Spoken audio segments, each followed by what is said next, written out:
really well with some service Her out ball doesn't seem to prefer the lane anyway, so she's probably going to mash him pretty good this week. Yeah. Text me. I go adopt him.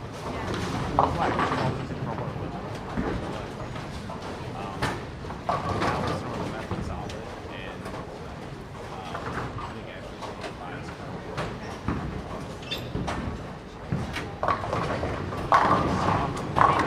Yeah.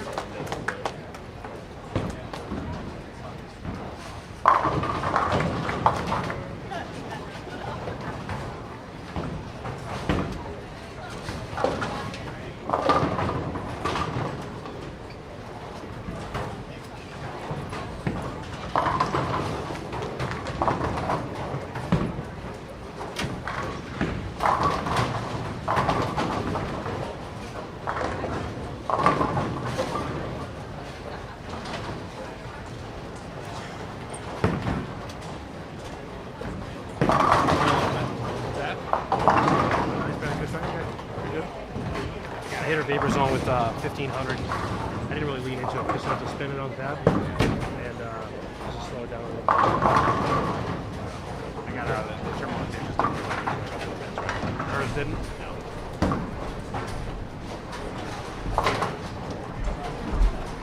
Fearless looks pretty good for period. The terminal, she was a little bit too angular for her right now.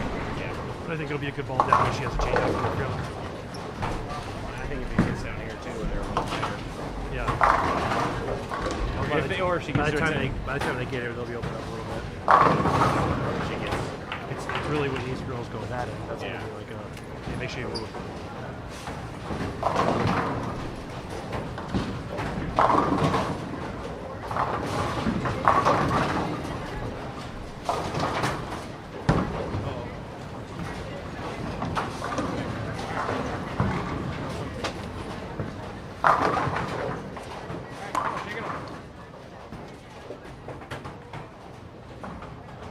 You stay with her.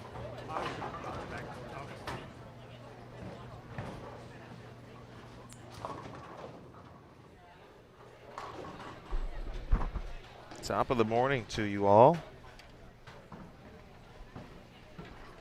Certainly hope all is going well wherever you may be this morning as the PWBA Lincoln Open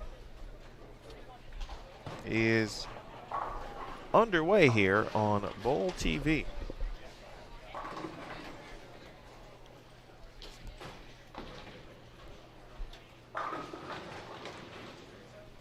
If you are just joining us, my name is Emil Williams Jr. And I'll be here with you throughout the weekend, I should say,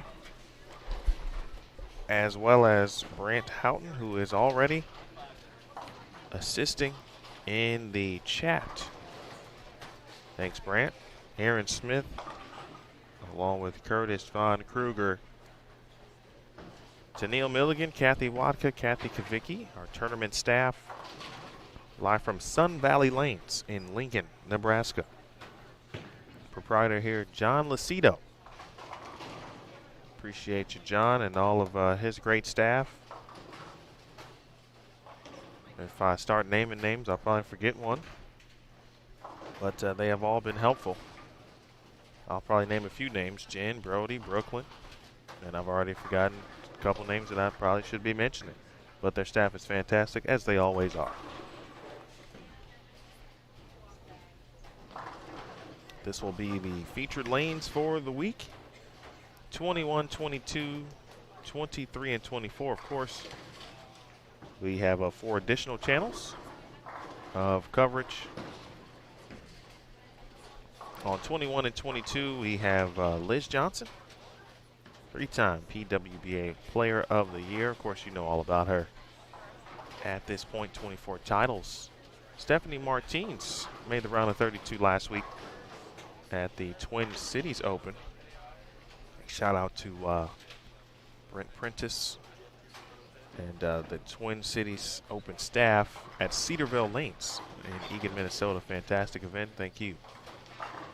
As well, Jen Higgins is on this pair along with Nicole Bauer. Nicole and her sister Brooke in the field bowling for the first time this season. A lot of players have chosen this event to begin their seasons, or at least to bowl a couple of events. So if they were to bowl, you know, 2 or 3 this year, this seems to be one that was on a lot of people's list because of the proximity to the next stop, which is Wichita, Kansas, and that is the site of the first major of the season, the USBC Queens.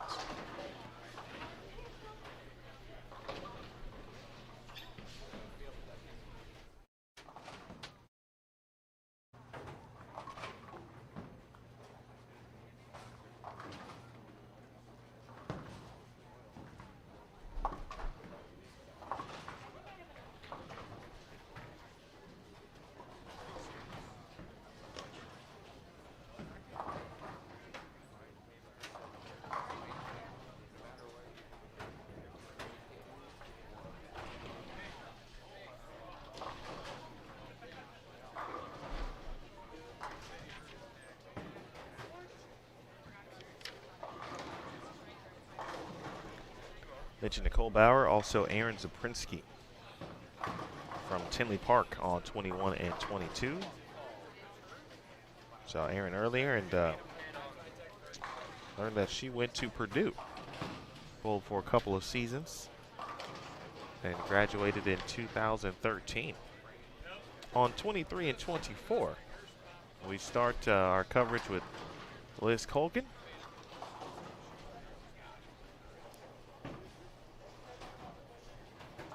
Megan Zapansky, Taylor Boltice, Verity Crawley, and Kayla Bandy.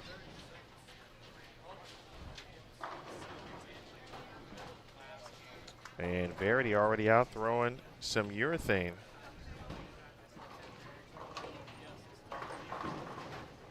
Speaking of urethane, that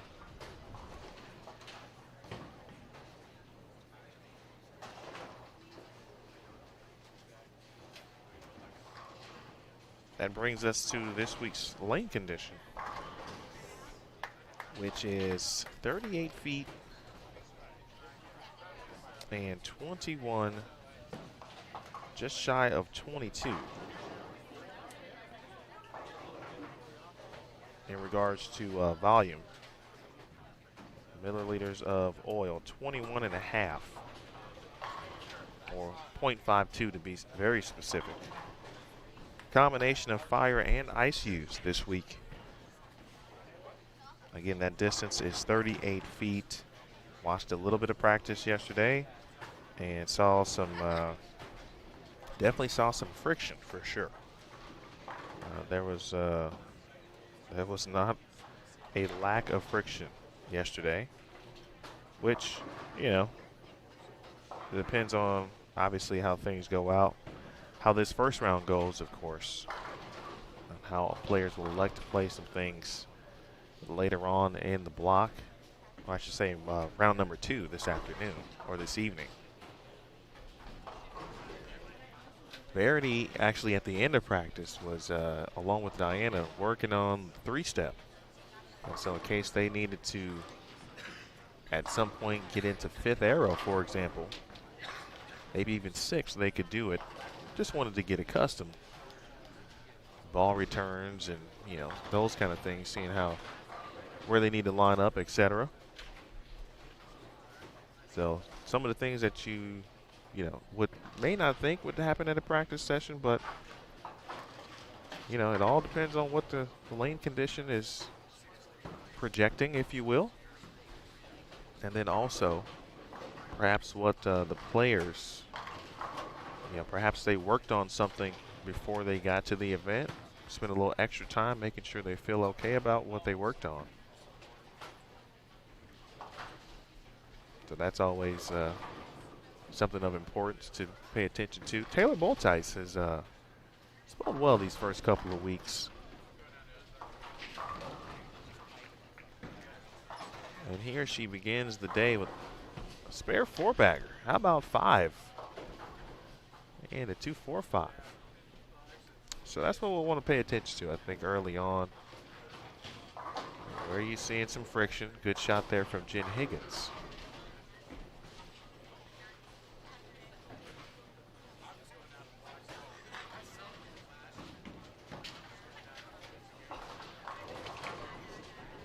and all the other variables that you know would come into play in a bowling center. We've got a full house, 78 bowlers this week, which for a 32-lane center, just nearing a sellout, a max of 80.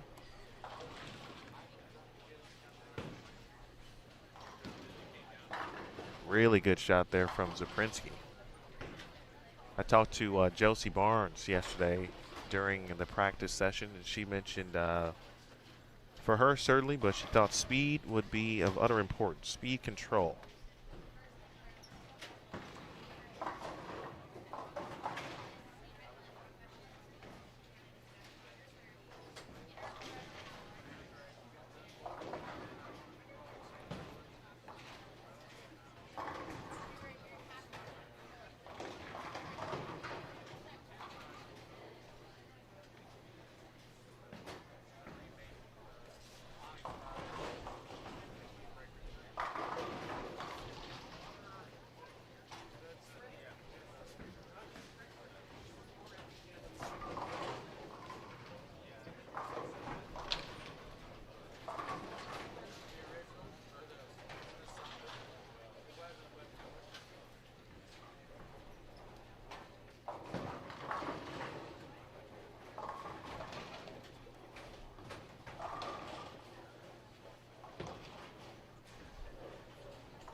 So nearly halfway home here in game number 1. Good morning to all, by the way. Appreciate you tuning in.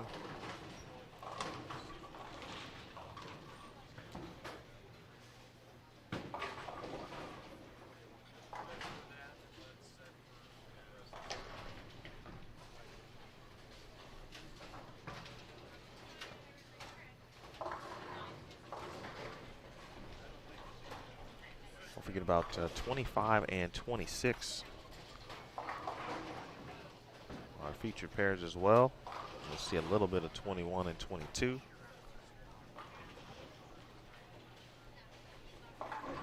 Amanda Vermillier.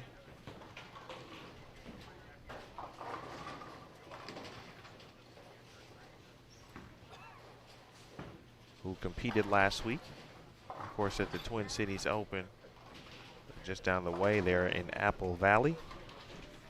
Right at home here in Lincoln, as Amanda steps up on 25. One of the most decorated players, certainly in Nebraska bowling history. I believe the number this week that I counted was 18 Nebraska alums are bowling this week, this event. 18.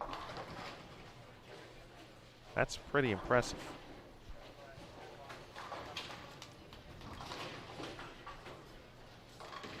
There's CT Rahman. Team Malaysia is back for a 2-event stretch. Siti along with Esther Chia, who spent some time here in Nebraska as well. Sin Lee Jane, who actually won the last event that was hosted in Lincoln in 2017. She won the Pepsi PWBA Lincoln Open. So if there is technically a defending champion, it would be Sin Lee Jane. Shaolin Zulkifli rounds out the 4 players from Malaysia who are competing this week. There you see Sherry Tan from Singapore and another Nebraska alum, Katie Ann Sop Schroeder.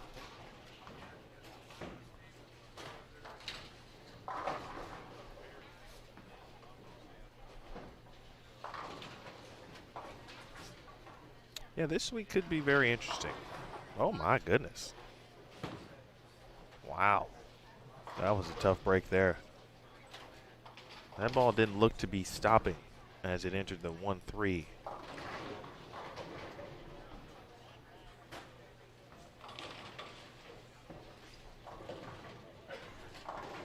Nice spare. Good washout conversion for Caleb Mandy. Live scoring is available, by the way. It's on the pwba.com/live page. You can also access that page in the side panel. Tournament information. If you want to know who's on the pairs, as I've mentioned it, but you can read them for yourselves. That's in our second tab, the star tab on the side panel as well.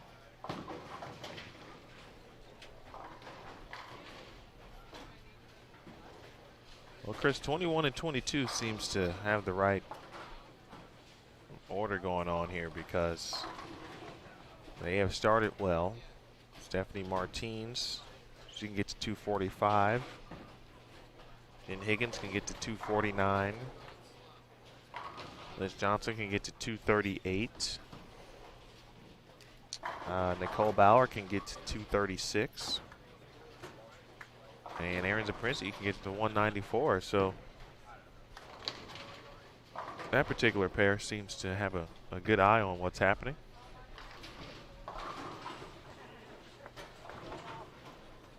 That's a big double there for Amanda. And a couple splits, as you can see in this game.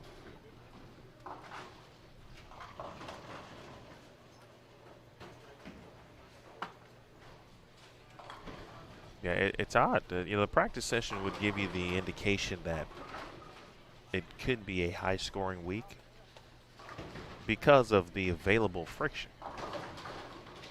7-pin there for Culkin. Want to thank Liz, too, by the way. If you haven't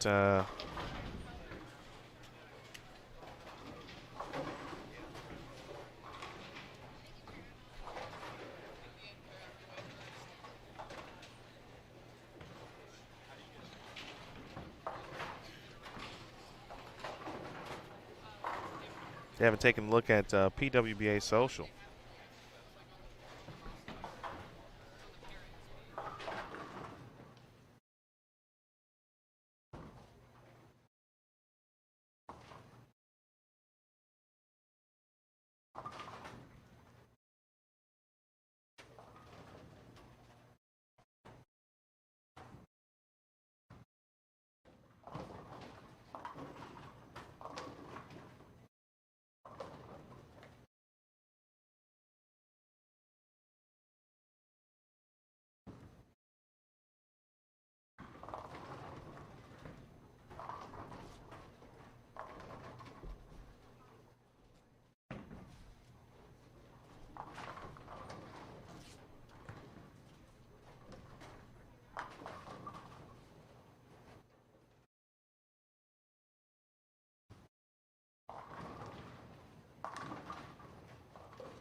All right, folks. Sorry about that. I had to go assist one of the local media photographers who is out covering the event. Big thanks to the local folks here, local media here in Lincoln.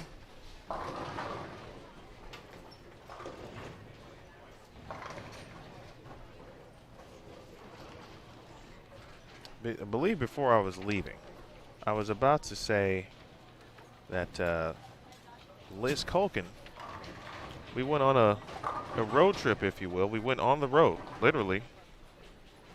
This time last night with, or yesterday afternoon with Liz. And she took us to one of the places that she knows very well on campus at Nebraska. And it's a two-part series. First part is available on bowltv.com. It's also on social media. Part of our free content. The other part will be exclusive to subscribers, so you definitely want to utilize your subscription. And what a tour! So I look forward to seeing that one. And let us know what you think when you do get an opportunity, even if you've seen the first part. And if you haven't, check out the PWBA Facebook page.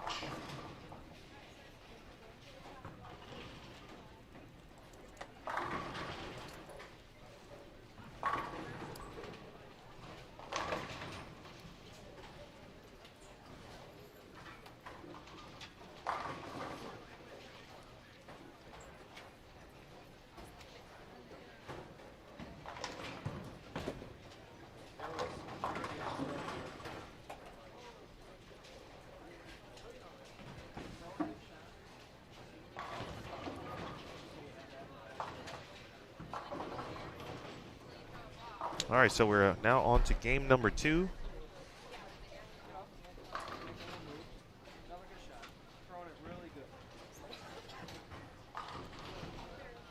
Joined now by Julia Bond. And Julia, if you are not familiar, we've talked a lot about, rookies the first couple of weeks. Jasmine Mason, Valerie Bercier, for example, Caroline Lagrange. Now Julia Bond bowling in her first event as a PWBA member.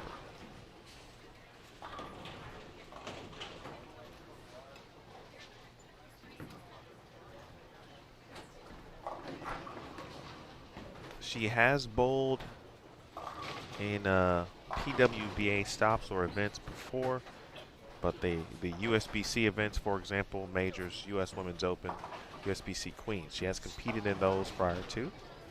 I believe she's competed in 2 Queens, has made the top 64 both times, went 1 and 2 each time.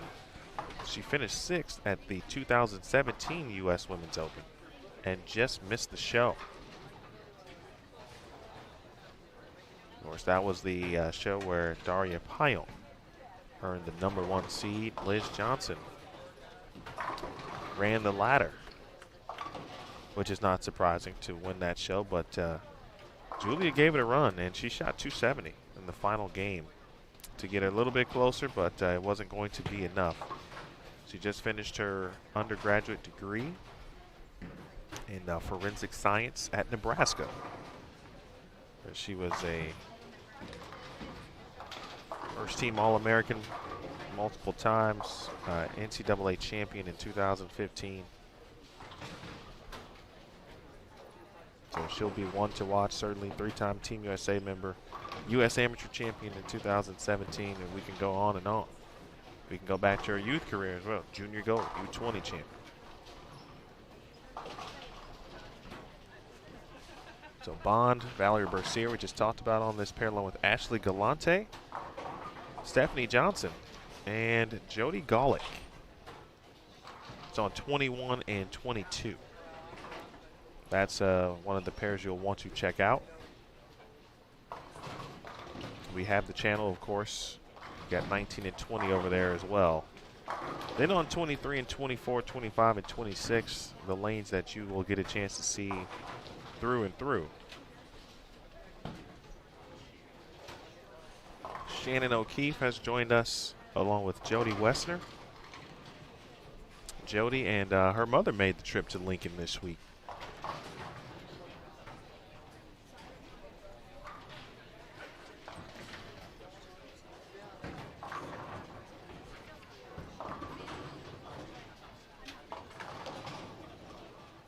Jasmine Snell, another former Husker. Christina Rosberg, former Husker also, and Daphne Tan from Singapore. Christina Rosberg actually was presented with a 300 ring that she shot at the U.S. Women's Open in, the same year, 2017. She was not bowling last year. She is a new mom, speaking of Christina, and so she is back and competing this week. In a place, of course, she spent a lot of time and was presented that ring. So, again, congrats to Christina. And on 25 and 26, Stephanie Martins, Jen Higgins, Liz Johnson, Nicole Bauer, and Aaron Zapinski.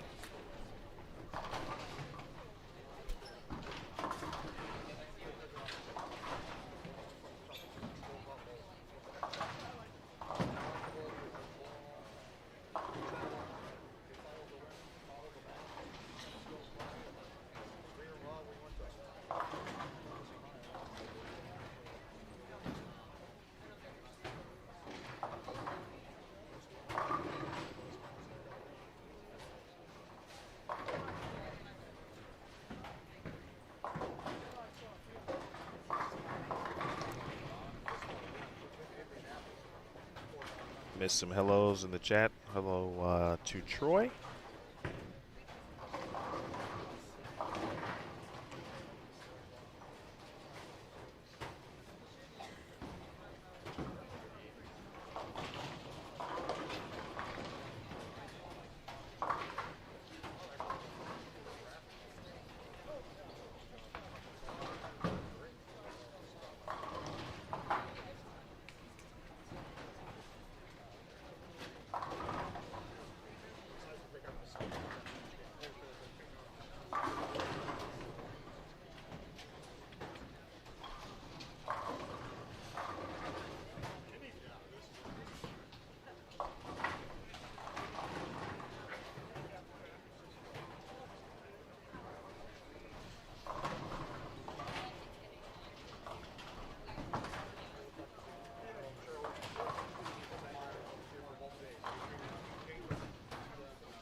For Team Singapore.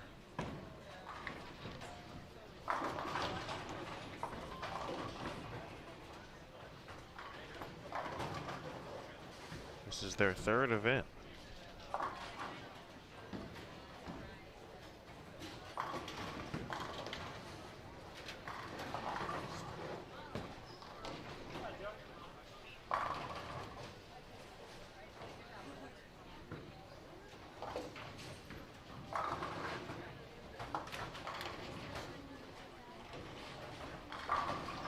They have certainly put some successes on the board.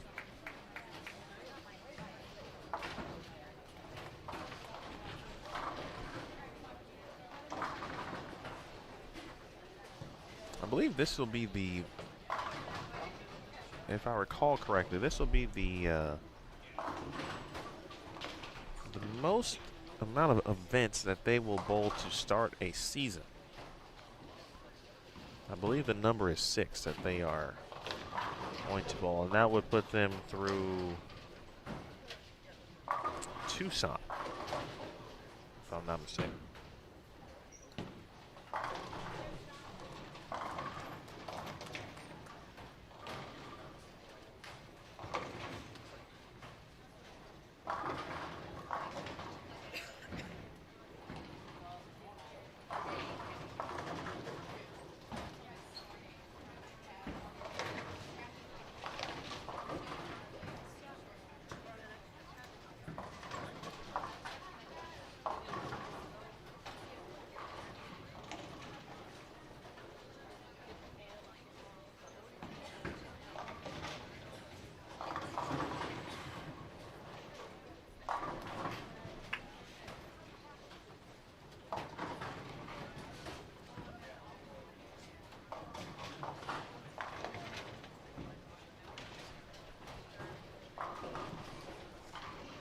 See what we have brewing over here in the chat. Amanda Falk in the chat. Wooting about Tucson. Yeah, we're going there. I know you know all about that place. I hope, I certainly hope A, you will bowl, and then B, perhaps you will let us know where we should go to eat in the area. Of course, we can ask Brianna Cote as well. Hey, Rich. Appreciate you tuning in. Pat had a question about someone on the roster. Let's help Pat out.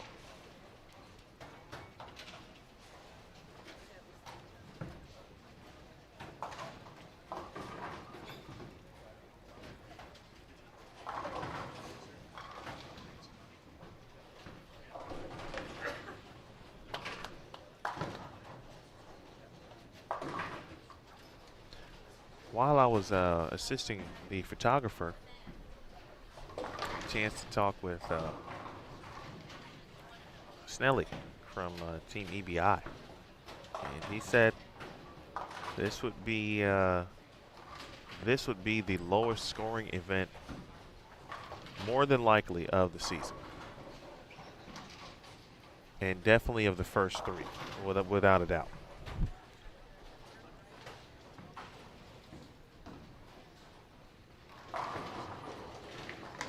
I've seen a couple ones go in the channel. The pattern is pretty flat. He said actually in preparation for the afternoon portion of the block, so the back half of the block, for sake of a number, let's just say the last 3 to 4 games of a block, he actually polished some bowling balls for some of their staff members. And he said he hadn't polished a bowling ball perhaps maybe in the last 4 years. Just something that you don't see a lot of. So expecting it to get a little more difficult, but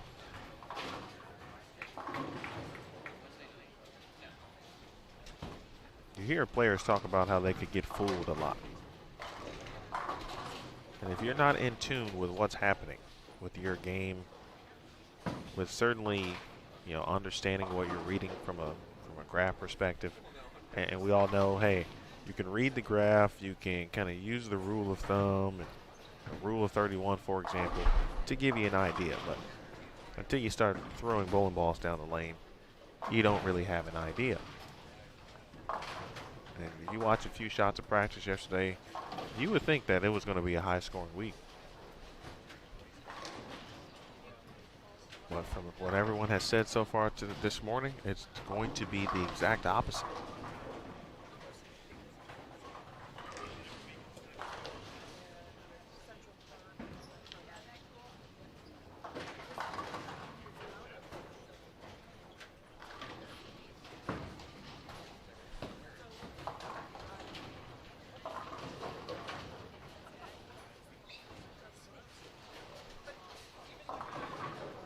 Mentioned urethane, there is a little bit of it going down the lane. Only see a few players with it. If you're interested, Valerie Bercier has started with the front 4. And has got a pretty good look to the 1-3.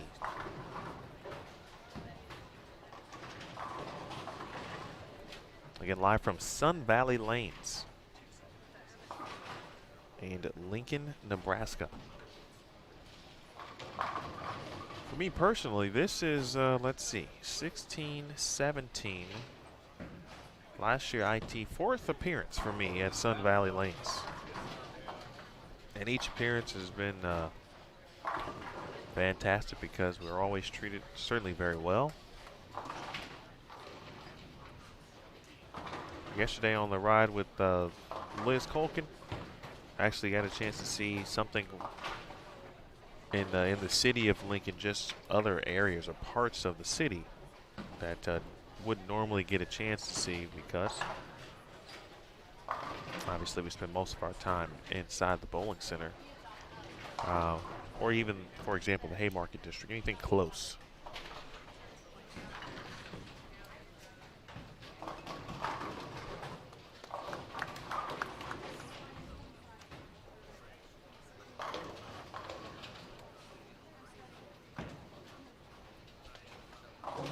What I've learned about myself is, as the older I get, the more I'd like to. Hello, Brandon.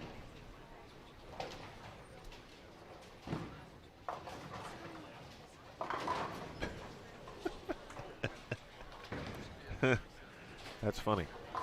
The force is indeed strong with Aaron. That's hilarious.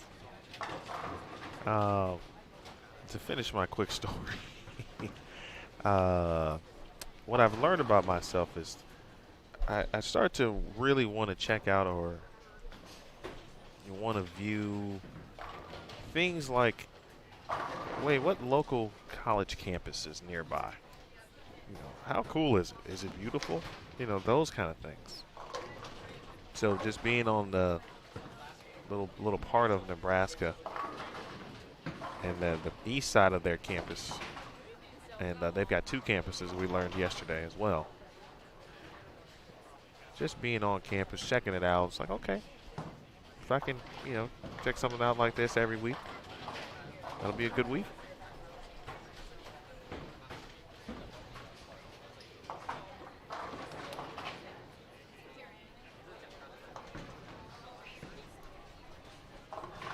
Our teams gave that one a run.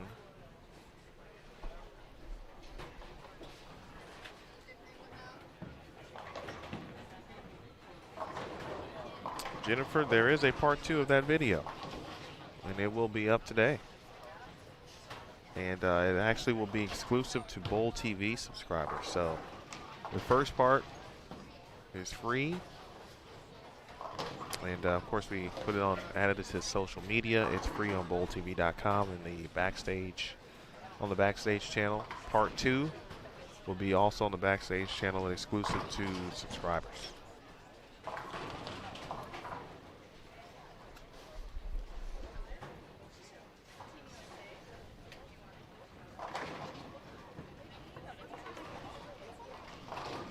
Yvonne, how are you? Whenever I see Yvonne in the chat, that means I should check Twitter, which I never really do during a block because I do other things generally. And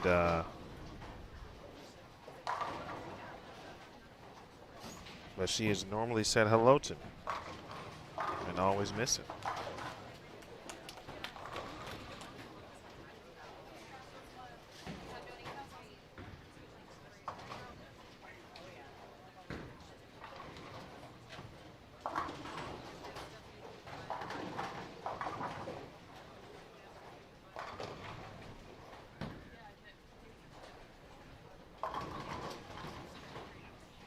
And folks, by the way, certainly, if you, obviously for those watching, you are subscribing, we certainly appreciate, thank you for that. If you know someone who should be subscribing, has thought about it, and they perhaps hesitant, you know, there is an opportunity to receive some discounts. Of course, following the players on social media. Being able to take advantage of specific player parts and codes. That's right, Jen. Part 2's coming. I can tell you what.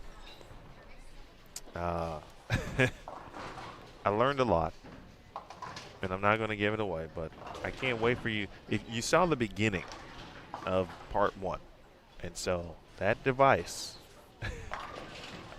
Interesting how and what it was used for. That's all I'm going to say.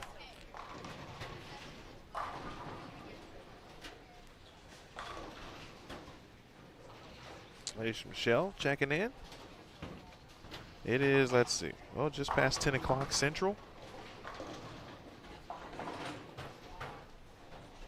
I feel like on a Friday morning, we're 3 events in here on, you know, Bowl TV, our new bowltv.com. I feel that we've developed this kind of this book coffee type club, right? Where we all gather to watch bowl TV on a Friday morning, and we sit and we discuss what's happening on the lanes. But you know, we have our coffee or tea. Some of us have had breakfast. Some are at work, but whatever it is, we all kind of congregate to bowl TV to discuss and put aside our work differences and all of the above to watch the PWBA. And we thank you for it. Maybe we should name our club. I'll get to work on it.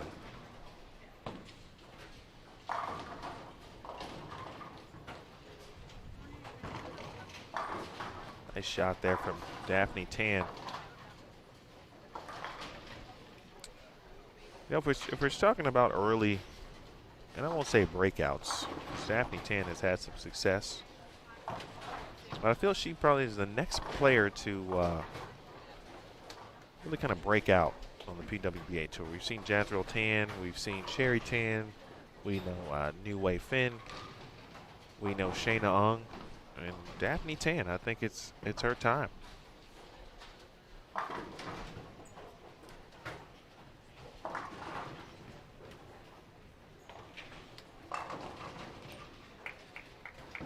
Hello, Paula.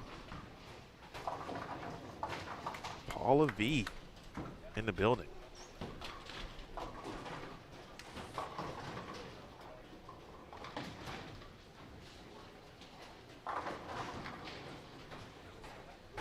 For the record, I have had neither coffee or tea, which is, I don't know if it's surprising, sad. For those of you who have been listening to me for a little bit over the years now, you know, for a while I was not a coffee drinker.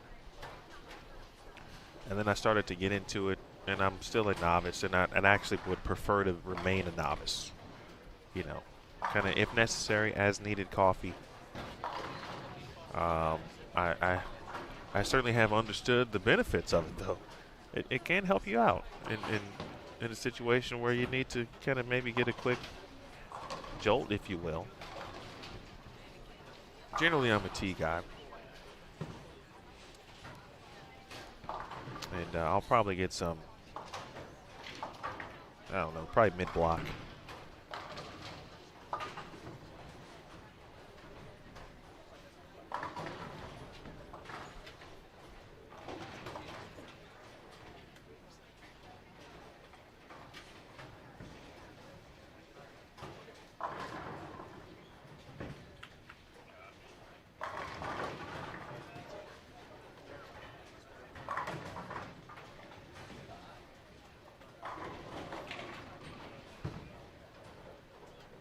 Yeah, coffee's popular. I'm not an energy drink person either. I've learned that over the years. I think for me it's more about the caffeine. I tended to get headaches actually when I drank coffee a lot. And so I used to, you know, only if necessary. For example, back in school, you needed to stay up all night. That's generally the only time I would have coffee. I need to do a project. I need to stay up all night. I will run the Quick Trip. This is not an endorsement for Quick Trip, by the way. I would run the Quick Trip. I would get a bow tie donut and a coffee, and that would be good for the remainder of the night, or of course morning at that point.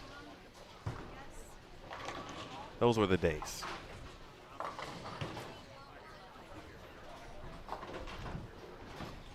What the days are right now is tough lane conditions, and we are only a game and a half in.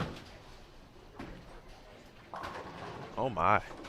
There could be some tough pin carry today because lane 23, I don't know if that shot was worthy of a 7-9, although the 7 left the building.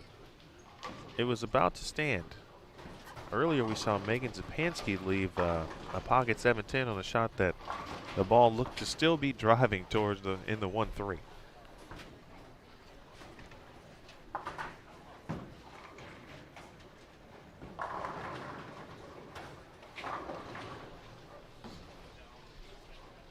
I think the best part about Friday mornings, honestly, is listening or, reading the stories about how unproductive you guys are at your respective places of business. And now even wishing that you had a door. That's fantastic.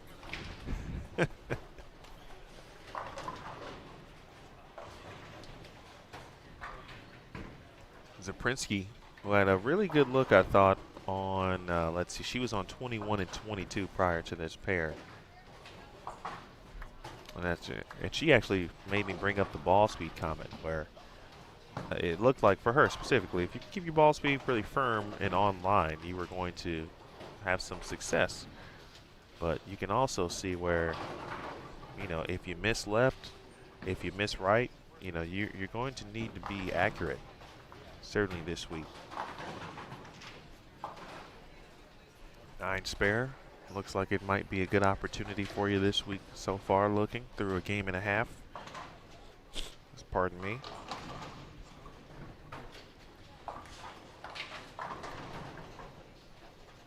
Speaking of game and a half, let's take a look at some of the scores from game number 1. And speaking of Singapore, New Wei Fin, 255. To lead the way, Rebecca Whiting from Australia. A couple players from Australia making the trip out this week. And I believe they'll be bowling the USBC Queens. So Rebecca Whiting, 254. Diana Zavyalova and Shayna Ung tied for third, 244. Jen Higgins off and running. And on a good start. Good to see Jen again back bowling. And got through it last week. And I'm hoping to just continue to build and build until she feels, certainly near 100% or at 100%. Shot 238, did Higgins. Linda Walbaum is 6th at shot 233. Taylor Boltice, 229. Ashley Galante and Jody Golick, 224. Stephanie Martins and Shannon O'Keefe, 223. Early indication. 32nd, -6, Jackie Evans.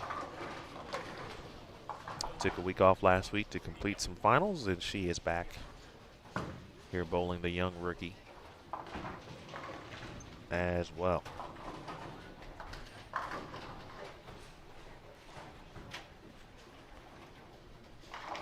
Well, as we watch Liz Johnson about to step up, when you think of when the lanes are tough, if they get to be kind of a grind, you certainly would expect Liz Johnson to be in the mix. And if it will be as low scoring, there's another pocket 7-10 on 23, by the way. If you get to be low scoring, like we many think it and believe it will be,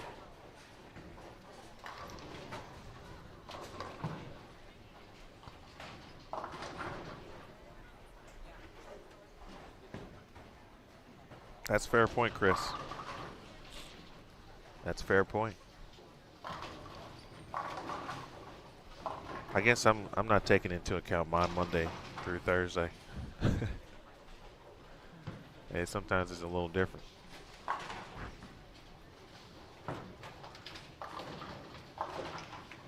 Next week is the USBC Queens. We'll also have the first Hall of Fame ceremony in 16 years. Oh, my. Okay, Jasmine. She gave it a run. We'll keep an eye out now. Might have a few pins flying here.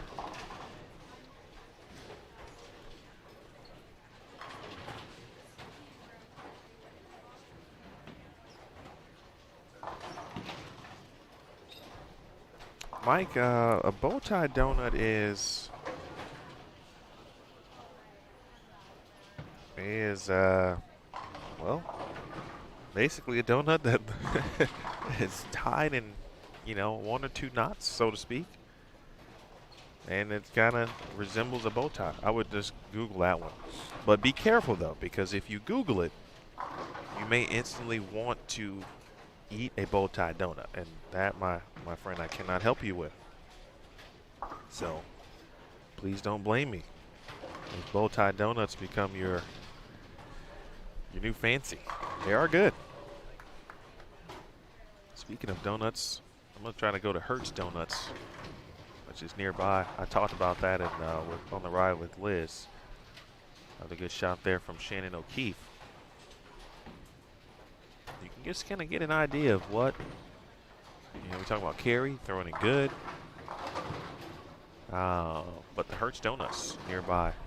I heard it's one of the top donut shops in the country.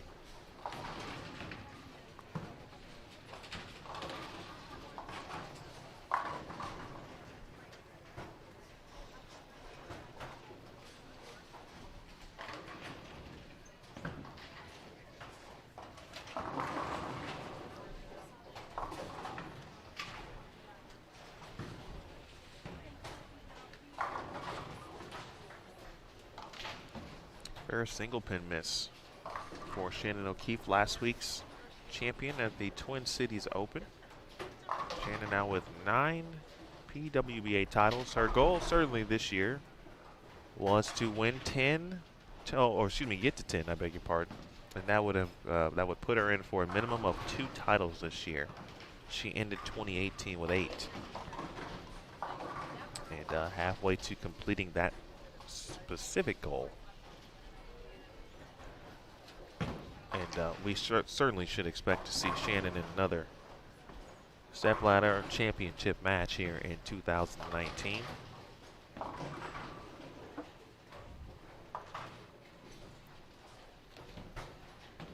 Here's Jasmine Snell now stepping up on 24. Jasmine, formerly known as the Jasmine Lagerman. And of course, she's been married for a little bit now, but if you're curious or kind of thinking back to maybe, she looks familiar. Well, she did bowl at Nebraska, and of course previously was Jasmine Lager.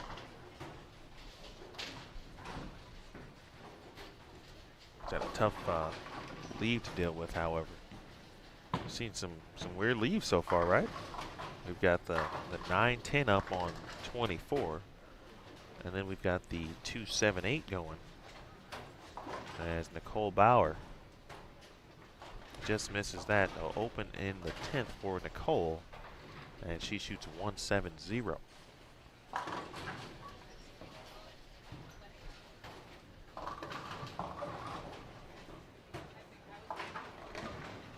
Open frame back-to-back splits now for Snell. And she can now only get to 191. Martins has been trying to play that outside. And for the most part, minus the couple instances in this game, as you can see, she shoots 186. And if she marks in the 5th, she's certainly looking at 2-0. So Steph perhaps sharing some potential knowledge. I actually talked to her last week, speaking of Martins, and just talked about how she felt, what she was looking forward to, and she had made the round of 32, and she talked about she was very proud. She had to play a little left, and was something that she wasn't very comfortable with. This pair has produced a couple channel dwellers here, but Martins happy with her performance, and she said that shorter patterns, that's something she had been working on too. Being able to play outside and spend so much time on it, and already paying some dividends here.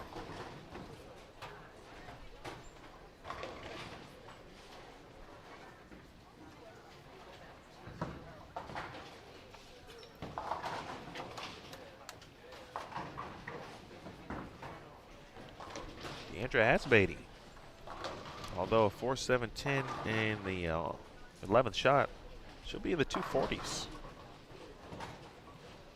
D, of course, if you were to look her up in regards to her Nebraska highlights, she would be Deandra Hyman.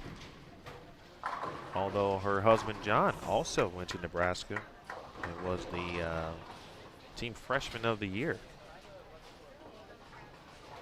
I believe it was the late 90s, 97, 98.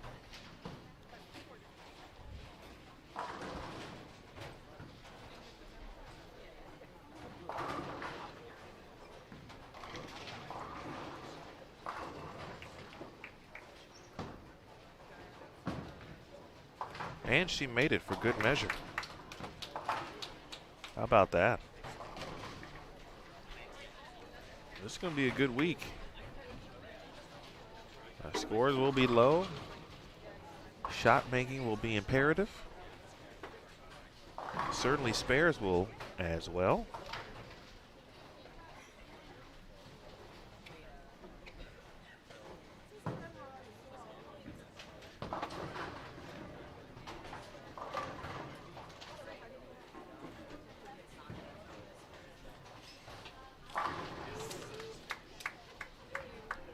All right, nice bounce back here for Shannon.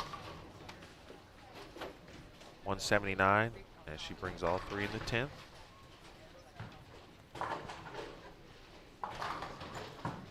Liz Johnson with trouble in the 10th. And Liz shoots 179 as well. Rosberg. All right, good count. She'll be in the 190s. Game 2 over on 25 and 26. And Higgins shoots 193.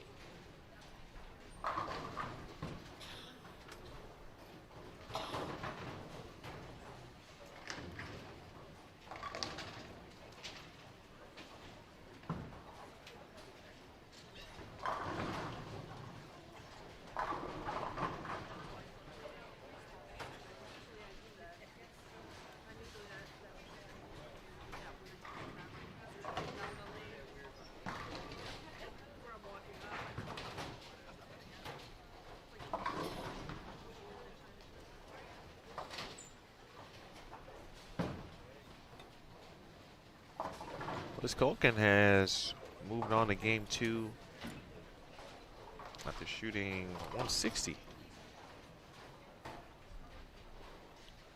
Now she is entering the 10th frame, working on a 5-bagger. Gets out of trouble and just leaves a 3-pin.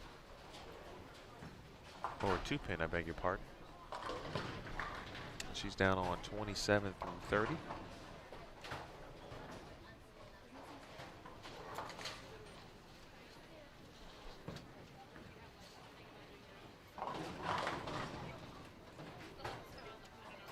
Brandon, hello.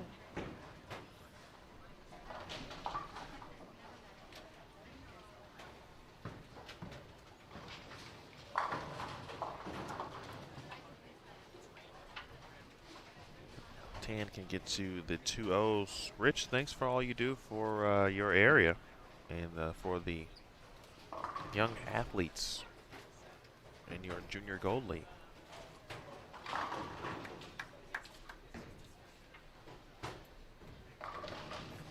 .32-lane facility here at Sun Valley.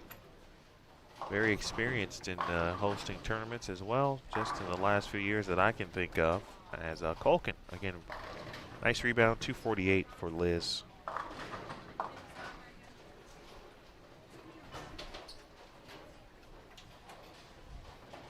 Again, they've hosted 3 consecutive Lincoln Open events, beginning with the relaunch in 2015, then 16 and 17. Last year weren't on the schedule, this year back on. They've also hosted World Youth Championships in 2016, for example, and last year Intercollegiate Team Championships. So just in my time, and for example, USBC Bowl TV in the last few years, Sun Valley has hosted some major events. So again, big thanks to everyone here, John Lucido and his staff. Jody Wessner. Jody had a very good week.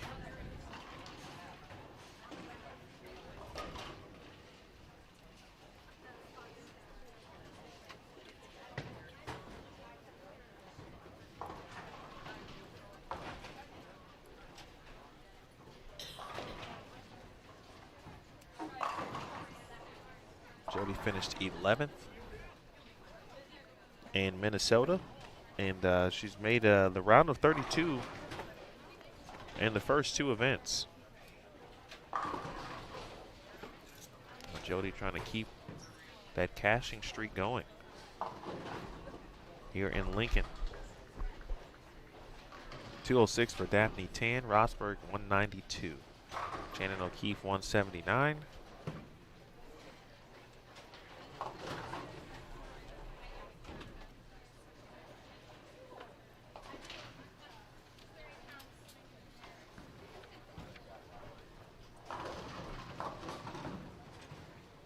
Jasmine Snell 179 as well. And perhaps 203 coming up with the count for Jody Westner. Rich, good way to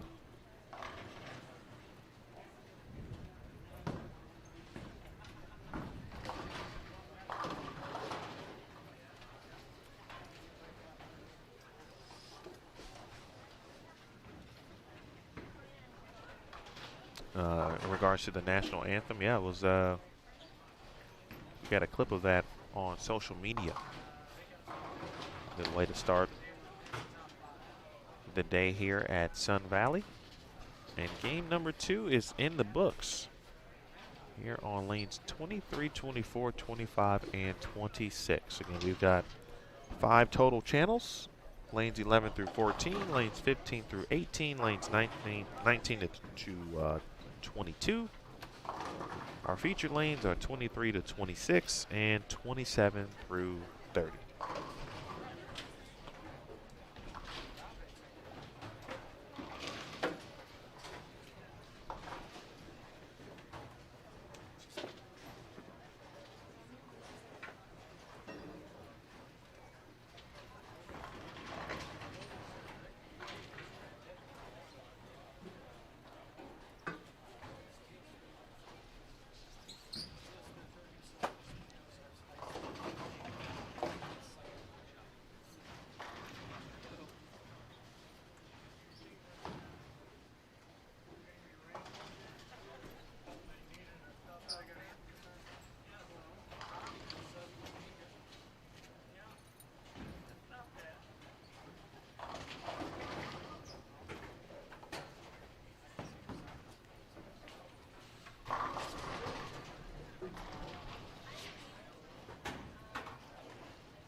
we talked about the USBC Queens. Don't forget, it is next week in Wichita, Kansas, May 15th through the 21st.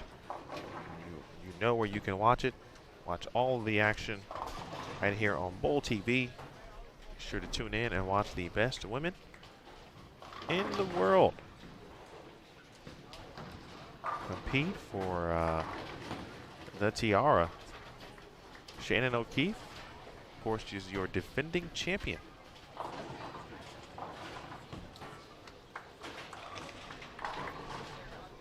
North Rock Lane's gracious hosts.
Frank and Kathy DeSocio, proprietors at North Rock, and then my man Brent Bowers, GM there.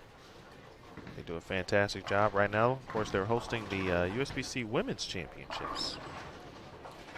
That will, of course, precede the Queens, and then the Women's Championships will be off for a week.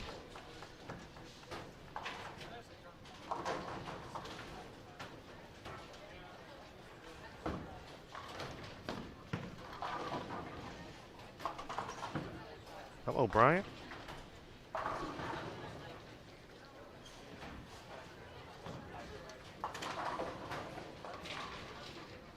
Troy, I don't know, man. As far as Minnesota Twins fans, I can tell you for me personally, that is a heck no. You, my friend, Minnesota, that is, are division rivals. Of course, I'm a White Sox fan.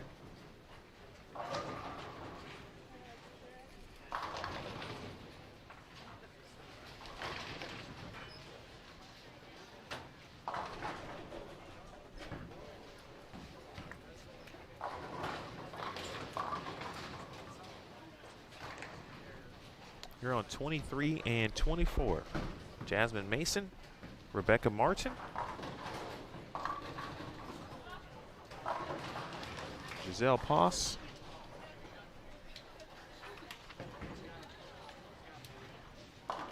Kelly Kulik, and Karen Marcano. All right, some of you have already talked about Kelly's jersey. Game shows and classic video games. A couple of the themes we've seen this week from various players. Kelly mentioned early in the year, actually, it's in the PWBA program. She will be kind of highlighting a couple of classic video game type jerseys, and of course Pac-Man certainly would be in the classic category. Stephanie Johnson rocking Wheel of Fortune today. You'll be able to see that when she hits the featured pairs here. She was on, of course, earlier on 19 through 22. During the practice session and the bowl with the pros last night, she was rolling with The Price is Right.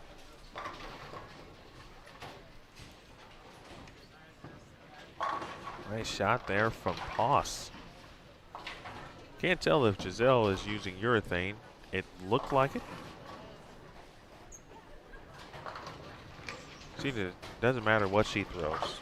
Always talk about her powerful strike ball. It just sounds different.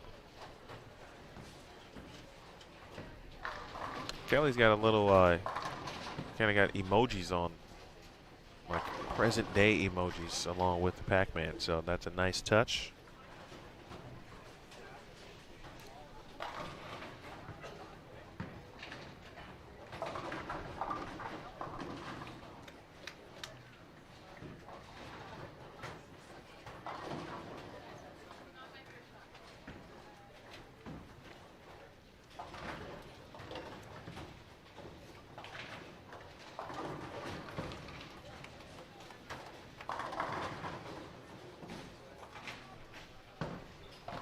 Then over on 25 and 26, Deandra Asbeatty, Alicia Current.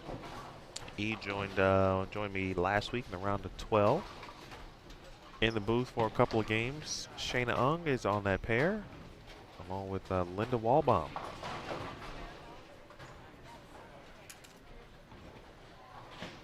And Jen Russo from New Jersey. Oh, get a break, Karen Marcano.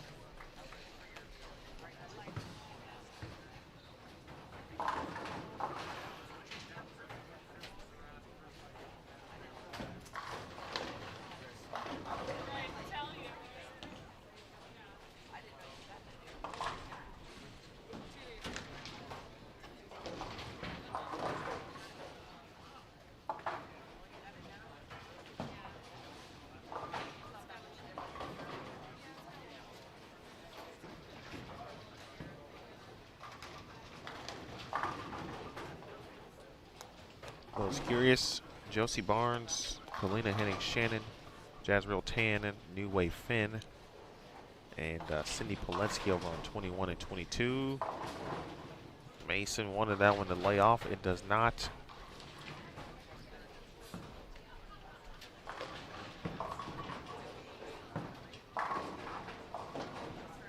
Jazriel Tannen has started with the front four, and Jazzy's game has a little loft in it. And just watching her last shot,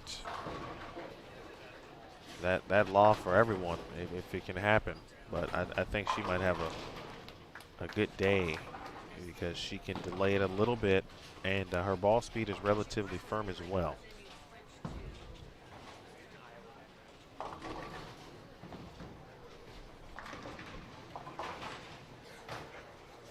Some really good thoughts I see in the chat, and folks helping each other out, talking about coaching.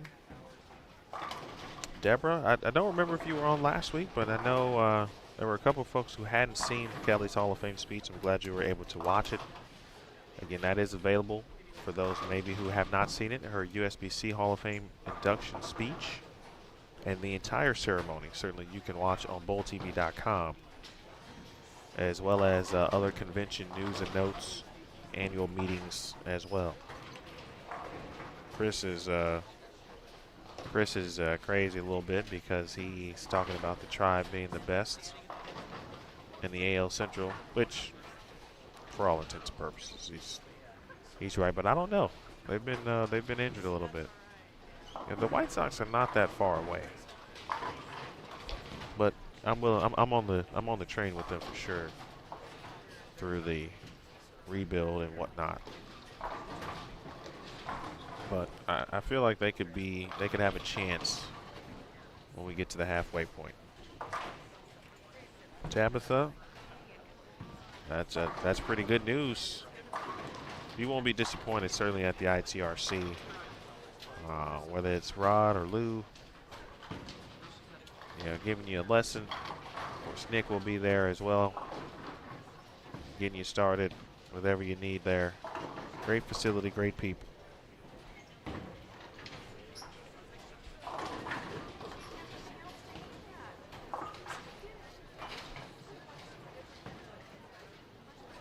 This is game 3 of 8. If you are just joining us, we are live from Sun Valley Lanes here in Lincoln, Nebraska. We often say the backdrop is a particular place, whether it's Lincoln, or in this case, excuse me, it's Lincoln.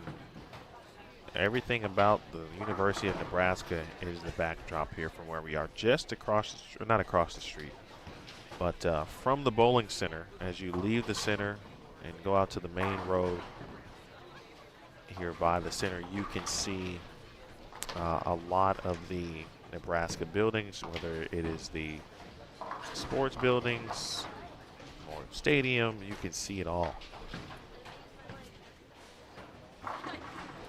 There are some nearby parking garages where if you get to the top level, excellent views of the stadium. Martin with a 444. Let's take a look at some scoring. Again, don't forget live scoring is available this week, big thanks to Sun Valley Lanes. Sin Lee Jane has made her way to the top of the standings along with Linda Walbaum. They're tied at plus 67. We mentioned Lee Jane a little bit earlier in regards to Malaysia being back here at on tour, I should say. They'll be bowling at just 2 events. But Lee Jane has had success here. She was the #1 seed for that Pepsi PWBA Lincoln Open in 2017 and won the title. Things were a touch different in that regard at that point because we held qualifying, match play, and then we had group step ladders to essentially determine the final 2 participants for the step ladder. You know, essentially, so after the round of 12, basically, we'd know who the top 2 players would be. It'd be broken down into groups. Winners of the respective groups would move on to television, and then we'd have a group step ladder, or group step ladders. It'd be 2. And then the winners of those respective step ladders would be the final 2 participants for television. And then we'd go and tape the show at you know, whatever the major site was that year. Of course, last year we began to go back to in-center hosting, kind of through and through, from a finals perspective. I said we will live stream the step ladder finals, so all could conclude in the same center on the same day.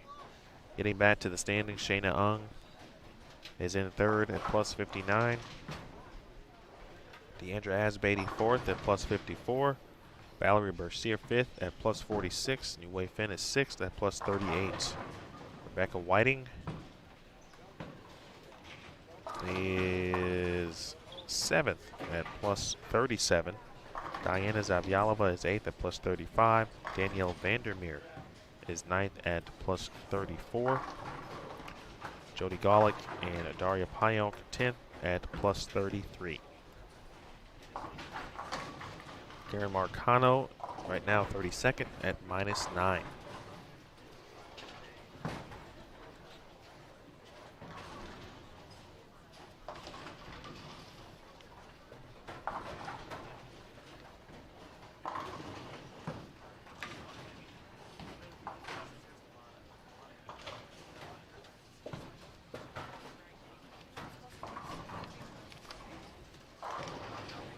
Two champions so far this season. Josie Barnes, she won the nationwide PWBA Greater Cleveland Open to kick off this season. Last week in the Twin Cities Open, it was Shannon O'Keefe. Who will it be this week? The picture will certainly become a bit clearer. There's another exciting championship match. Good shot there from Mason. Doubling up after the split in the 3rd. Jen Russo able to cave in the 4-9. The 7 was up for a minute as well. This may be a good thing for Jen here because her ball roll sometimes able to get through the friction more than others before it begins to make a turn. So something that her ball roll maybe she may be able to use to her advantage. And you see Karen Marcano on her laydown point. There's a few players already in that 15.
Charleston. We look forward to seeing you there.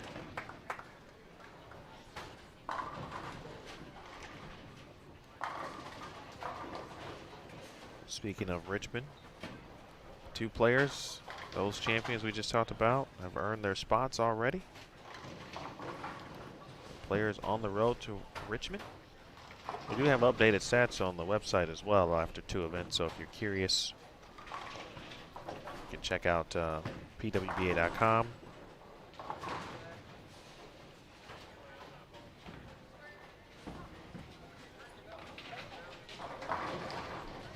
All right, 3 in a row for Mason. And a couple opportunities for players here on 23 and 24 to grab a 3-bagger.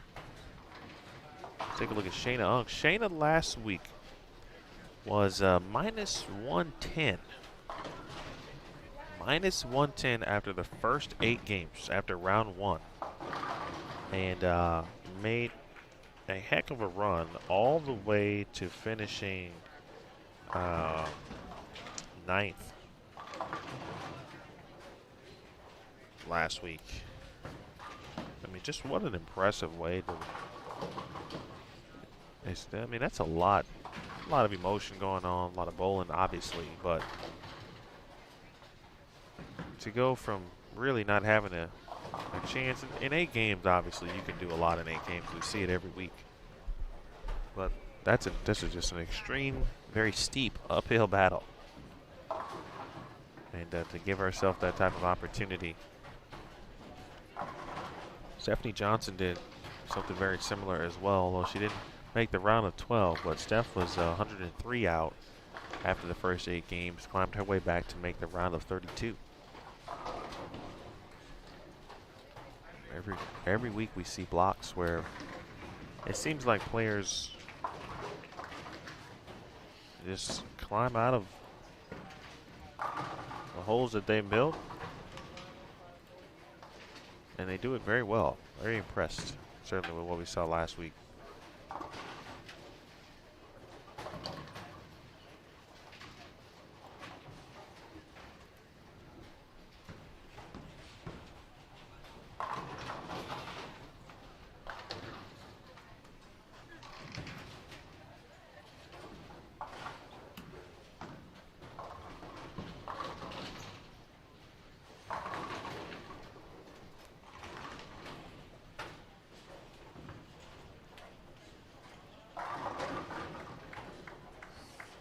This year's Tour Championship could be a very, I won't say different, but I just want more of an interesting, because of many of the new players and new faces that we have on tour have already made or had some success, made their presence known that they're here to play, they can play, and makes the season that much interesting, that much more interesting.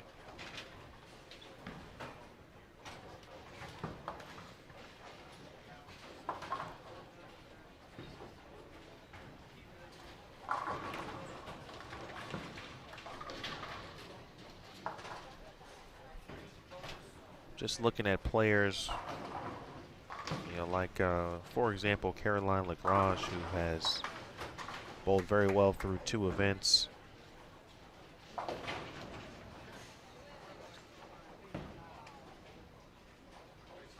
Caroline currently 13th after 2 events on the points list. And of course, if the season ended today, that would get you in. Top 16 if you're unfamiliar with the Tour Championship. Top 16 players. Actually, it's winners first. So the best way to describe it would be 16 players get an opportunity to earn a spot Tour Championship. Champions earn automatic spots. The rest of the 16 is then filled by through the points list.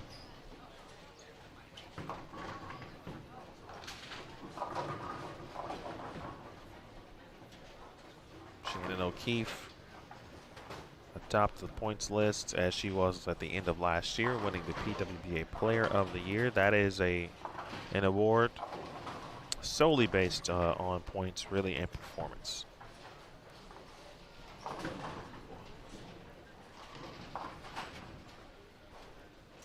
Sherry Tan is second right now, followed by Josie Barnes. Brianna Cote made the step ladder last week, and Jazrael Tan. So the common denominator for these first 5 players, give it a run, Marcano, and it hooks at the last minute, is the step ladder finals appearance for all 5. Of course, Shannon O'Keefe has 1. Sherry Tan finished second in Cleveland. Josie Barnes won. Brianna Cote finished third last week. And Jazrael Tan finished third in Cleveland. And then 6 is Verity Crawley. She was the runner-up last week. Liz Johnson. That's where we kind of get out of the stepladder situation. Liz hasn't made a stepladder, but finds herself in 7th. Lindsay Boomershine 8th. Jordan Richard 9th. Shannon Puchowski. She made the stepladder in Cleveland. She finished 4th. She is 10th. Maria Jose Rodriguez finished 4th last week.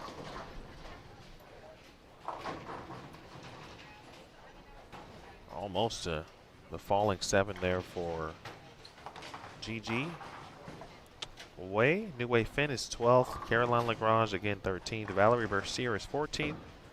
Jody Western 15th. Bernice Slim is 16th. Top 16 on your points list.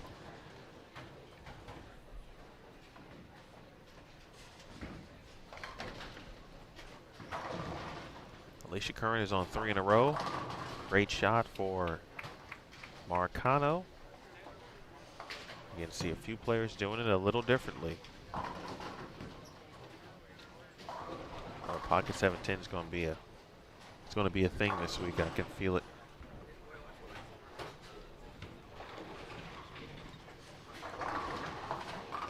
Alicia Curran now with 4 in a row.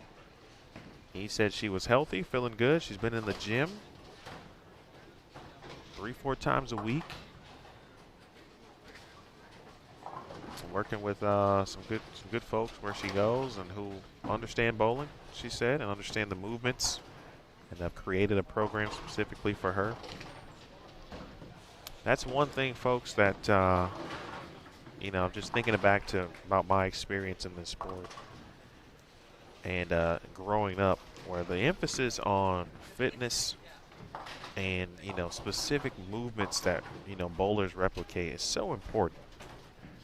In today's game, the athletes are just so, I would say, I won't say superior, but they're much more athletic, it seems like, than, you know, let's say a decade ago. And I'm talking about as a whole. There's always certainly players who, you know, take fitness and put it up into a higher on their particular list of categories, if you will.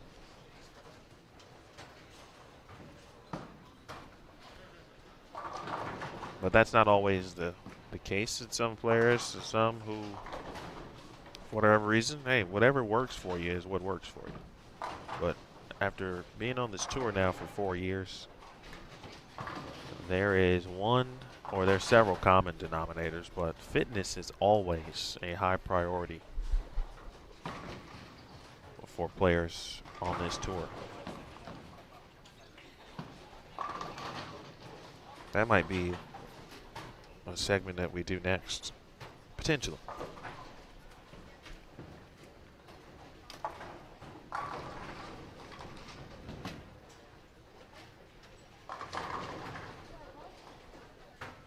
I might have to sign my own waiver.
Kelly's going to give this one a go.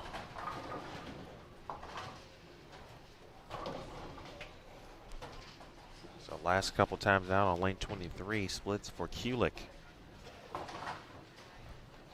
As Beatty can get to 210. Deandra, last show she was on was the Greater Detroit Open in 2017. That was a show ultimately won by Daria Payon, who defeated good friend and her teammate Verity Crawley. And another pocket 710. So far, Rebecca Martin threw a couple games here, looking pretty good. In the Australian.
Ashley, we certainly hope you feel better.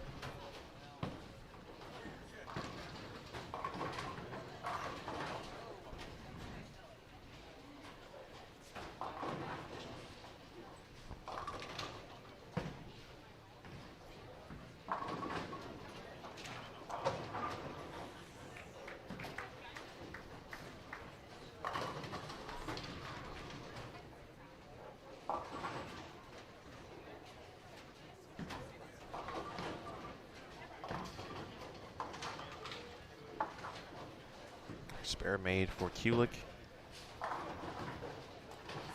Nice pickup over on the left side on 21 from Cindy Polensky.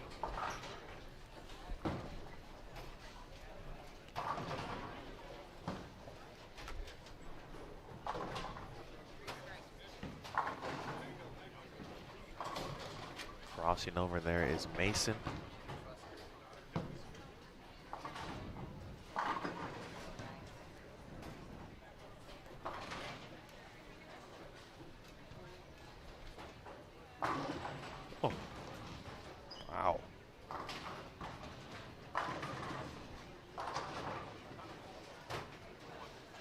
Does that pin not fall? Why doesn't anything not hit the 10 there? That PBA washout attempt for Shayna On.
Rebecca Martin.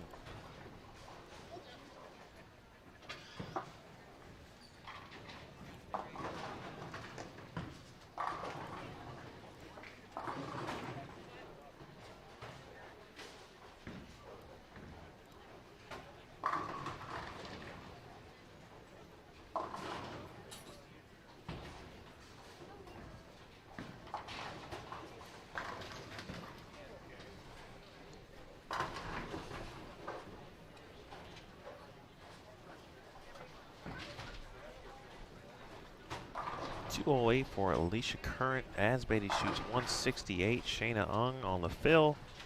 She strikes and shoots 177.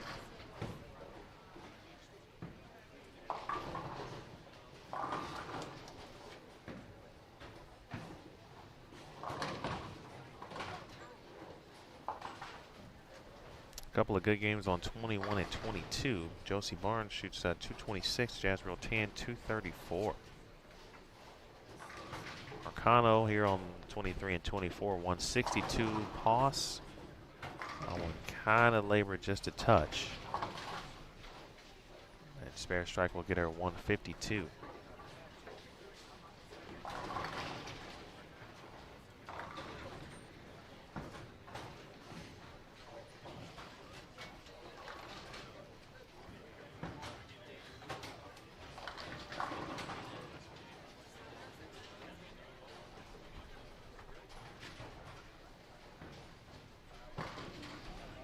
Kulik. Oh, and looked left and 3-6-9-10.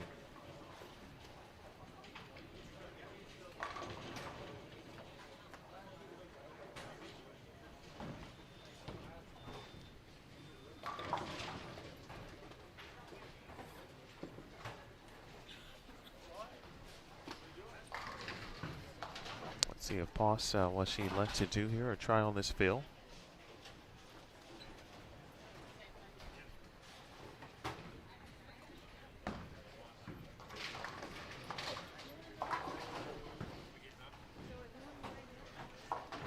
And an open frame for Kelly.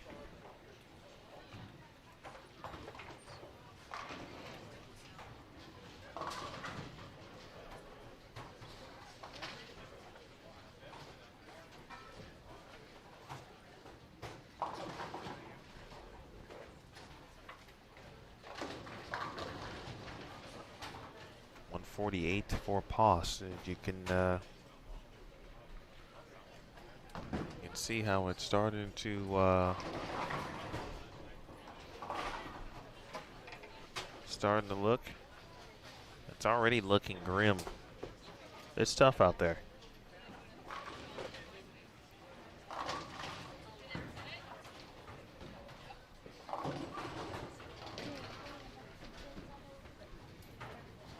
.201 for Russo, and then just like that, game 4.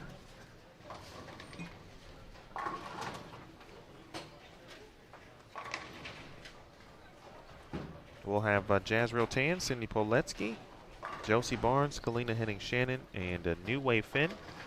They'll move one pair to their right.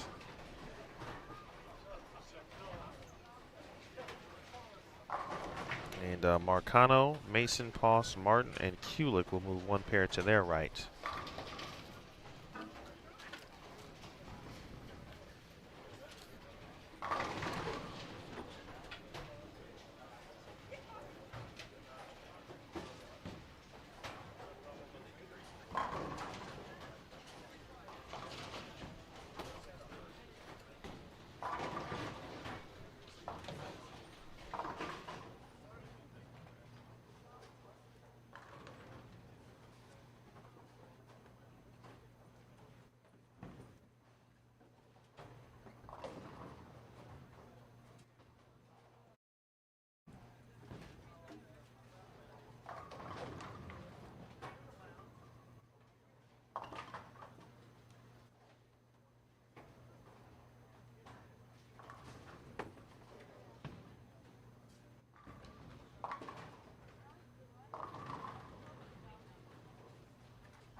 Game 4 is off and running.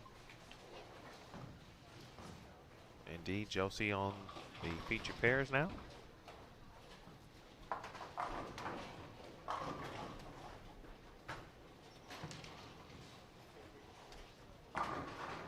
John, I see Chris has mentioned something in the chat in regards to what I talked about earlier, but essentially 38 feet flat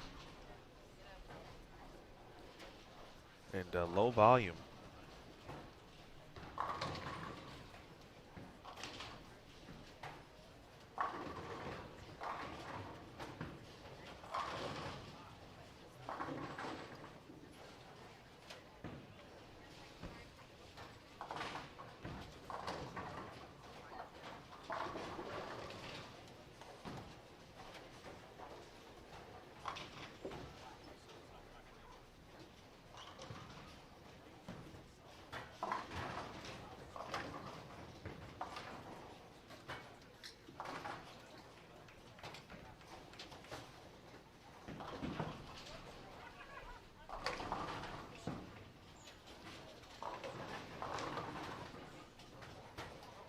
Definitely low scores.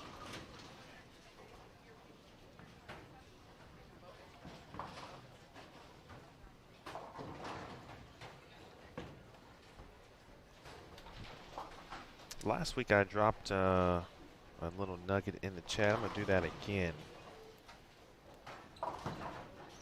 because I don't want to. You know what Snelly was talking about in regards to potentially the lowest scoring event of the season. And I want to make sure I preface it by saying it could be standard events too, because you never really know what you're gonna get at a major. And obviously, you know what to kind of expect at the U.S. Women's Open, for example. So, but because of some of the information that Nick Hoagland has presented,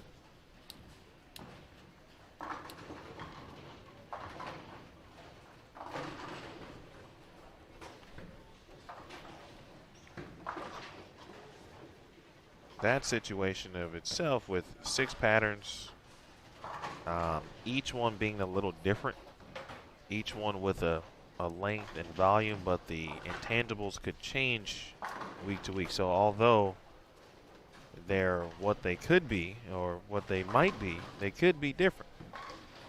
Once right before practice, or not right before, but of course before we post the pattern, etc., there could be some differences made.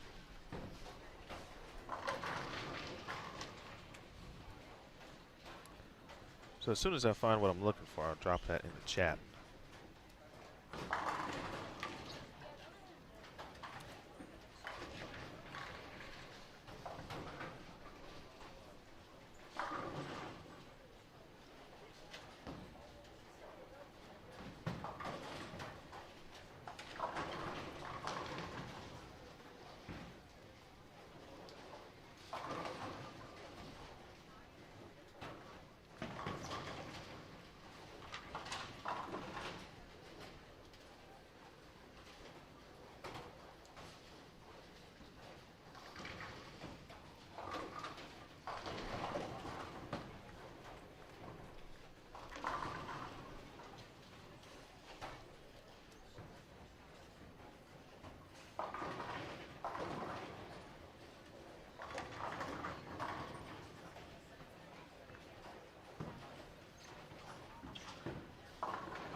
This is game 4 of 8 if you are just joining us.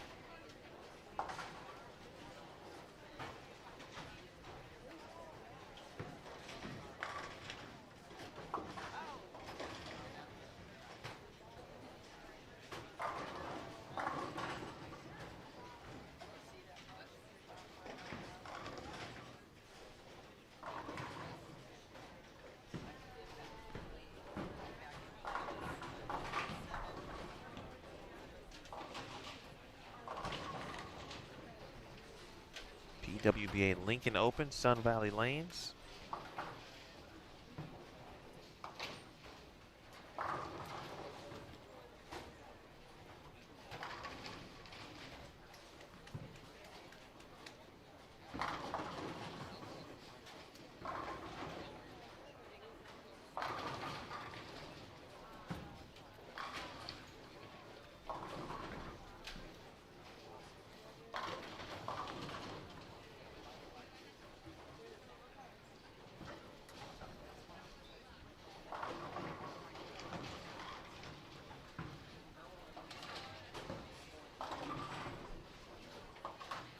Oh, early breaks there. Much needed double after the start for Rebecca Martin here in game number 4. If you recall me talking about Jazrael Tan and her game, shot 230 on 21 and 22. But the last couple of weeks I've noticed that, or noted that she's got a little bit of loft in her game. Loft and good ball speed, I think, this week, and I'm talking about specifically for her, might give her sometimes maybe a bit of an advantage, depending on how, of course, the lanes do tend to shake out, how it all goes down. But, you know, already being able to kind of get it through the heads a little bit, to land some hook, and her ball speed able to keep ball on target, be a good recipe of success. Over on 19 and 20 though, we've got a spare 4-bagger and a 5-bagger to start. Danielle McEwen has gone spare 4-bagger. Olivia Sandham has started with the front 5.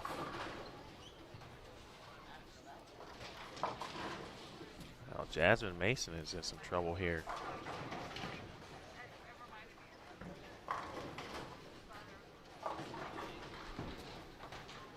GG now with 3 consecutive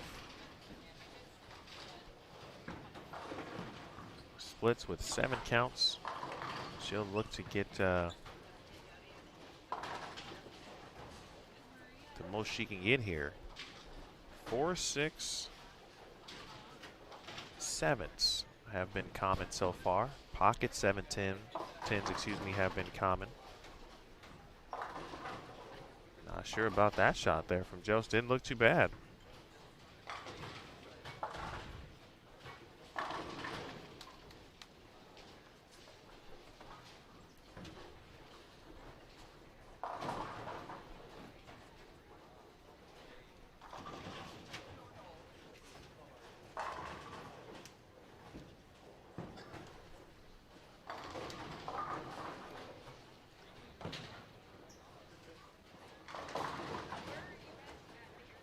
Wow.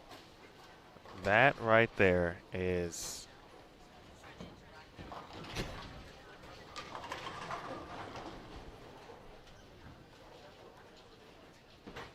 I believe that was the 6 that then was pushed in front or just to the right of the 10.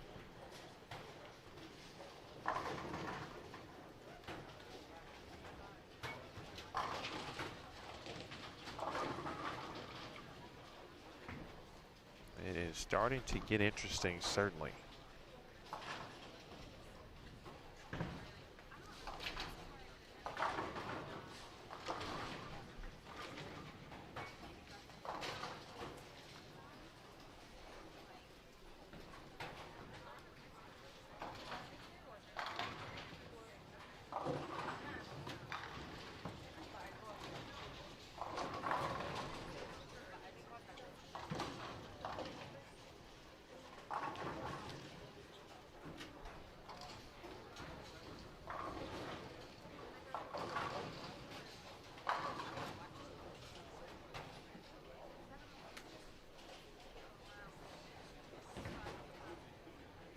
Keep you updated here. Olivia Sandham stepping up 6 frame.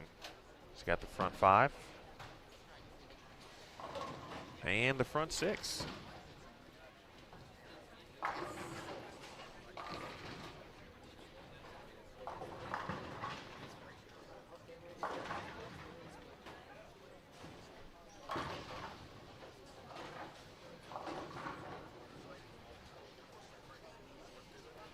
Sandham is on 19 and 20, so you can check out her bowling if you'd like on that channel. I'll keep you updated, of course, so if she does get to the front 9, you can click on over.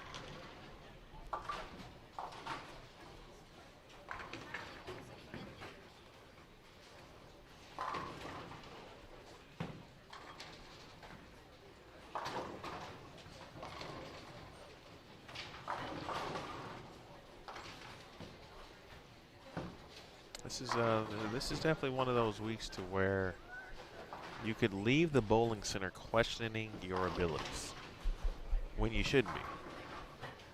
It's simply a matter of, hey, this lane condition is tough. Now you shouldn't question your abilities, but if you leave it saying, okay, here's what I need to do or to work on, here's what I need to happen to be successful, that's a little different. I think that goes for everyone, because we all do it and we're all guilty of it at some point, but you can bowl. But what is it about what you're currently bowling on that is presenting trouble? And then maybe that's something to work on, to improve.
Front 7 for Olivia Sandham.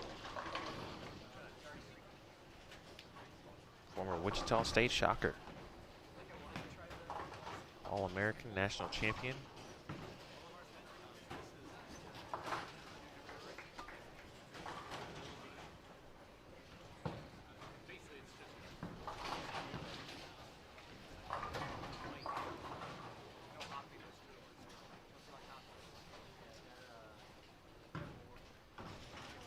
Shell? Yeah, appreciate that. Sounds like it made sense, so.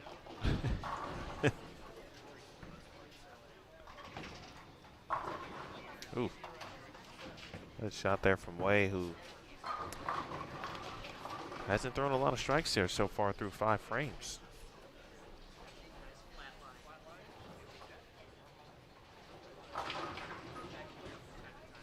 So Mason has gone strike. 3 consecutive splits, now a double. Young Gigi learning how to work through this, some of the adversity, excuse me, that you can encounter week to week, game to game. If you follow her on social media, and I encourage you to do so, certainly follow her and every player on social media.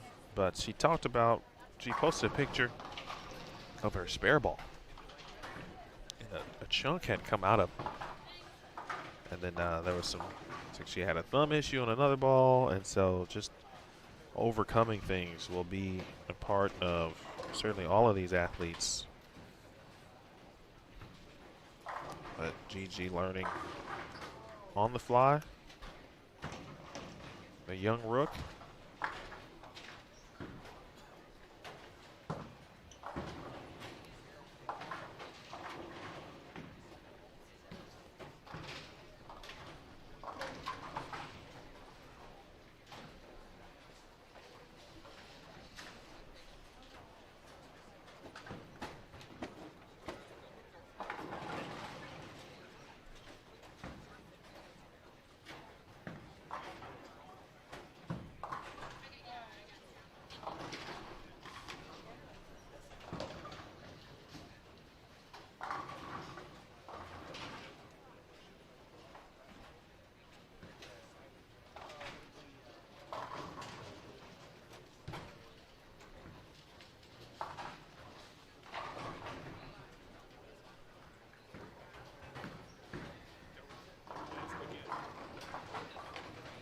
All right, Olivia Sandham, just an update. Up right now, looking for the front 8.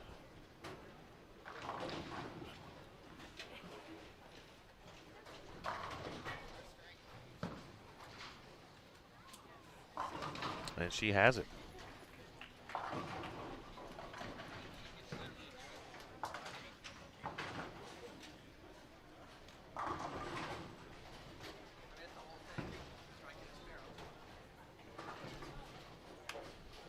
Two in front of the 10 on that attempt for Jazriel Tan. Let's take a look at some scores here with 3 games in the books. And Lee Jane Sin, who enjoys bowling here at Lincoln and was looking forward to returning here this week at plus 98 after 3 games. Jordan Richards shot 277.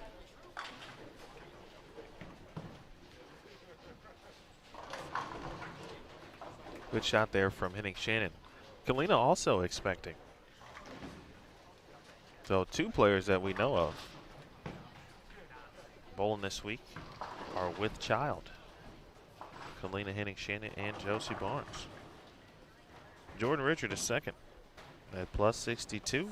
Again, shot 277 in game 3. Jody Golick is third at plus 55. Jody, the Schaumburg native, that is a suburb of Chicago. Siti Rahman is fourth at plus 49.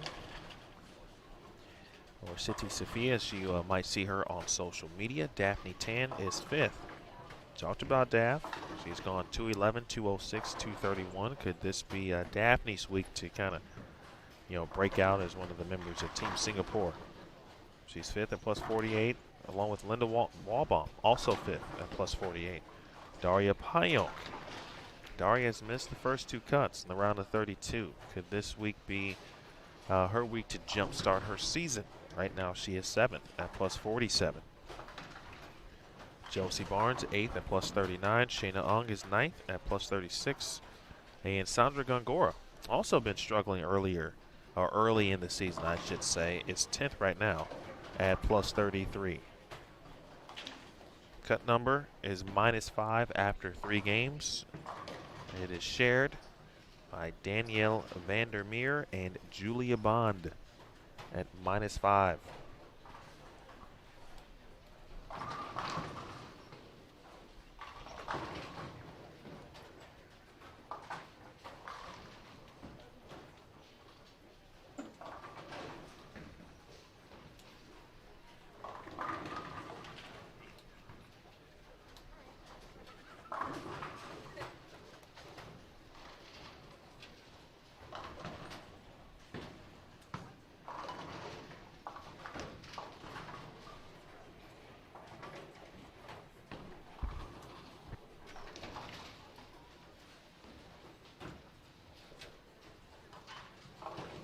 All right, Olivia Sandham looking for the front 9 and has it.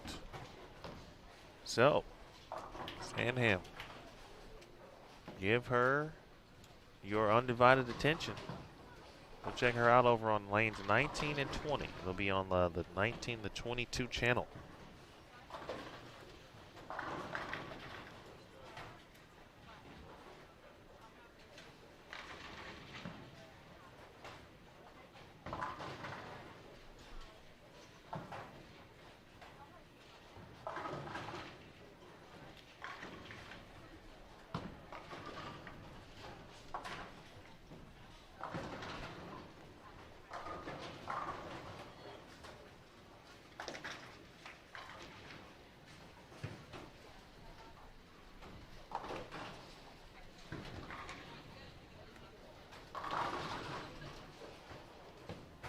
the split bug is out this week, folks. May have heard me say or talk about the split bug. Players have been bitten by that darn split bug. There are a lot of red circles.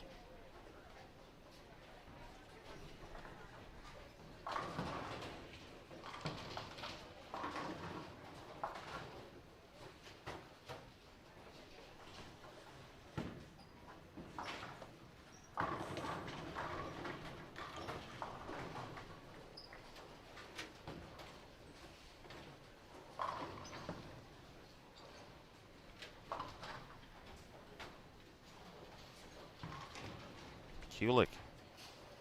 Good shot. You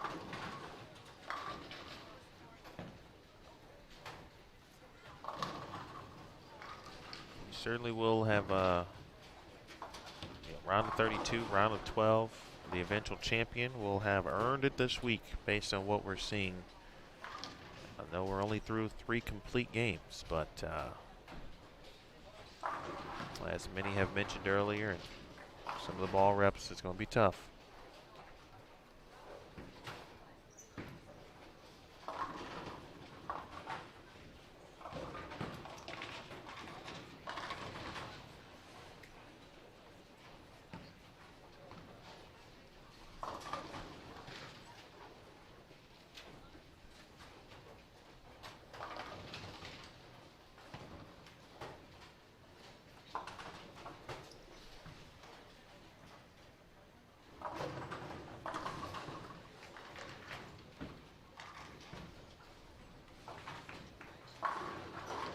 Nice shot from Way.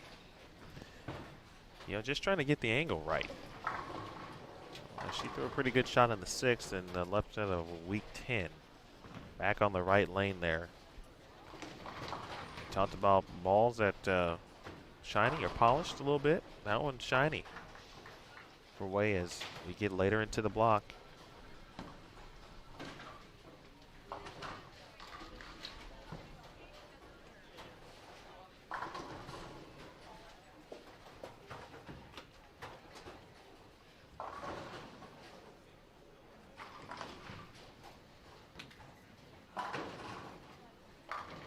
Jordan Richards going to get that look in her eye.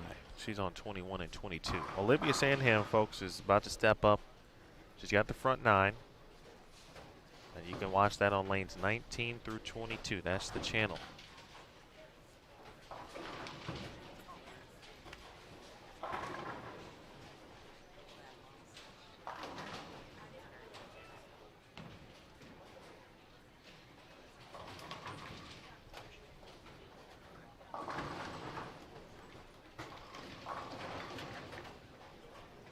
We'll give the radio call here on our featured pair. Sandham, ball out on the lane. Bang. 10 in a row for Sandham.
Let that one just a touch right.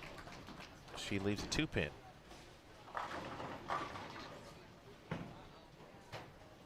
So nice game here for Olivia. If she were to shoot 300, it would not have been her first one in PWBA competition.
All right, Marcano.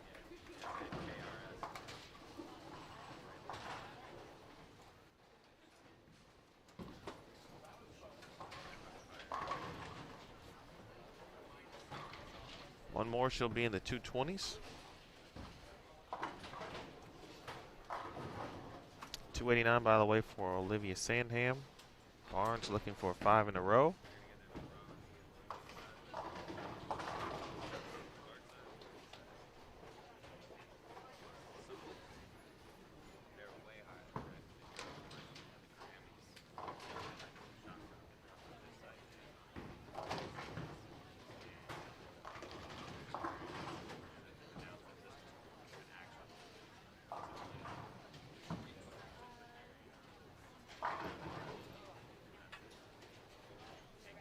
Strong wrap 10 there for Jazrael Tan.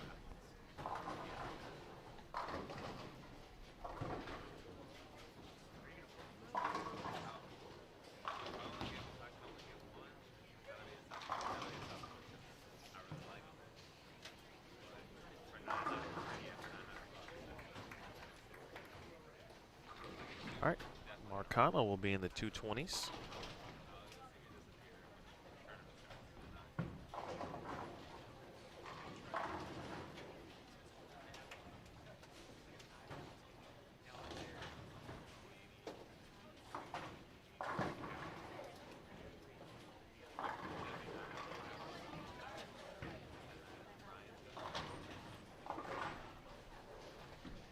And back to Olivia Sandham. She shot 300 last year in Louisville.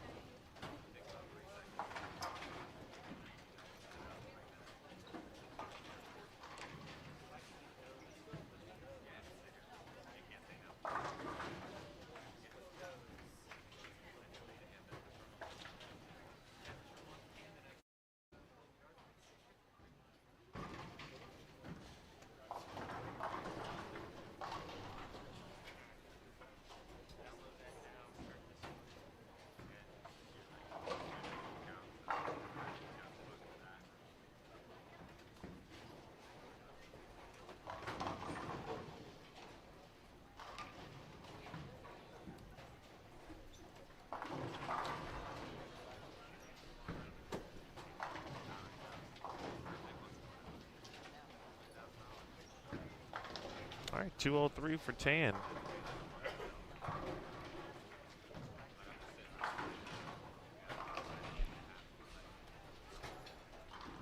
Oh, let's see. 1, 2, 3, 4, 5. About 5 pairs to our left. Now into game number 5.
GG's going to try to sneak out of here with 170.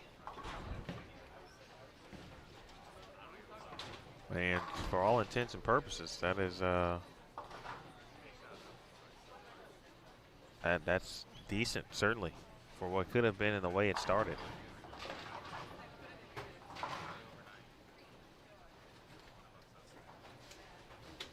Marcano again, 226. Kulik, 158. Oh, goodness. A good shot there from Way.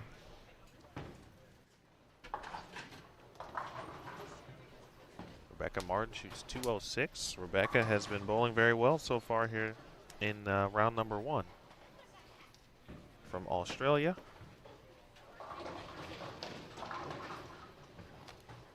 Zell Poss has found some rhythm, and she's got 4 in a row. Struggling in game 3. It didn't look well the first couple frames, but battling. Talked about that adversity. Giselle's still young on this tour also. Still learning. Made TV in 2017, St. Petersburg, Clearwater. Well, really good events, especially in majors for Poss.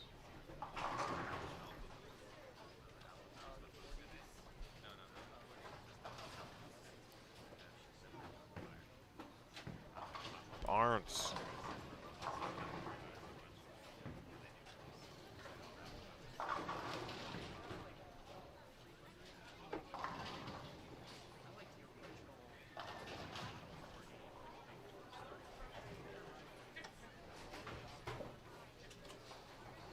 Game 5 is coming up.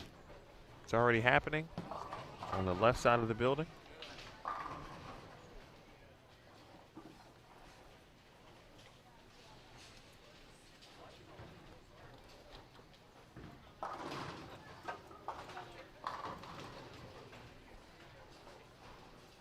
Nice game for Poss, 213.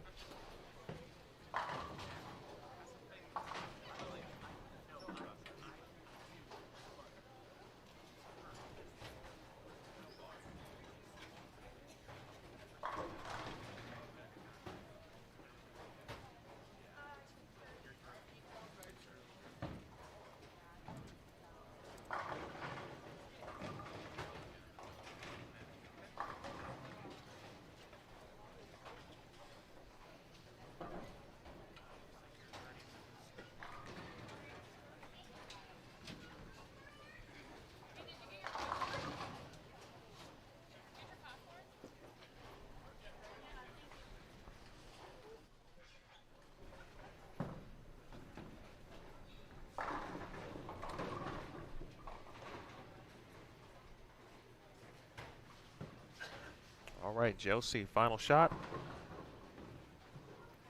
225 for Barnes, and game 5.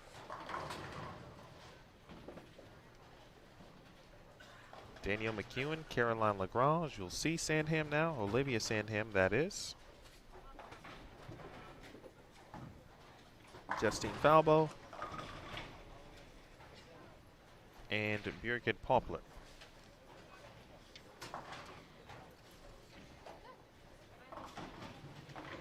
And on 23 and 24, we see Lee Jane Sin. Or excuse me, that's on 21 and 22, beg your pardon. 23 and 24, we'll see Sandra Gongora, Esther Chia, Katie Thornton, Daria Payonk, and Shannon Sellens.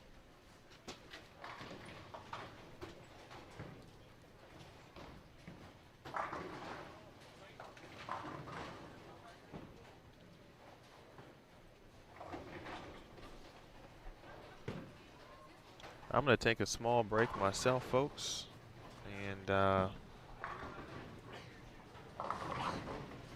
get some items that I need. Like that tea I mentioned a little bit earlier. So I'll take a quick break. Won't be back, won't be long or gone too long. At least I don't plan to be.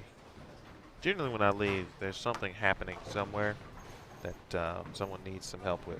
So, nonetheless, I'll be back momentarily. This is Game 5. You're watching Round 1 coverage of the 2019 PWBA Lincoln Open from Sun Valley Lanes in Lincoln, Nebraska. Back with you in a moment here on Bowl TV.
For a while, right?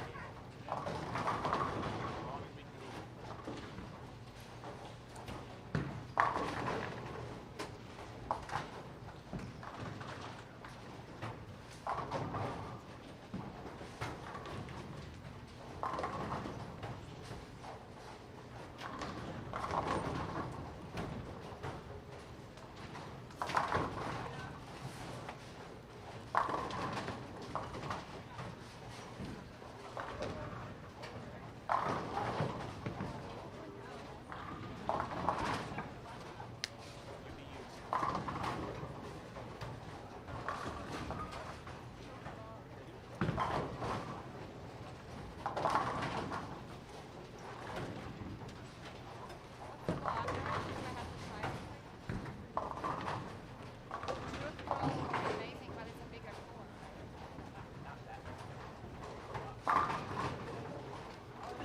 So we can cover.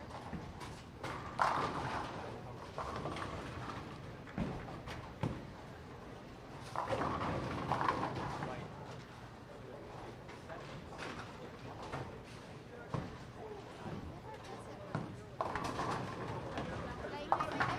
but they usually don't guess right for the I haven't read.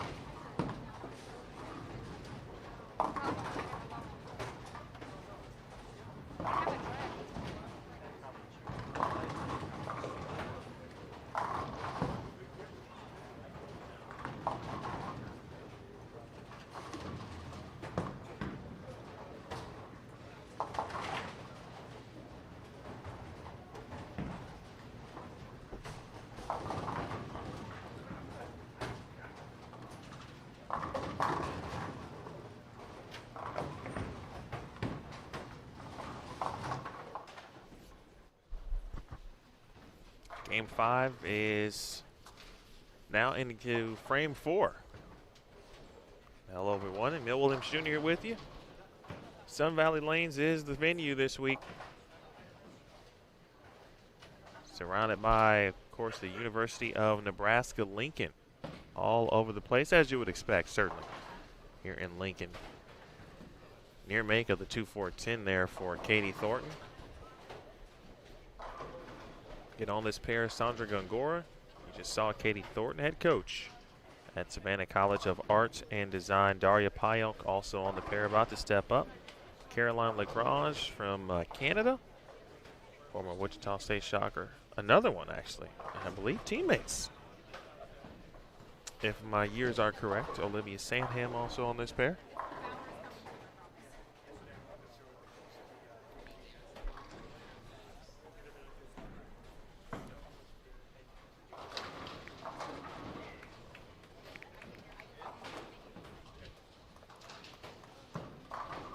Justine Falbo.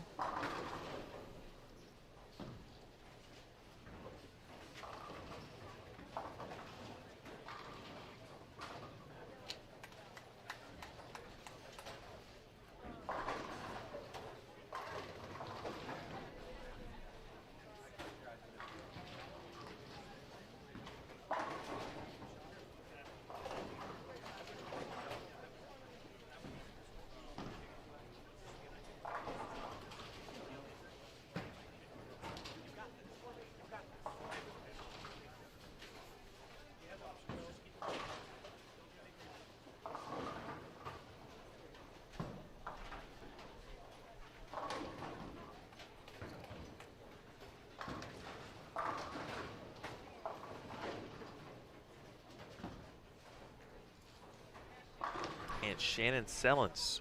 Shannon's going to bowl the USBC Queens, as are many players here. Many, wow. All right, that's a nice break there for Sellens, as the 4-pin does remain, but she'll take that.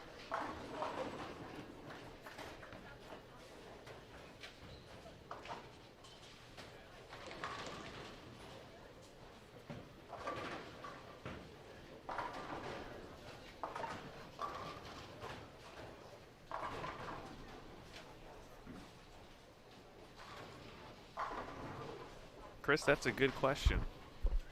Samantha, I know we first really met or encountered Samantha in St. Pete. And after making the PTQ or advancing from the PTQ, she then essentially utilized that nice momentum and bowled next couple of events and tried to give the PTQ run a couple more chases. So I have not seen her bowl this year, but I would expect probably, I shouldn't say that, but if we're going off history, then the elite events might be a time where we might see Samantha. She was from Florida though, so it was a nice kind of entry point for her, and you know, looking to get back into it and bowled well, and tried to roll that success over.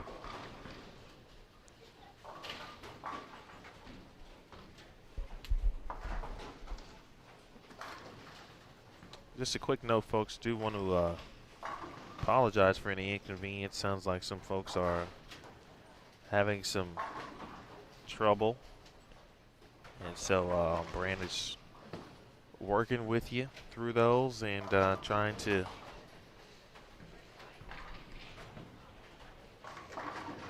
help you as best as we can.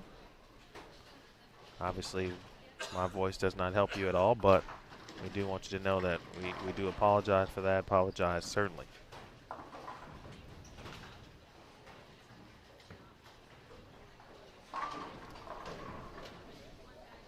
They tell me if I'm up. They tell me if I'm up.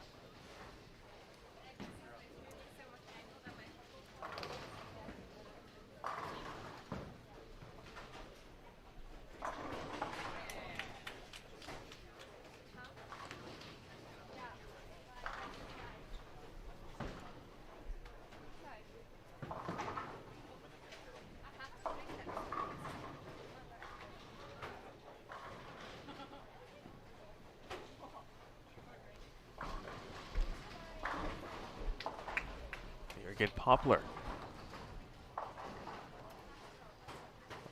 She will handle business on the spare. Sellens, whenever she bowls on tour, always tends to bowl well. Of course, I've jinxed her. And as soon as I say that,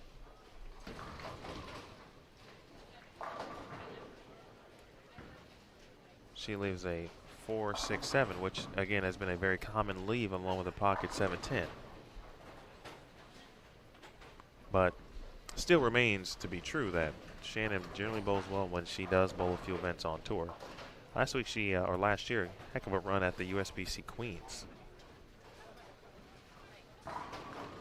Here's D-Mac. Ewing got back on track last week in Minnesota.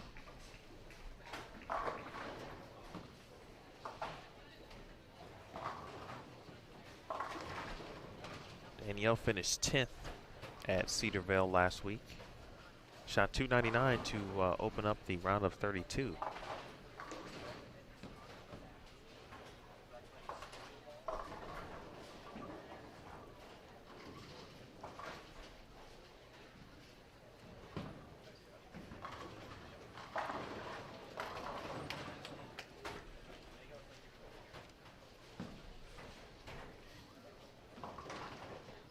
Things he never thought he'd say about it. Yeah.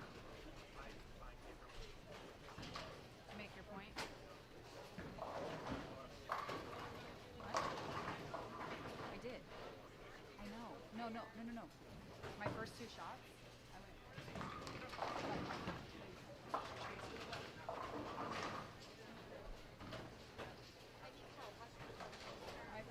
I first Connor's first shot, so shot is like.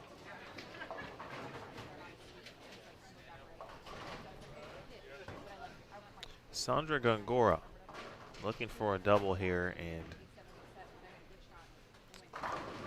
nice shot. And you can see the reaction there for SG and for Gongora, who has struggled. Certainly by the scores, you know, when someone who throws it as good as her, it doesn't look like someone like that may be struggling, right? But the scores would suggest otherwise. And so she's missed the first two cuts.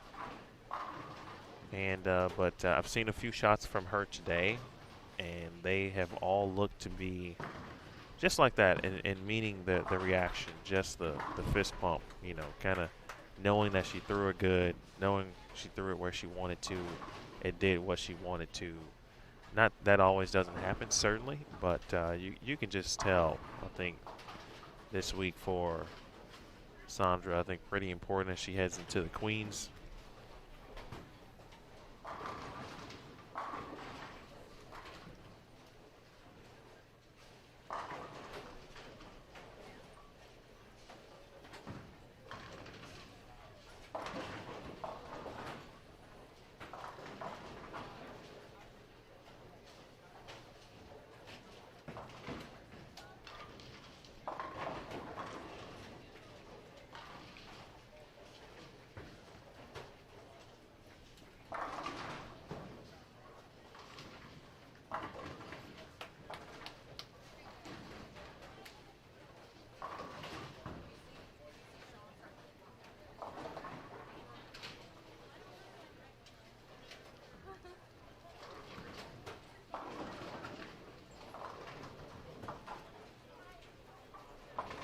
Nine pin uncooperative for Daria. Daria kind of in that same boat we just talked about with Sandra. First couple weeks did not go as planned. How do you handle that adversity? Keep putting in the work, certainly, which both of them certainly do. Gongora was here, I feel, Tuesday, practicing here at Sun Valley. Good shot there from Lagrange.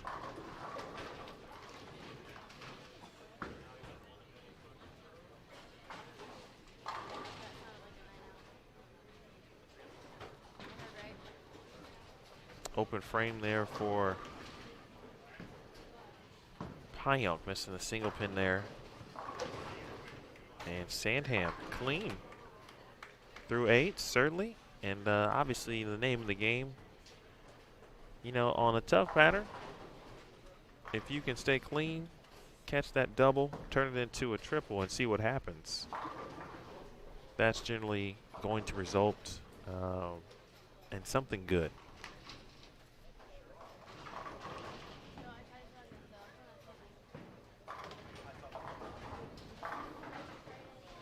Wow. That was like slow motion on that shot there from Poplar, as the pins just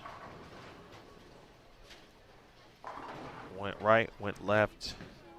You see the reaction, and all of a sudden 8 pin.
Michelle, that's a good question.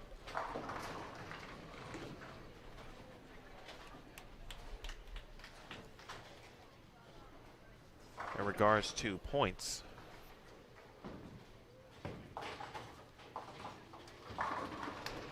I'll touch on that as soon as Gongora shot.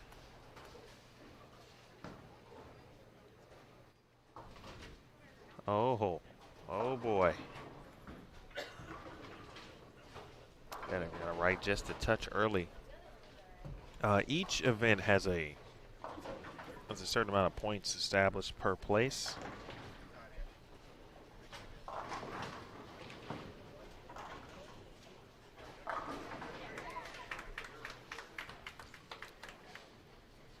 And it's actually in the rules, so you'll see standard events have a certain amount of points per place.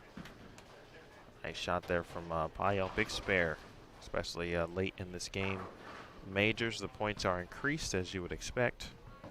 You get each place with a particular point number attached to it.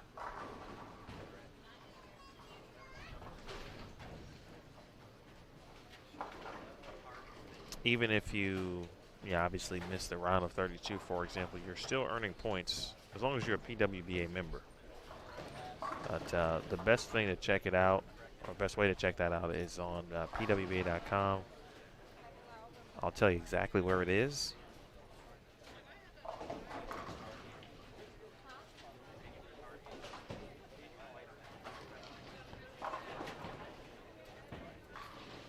It is rule number 14. It's called competition point system. So the table is there essentially for standard events, then also elite events, and then each individual major, as well as the tour championship. And as you know, the player of the year race, rookie of the year race, all of those races certainly could go down to the tour championship, even to the point where, points will be added based on finish.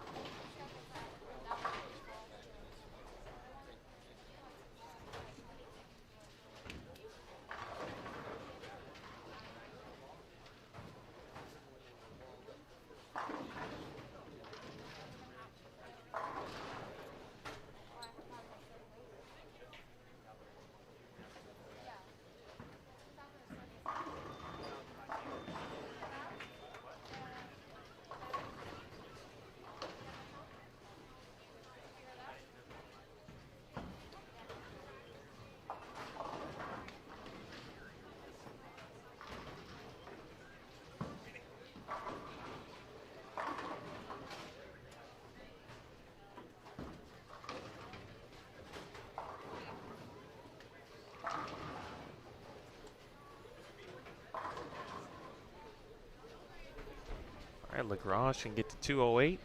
Gongora kicks the 10 outs. And the smile there from Sandra as well. Shannon Puhalski. Saw her just a touch to the left of your screen. Shannon can get into 230s with one more in the 10th.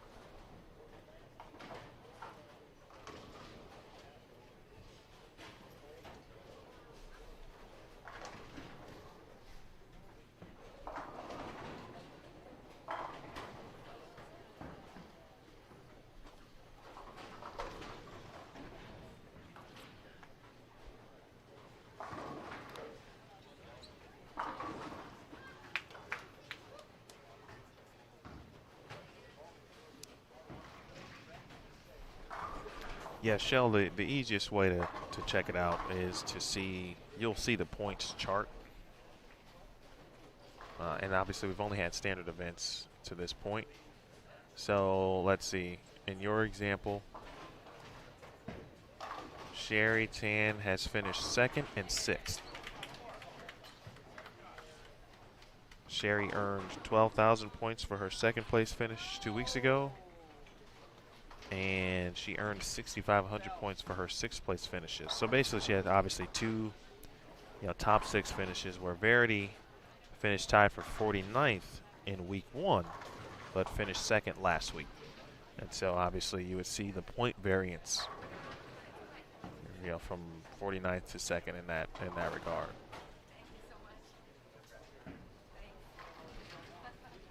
And this is how obviously we, pay attention to, especially late in the season, player of the year races, rookie of the year, etc., to know who's where, all of the scenarios, so-and-so needs to finish in the top, 12 to get to, or to have still have a chance, etc. It was very similar to that like last year.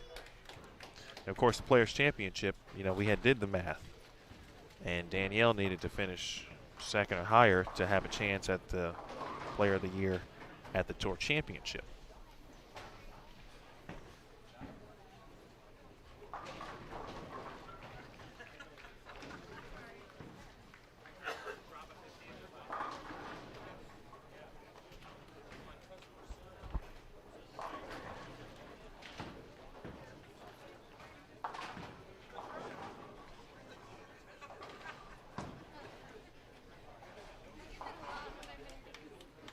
I've done an interesting thing, folks. And want to thank Sun Valley. They have provided a very nice platform, as they always do. Big shot there for Gongora. Yeah, you can just see it. She just looks a little different this week. I feel like she is just maybe a touch more determined.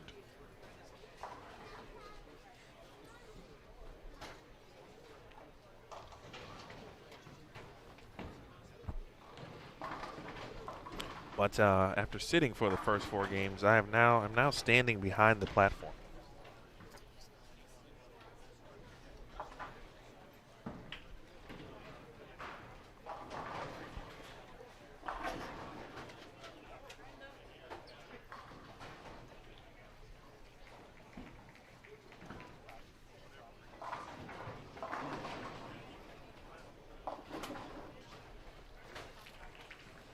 And I've got a very good view. I'm viewing my monitor here.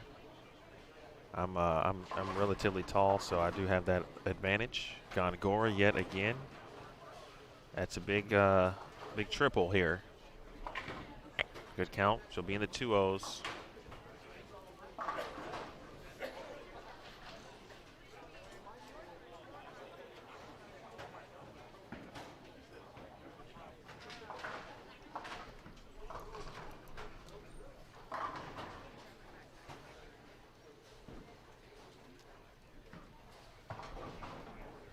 Very nice games here. DMAC 247, Sandham 219.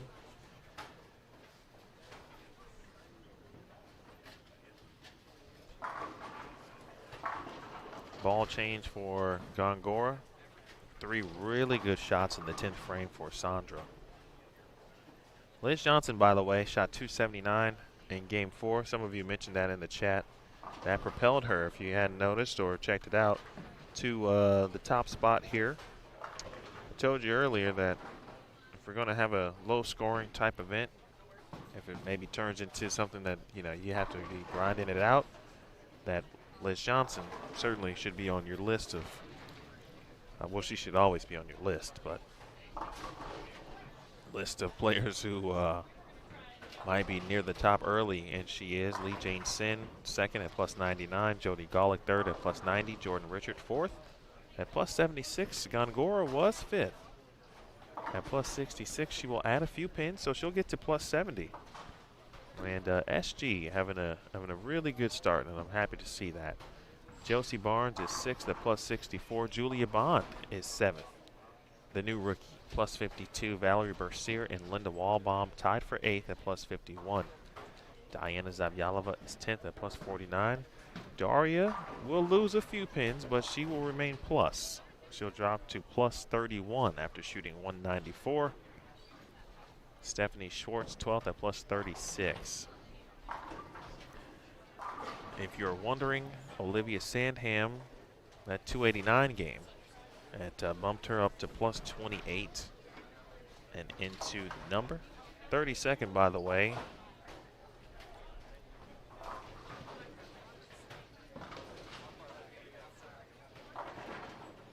is Caroline Lagrange right now at -8. That was after 4 games.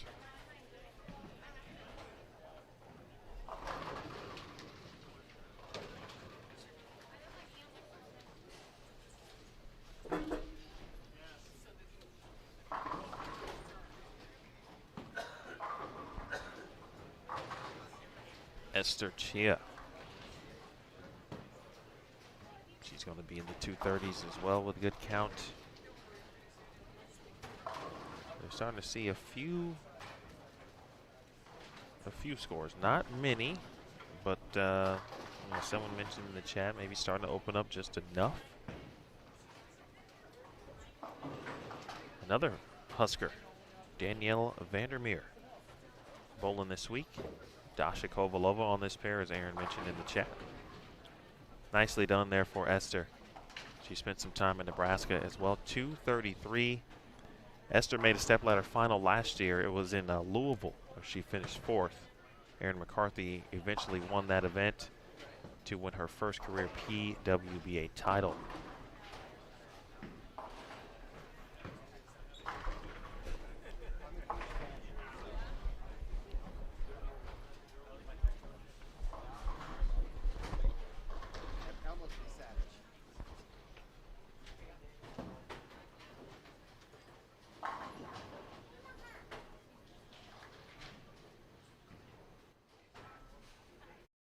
Katie Thornton doing a nice job leading the way at Savannah College of Art and Design.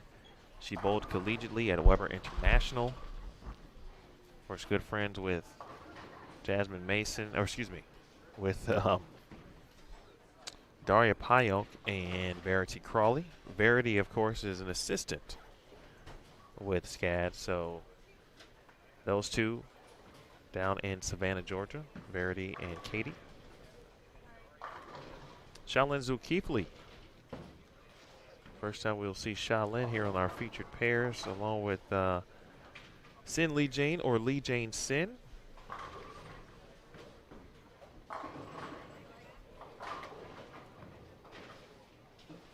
As well as Shannon Pluhowski. You see Haley Richard getting a good look here at what's happening on lane 24. Haley awaiting her opportunity here with Samantha Kelly and Missy Parkin.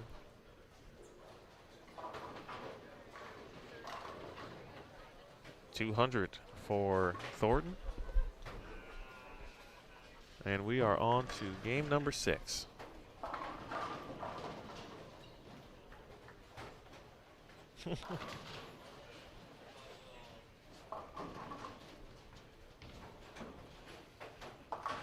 Charles, thanks for answering Aaron's question. Aaron is just trying to throw a little jokey joke. We always talk about this every week, but this week for sure, Aaron, I'm not sure the Shockers can beat Wichita State in this event as far as alums bowling. Next week might be a little different, obviously, as we head to Columbia, or excuse me, to Wichita. I'm reading the chat.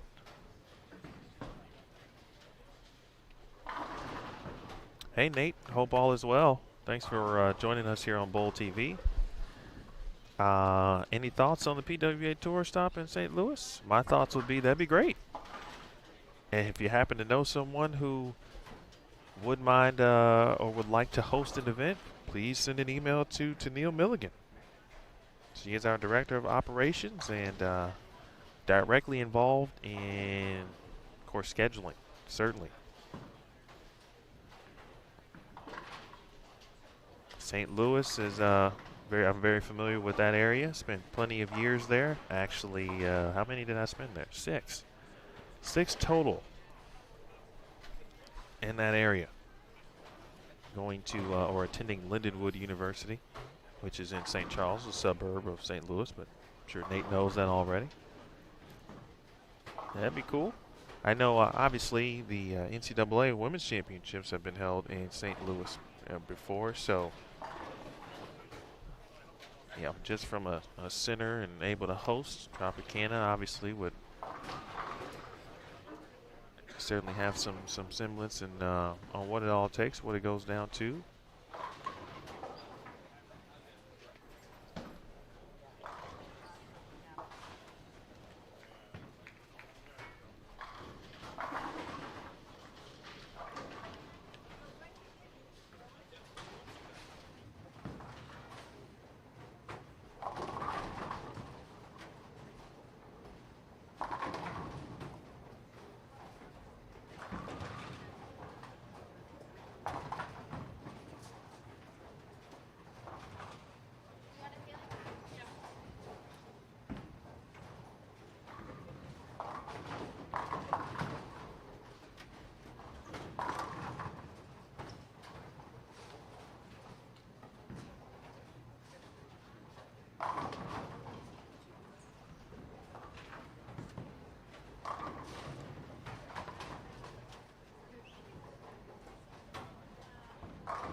Seeing a lot of good conversation about kind of college bowling.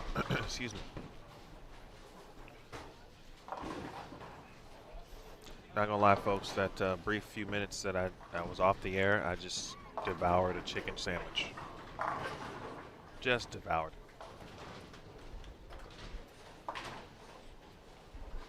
That's what you do in this business.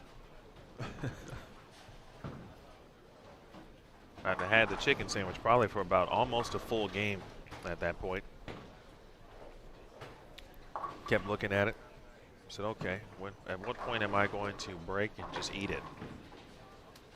And finally, I couldn't take it any longer. And I also didn't want it to get any colder.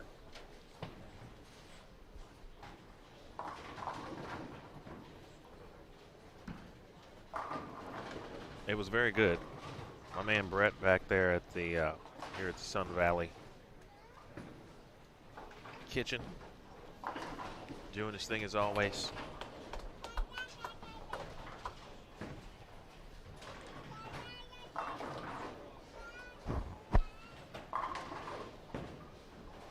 Amy Bruce. Oh man. There have been a lot of Stone 7s left today. It's always kind of cool to get an idea of each center we go to. It only takes a few games or so to kind of determine what are the common leaves going to be for the day.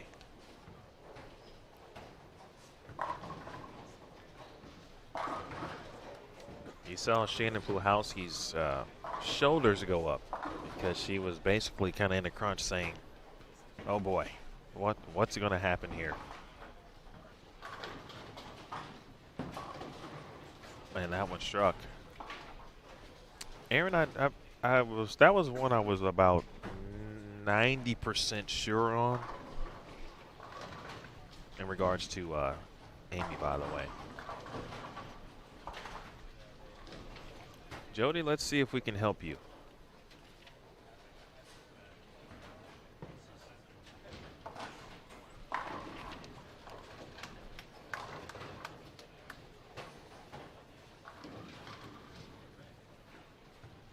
Shannon O'Keefe currently is on lanes 9 and 10. We do not have camera there, but we will have a camera on 11 and 12. That is where she will be for game 7, and then she will end on 17 and 18, where we have cameras also.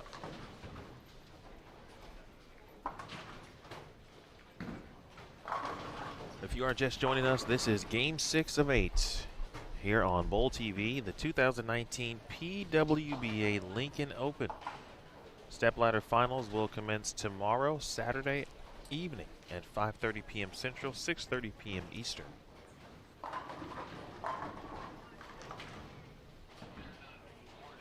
$3:30 Pacific here on Bowl TV. We've got round 1 underway. Round 2 will begin at 5 p.m. Central, 6 p.m. Eastern tonight. Those of you are certainly familiar at this point. Good shot there from Shaolin Zulkifli, a Malaysian legend. Back with us here on the PWBA Tour.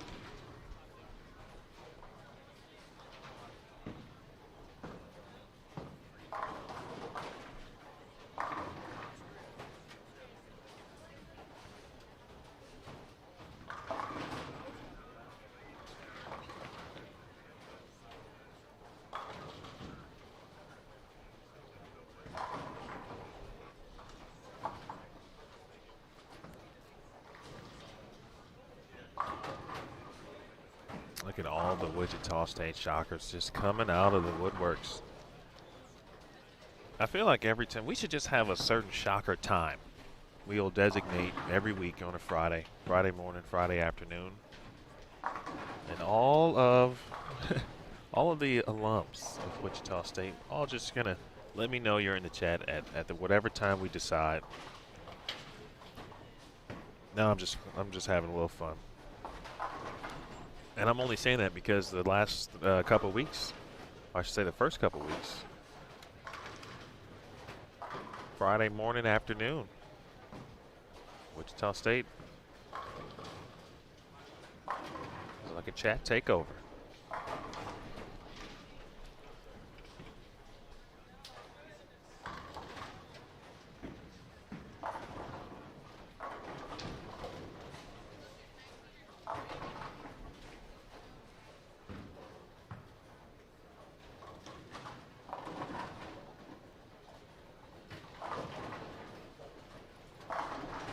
Interesting that Lee Jane Sin's still able to play where she's playing. And some players have already moved one arrow and a half, maybe two left of where Sin Lee is. Wow, goodness gracious. Amy can't buy a break right now.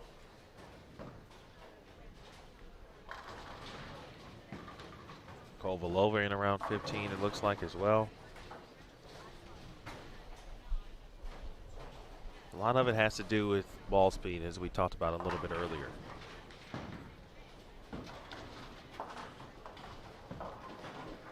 Haley right about 19. Wow.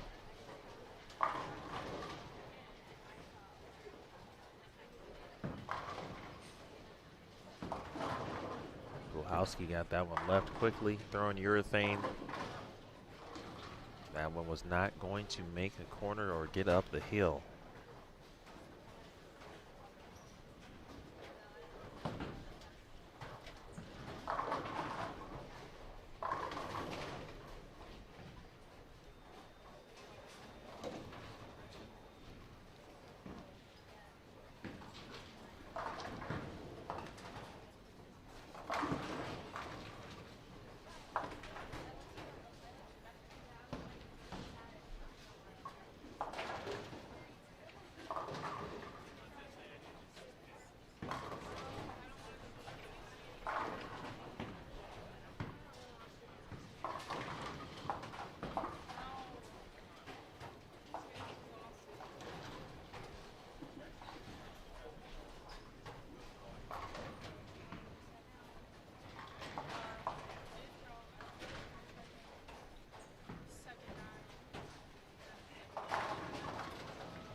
I see some good convo again in the chat with Katie and Aaron.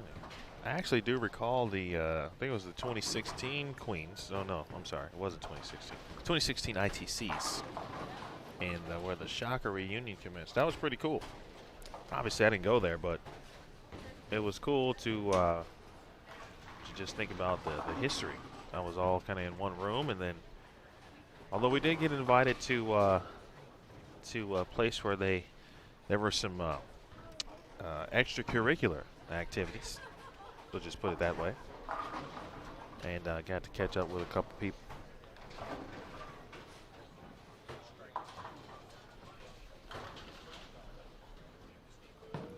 It's no problem, Brenda. Let's take a look at the score, as it's been mentioned in the chat already. After 5 games, Jordan Richard is now your new leader. Jordan, in the last 3 games, has gone 277, 214, and 259 at plus 135. Lee Jane Sin is second at plus 103. Liz Johnson is third at plus 95. Jody Golick is fourth. Jody's still doing her thing here at plus 90. Daphne Tan is fifth at plus 74. Diana Zavyalova, 6th at plus 72. Sandra Gongora is 7th at plus 70, plus 70. Julia Bond is tied for 8th with Danielle McEwen at plus 68. Brianna Cote is 10th at plus 67. We'll scroll down to the cut line. Right now it's plus 12. There's a tie for 31st at plus 12. It is Aaron McCarthy and Sherry Tan. It's the first time the number has been plus today. First time the cut line has been a plus.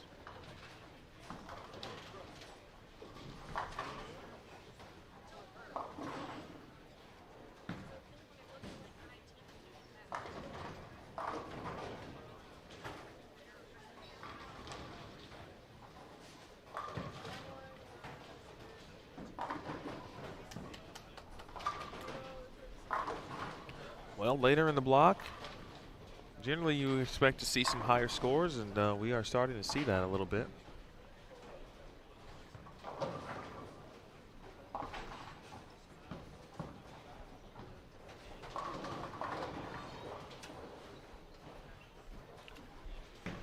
Danielle Vandermeer is on the way to potentially some really good things here. She is currently 13th at plus 55, coming off a 279 game. There is Danny. And we cut that one just a touch short there and then crossed over. No break. And leaves at 5'10". Brianna Cote, 4 in a row. We were talking about college bowling earlier. Bree attended Central Missouri. And I think it's safe to say that, and there's been some really great bowlers at Central Missouri, but I think Bree is the best ever to bowl there.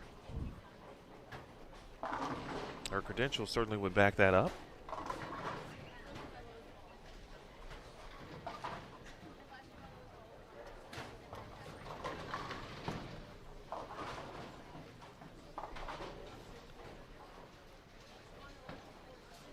Amy is, she started well, then went 7-pin, 8-pin, and now is had a little trouble here as, again, the lane's just continuing the transition.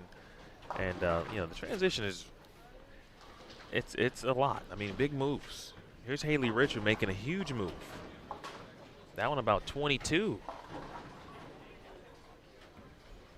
So if you recall, Richard left the Greek church last time she was up on the right lane, and she moved at least 5 boards on the approach. I think this pattern will allow you to see players make bigger moves, and if you're paying attention, especially, you know, after a split is made on a particular lane, you know, if they think it was a good shot, you know, and Haley, that shot looked good on the Greek church, and definitely based on her move on the lane, she thought it was good too.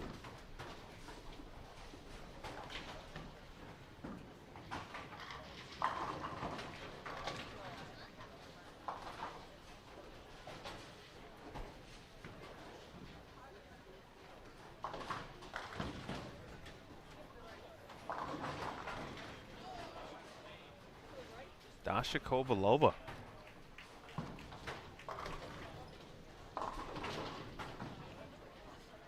Is this the week for Dash?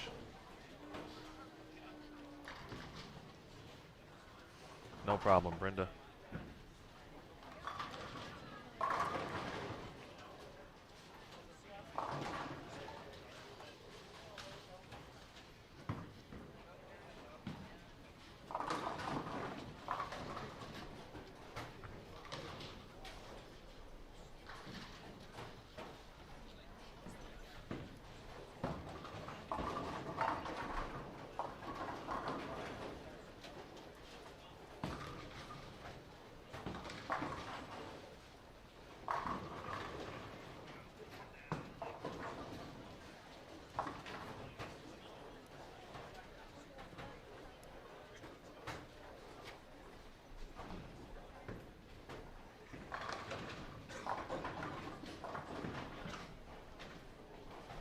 All right, friends, don't forget about actually our friends over at the PBA, Professional Bowling Association. The PBA playoffs have been taking place every Monday for about the last month and some change now at 9 p.m. Eastern over on FS1. It has been the top 24 players, as Amy Bruce gave that one a run. Top 24 players from the 2019 season have been battling bracket style every week, again, leading up to the live championships, which will take place on Fox June 1st and 2nd. June 1st and 2nd from Bayside Bowl and Portland, Maine. Again, that is the PBA playoffs from Portland, Maine. Good shot from Haley Richard as she throws her arms in the air, exclaiming great things now after that strike. June 1st and 2nd, Catch the Live Championships on Fox. And until then, watch all of the PBA playoff action on FS1. Shout out to everyone at the PBA, Tom Clark, Dave Schroeder and company. Bill Vent, Jerry Snyder. All right, here comes the boom. Lindsey Boomershine. And no love on the 4. Young son Aiden, I think 2 years old, I believe. Boy, they grow up quick, don't they?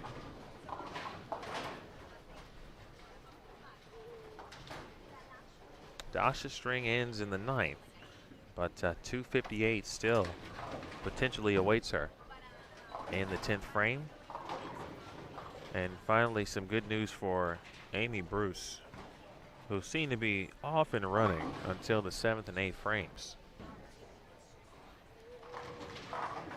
Kulhowski now has found some trouble here, struggling.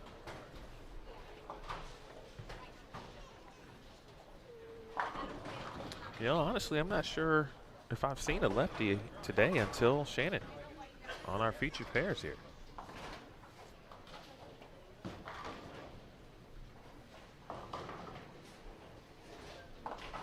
So I can't say I've been seen anything on the left, which again not uncommon for Puhowski to deal with. But I'd have to think she's not the only lefty here. No, Sherry Tan. Okay, Sherry Tan. Cote. Yikes. That one looked a little slow. Maybe a touch.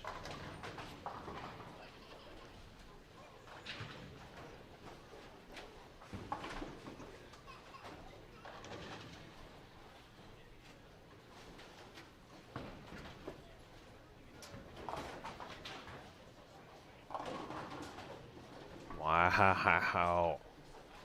Hey, you got to take those, Linz.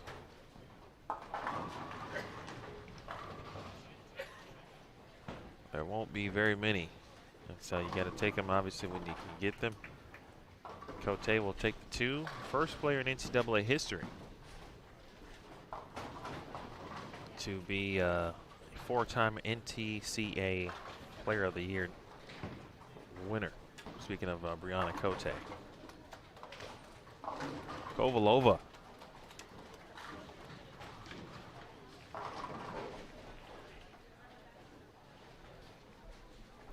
You know, John, that's always the question. I think it really, to me, just depends on, you know, that's a terrible break, by the way, for Richard. I think it depends a lot on what the condition is. Sherry Tan is in the field, so I did have to think about that. So there are at least 2 lefties. And since Singapore has been on the tour to start the season, Sherry and Shannon Puhowski, as a matter of fact, both made the show to begin the season in Cleveland. Speaking of 2 lefties, who had 2 lefties, 2 righties.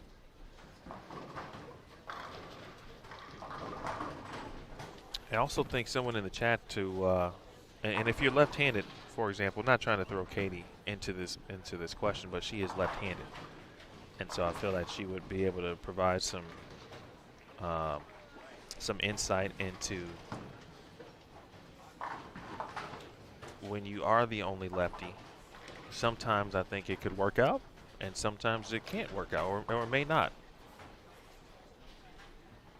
Sometimes you have what you feel you need in regards to equipment. You can, you know, put a couple balls, change some surfaces, and, you know, feel pretty good about, you know, what you might go to throughout a block. And then sometimes there are no answers I've seen. Hosan, that, yeah, I would ask anyone who's left-handed to provide or share some of their insight on what they go through.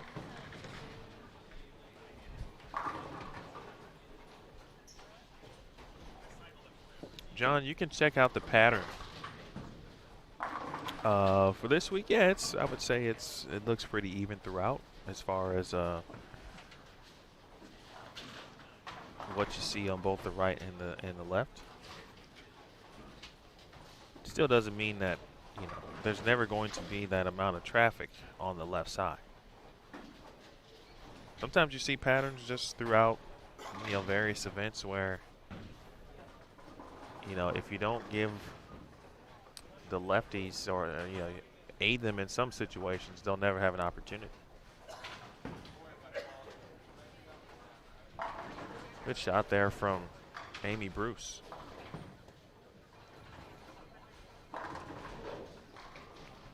Haven't missed a giveaway as of yet. The giveaway guru will certainly let you know. As Jane unable to break down a split, so that's trouble for her. She's going to lose some pins this game. I feel that Haley Richard has thrown a lot of good shots this game, even made the right moves, and has yet to be rewarded. Zulkifli. Nice shot.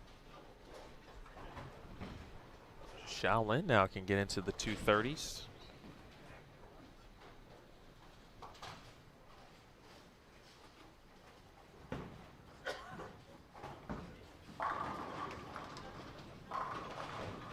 Great start to the game. Amy able to kind of withstand some tough breaks and throws the last four to get to 210. That is a well-played game right there. Well bowled.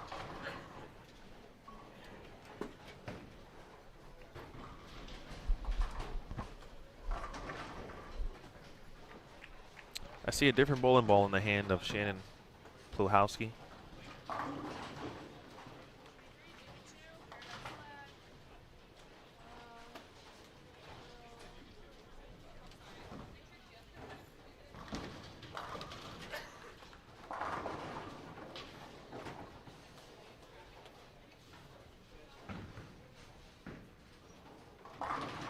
Oh my goodness. Yep. Yep. Yep. You saw the reactions from Shannon. Switches to reactive. Throws a fantastic shot. And stones a 10. Life sometimes is not fair. Zulkifli. She's got it going, however. Shaolin for 237. How about 234? Still looks good on the score sheet. Nice game. If you joined us late, I mentioned earlier in the broadcast that talked to a couple reps. Talked to Snelly, for example, from Team EBI, and he mentioned this would more than likely be, certainly of the first 3 weeks, the lowest scoring, and maybe the lowest scoring of the season. 38-foot flat pattern. 21.5 mils, a pretty low volume. Flat throughout.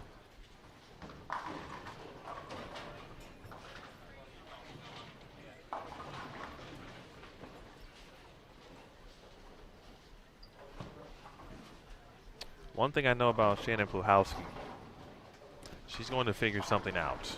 Whether it's this block or even the beginning of next.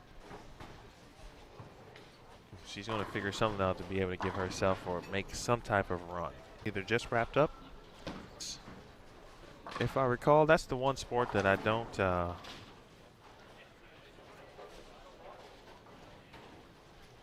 watch a lot of.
You kids are funny in the chat, and I appreciate it. I really do.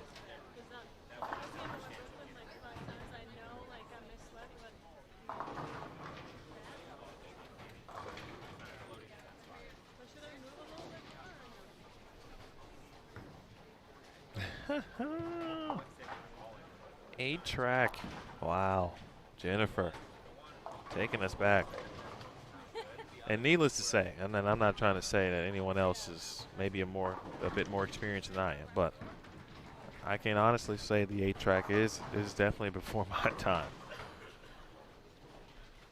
However, I've seen an 8-track, certainly. And I've seen cars that still had 8-tracks in them. My dad actually had when laser discs were the latest and greatest. My dad had several laser disc players. I remember actually he had I don't remember which Rocky it was, but one of the soundtracks of the movie was a laser disc. It was really cool.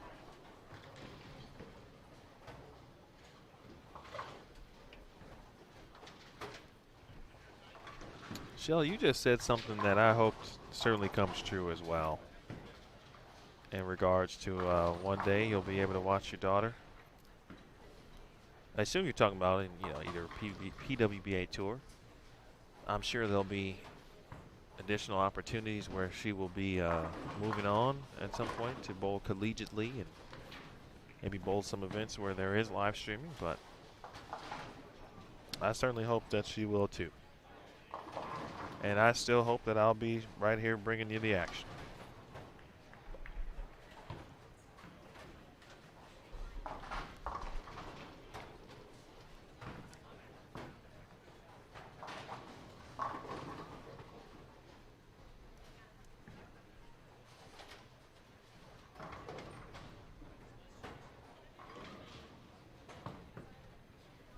Oh, don't talk about vinyl.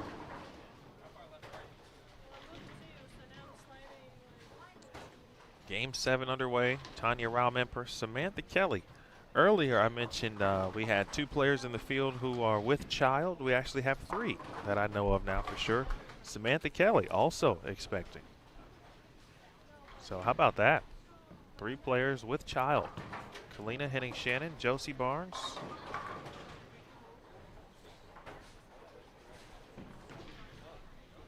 And Samantha Kelly.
In 23 and 24, game 7.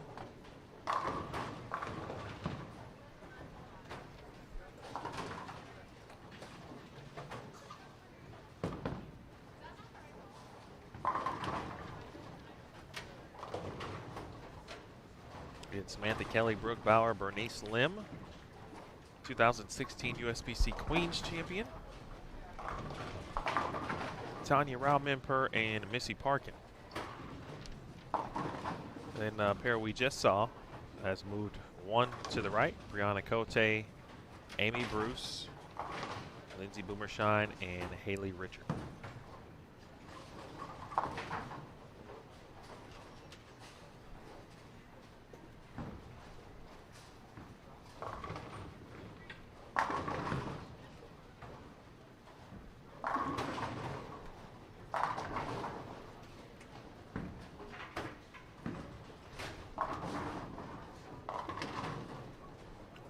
And the 7-pin goes for Team Singapore's Lim. Boy, Bernice says, you know, when you win a major tournament and no one knows or maybe have heard of you, you know, and it could be any sport, right? When you see a newcomer and they come on the scene, have early success, a lot of folks tend to go, well, you know, who is that? Or can this person replicate that? Or, she got lucky kind of thing. But, like, no, Bernice Lim is fantastic. I'm not saying that someone said that about Bernice Lim. I'm simply stating that I think in the sports world, the tendency is to not necessarily highlight the accomplishment, but instead wonder about whether they can repeat it. Bernice Lim not only has repeated, certainly, but just look at her international resume. And came out, shot .804. First 3 games in Cleveland. So it's just fun to watch Singapore bowl and Malaysia. And today, Australia, in regards to countries that are being represented with multiple players this week. I believe next week we're going to have we should have a couple players from Japan also in the field.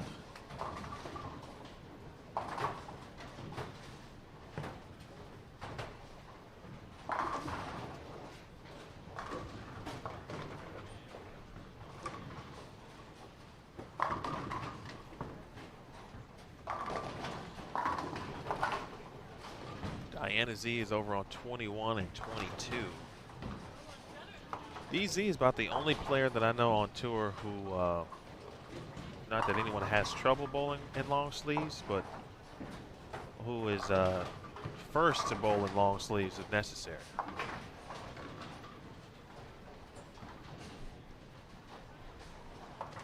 The bowling center has gotten a little chilly, especially since we began this morning.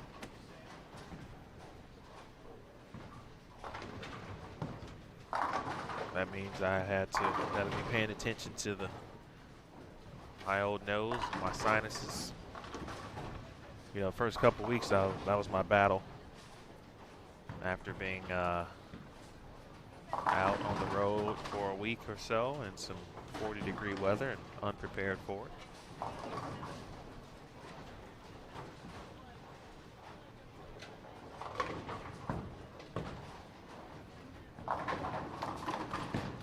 All right, Missy Parkin.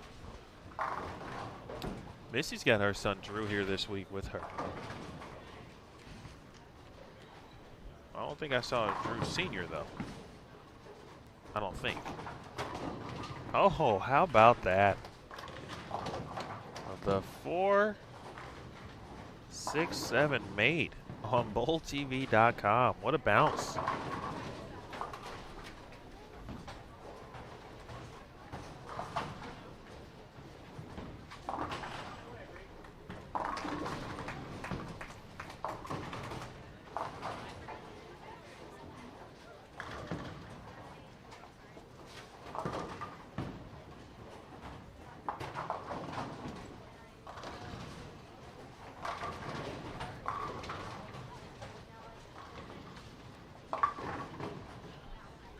Troy, that's a good question, man. I just had a chicken sandwich. And so I'll be about due here and after this block, certainly. I'll probably just keep a snack, if you will.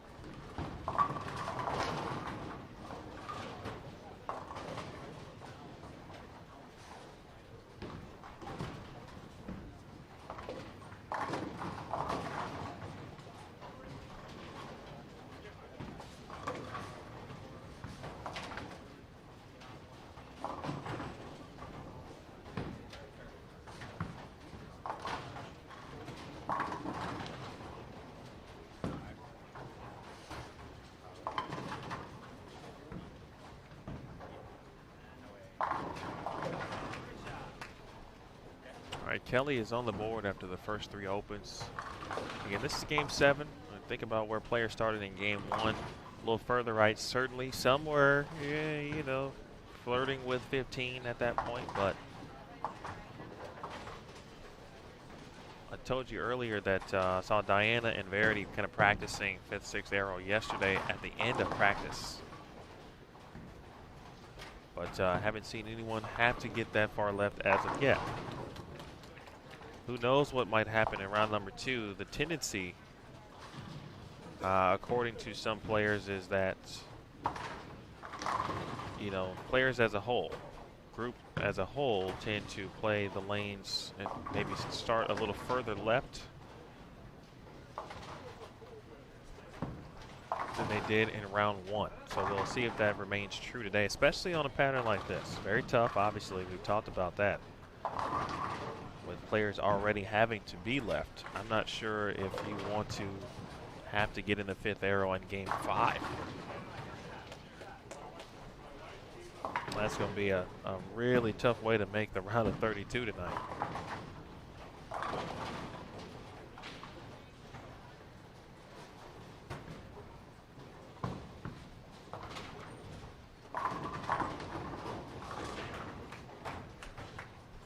Back-to-back good shots now for Samantha Kelly. Former Robert Morris, Illinois University bowler. Speaking of Robert Morris, did you get a chance to see the Intercollegiate Team Championships on Monday, or Tuesday, excuse me. As Robert Morris and McKendree battled for the Intercollegiate Team Championship on the women's side, and boy, Courtney Ermish. As Cote gets a break on a spare. Courtney Ermish having to throw a double. All 3, if I recall. To win an ITC title. And she threw some great shots. The emotion. What a show, definitely. If you haven't watched that, be sure to check it out. Should be replaying on CBS Sports Network. Next Tuesday will be the men's show. And it'll be at 8 p.m. Eastern. Weber versus Lawrence Tech.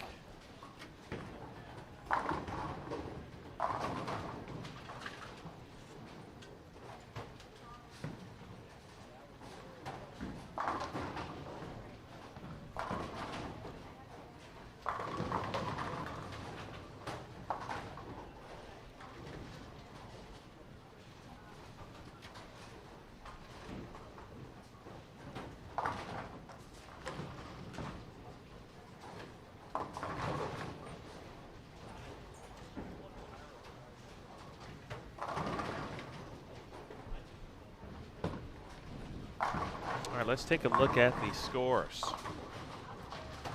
A la Celebrity Jeopardy.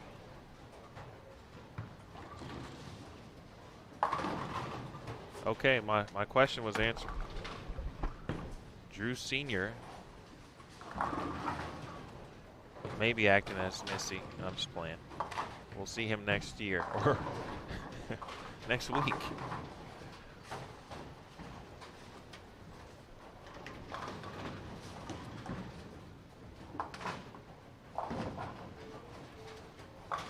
All right, here we go.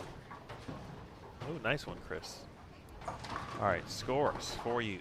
Here we go. Here we go. Well, let's make sure they're there first. Not yet. Okay, no scores yet. By the way, Lindsey Boomershine here with 5 in a row. I've said I designated 3 people that I thought, and I feel like I may have even forgotten one. But I know I said Missy Parkin in regards to winning a title in 2019. I thought Lindsey Boomershine would win one. I also thought that Summer Jasmine would win a title as well.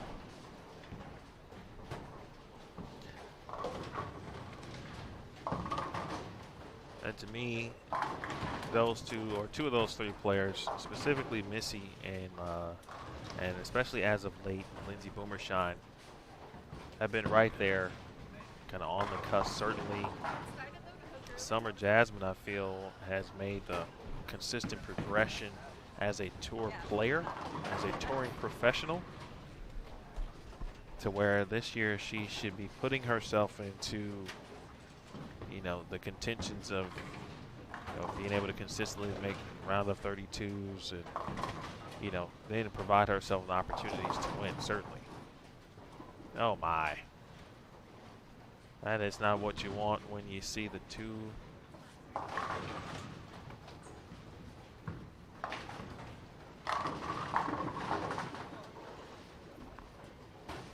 Excuse me, 2, 4, 5, 8 as the 2 falls. So it's the 4, 5, 8. Samantha Kelly, get that 10 out.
See Brooke and Nicole back out on tour, bowling some events. They were fantastic hosts, of course, along with the entire Bauer family last year in the Greater Harrisburg Open. Uh-oh, it's giveaway time, folks. Wow. Boy, people are having so much trouble, lots of difficulty breaking down splits. If you're a touch slow, if you are just a touch slow, or if you miss in just a bit, and man, it's hard to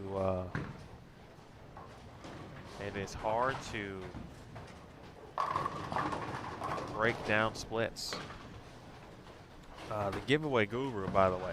There's a giveaway about to take place. If you're watching the lower third, we'll be giving away 2018 autographed program. Troy, Drew's always welcome. I will specifically say for next week, as we did last year with the Queens, we do plan to have, or at least at the moment, that's our goal. How about Samantha Kelly? Talking about making moves. A couple of splits early, and now has herself a 4-bagger. We'll try to bring more players in the booth as we did last year at the Queens, kind of taking up hour or so type time slots. That's a reminder for myself to find that document. Queens obviously a long week.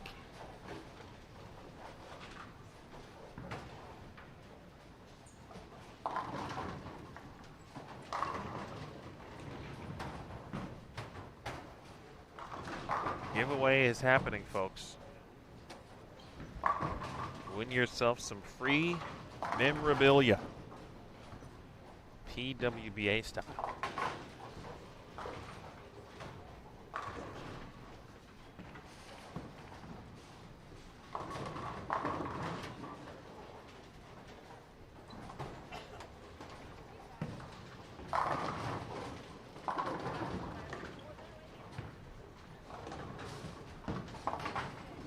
No. Well, the pins bounce here at Sun Valley. Submit that entry.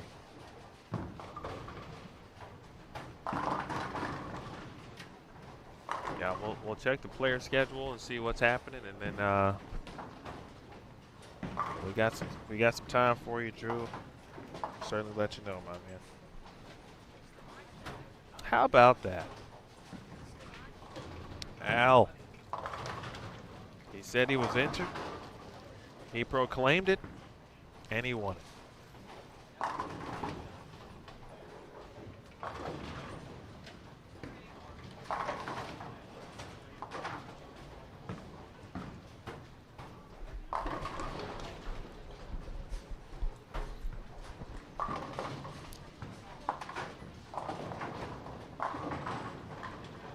Week 10 there for Cote. When Bree all of a sudden, you look up and this game kind of getting away from her a little bit. All right, let's check our standing sheet now. It is available. After 6 games, Jordan Richard, 43-pin lead as Parkin able to strike in the 7th. Plus 140 is Jordan Richard. Brianna Cote is second at plus 97. Danielle McEwen, Dasha Kovalova, and Diana Zavyalova. If you can tell me what all 3 of those players have in common, you may not win anything, but you will be paying attention. Besides being all tied for 3rd at plus 95. Danielle McEwen, Dasha Kovalova, Diana Zavyalova. One of those 3 players, besides being tied for currently or tied for 3rd at the moment at plus 95, what do they have in common? Julia Bond, 6th, plus 92. The young rookie said she would be comfortable, feels like she would have not necessarily a full advantage, but because she spent a lot of time here recently, feel like she would be able to, that advantage would help her stay focused. It's working out so far, plus 92.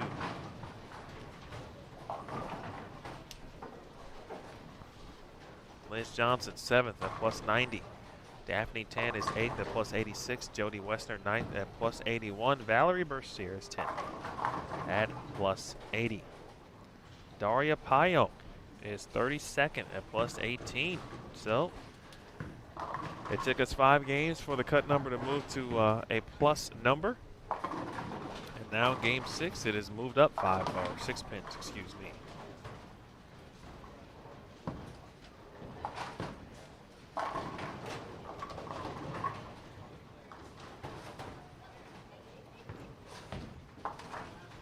Jennifer Parisi has gotten it. Jennifer, you, my friend, are paying attention. I don't have any mini gifts to give away for that, but I'll keep that in mind when I throw random things out there like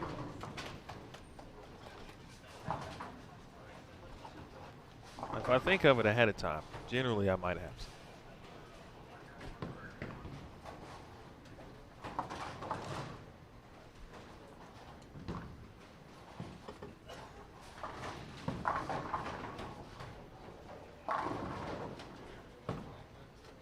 Bernice Lim. We talked about Bernice at the beginning of this game. And now on pace to go with or max out at 279. Cote, it's a big 9th and 10th for Bree. Right now in 2nd. She's going to lose some pins. The question is right now, how many will she give back? Kelly. No, but a good run. Put herself in position to get to 2-0 this game at least. Let's see where Samantha Kelly is in the standings. Oh, there she is, 33rd, plus 13. So she's in the mix. Other players around the number right now. Let's see, 30, tied for 30th, plus 23 is Megan Zapansky, Erin McCarthy. Olivia Sandham is 29th. Rebecca Whiting, who started the day very well, now 28th at plus 26. Katie Thornton is 27th at plus 27. How about that?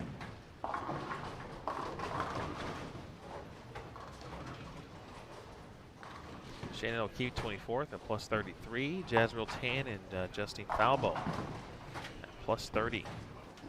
Tied for 25th.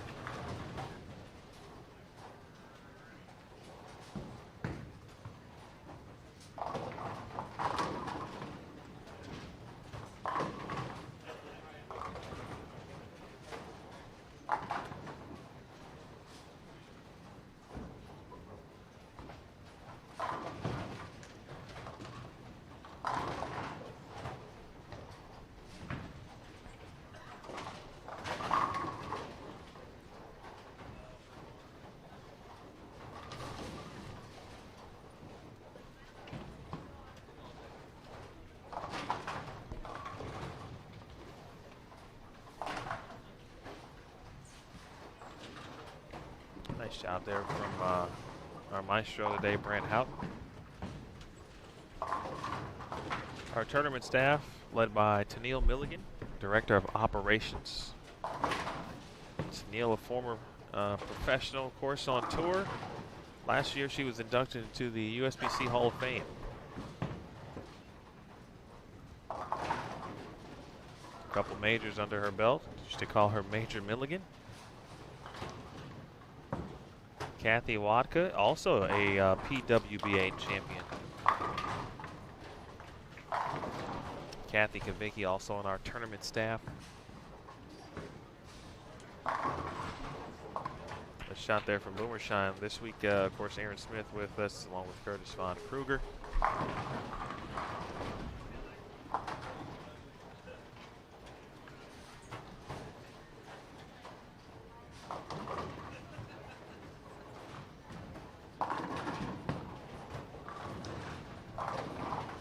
Jackie, I just saw your guess. That was a good guess, though.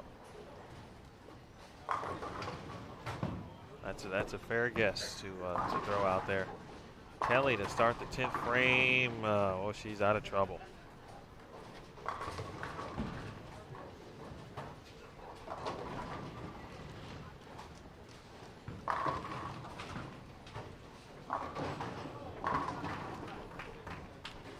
Another big shot there for Reed.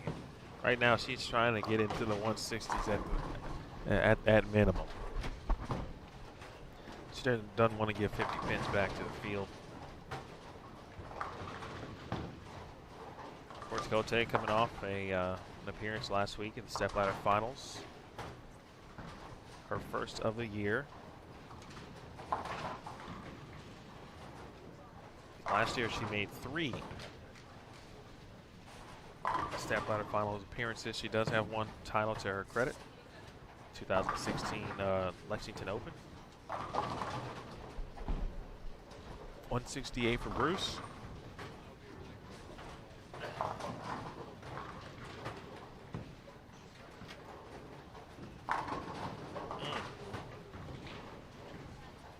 Another good shot there from Tanya. Things a little bit different this year for Tanya as she spent the year in the United States. Tanya from Indonesia and generally spends a lot of her time in Indonesia, going, of course, back and forth, rolling on tour, back home, prepare for various competitions where she will be representing Indonesia, for example. Another good shot for Cote, and she will be in the 160s.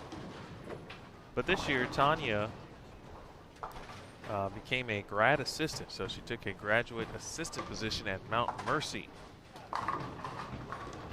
She was helping Coach Andy Dirksen, the coaching staff, is pursuing her master's degree.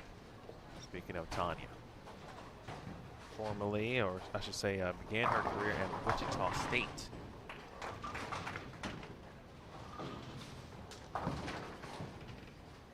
She is not bowling, but is coaching Mount Mercy.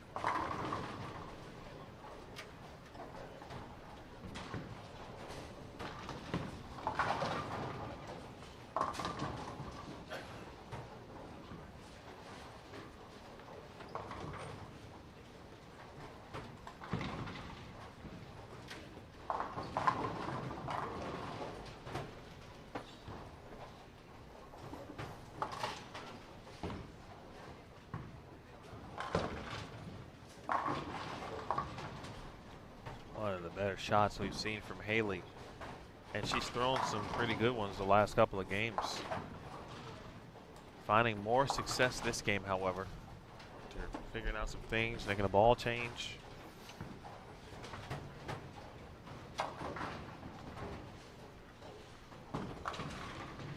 That might have been a fill, or excuse me, a different ball on the fill for Lindsay. 218 nonetheless, so Parkin now. A chance to make a big move here. First shot in the 10th frame. All right, out of trouble. Nearly to a 10. 2-pin remains. And now Beshy's looking at 238. Missy at +1 right now. +1 tied for 38th place with Jen Higgins. Jen having a pretty solid day overall. She's had a couple low games, but she shot 238, 246 in her block. Jen battling back from a really tough infection in the last few months. Pulled a muscle in Cleveland and had to withdraw.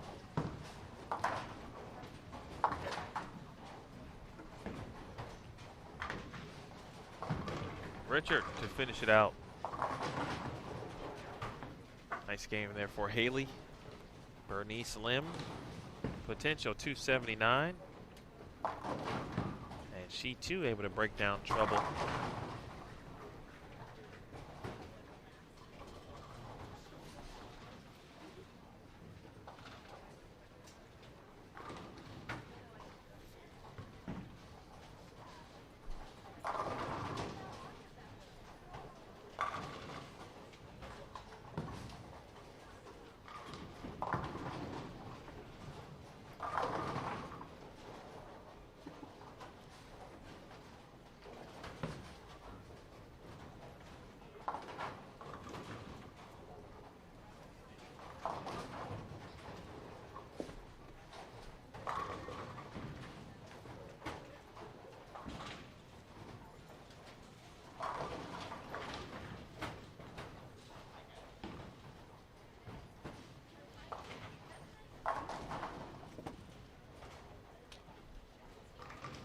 .237 for Missy.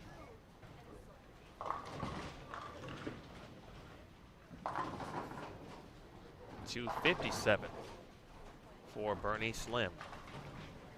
And on to game 8 we go.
Game 8 is off and running.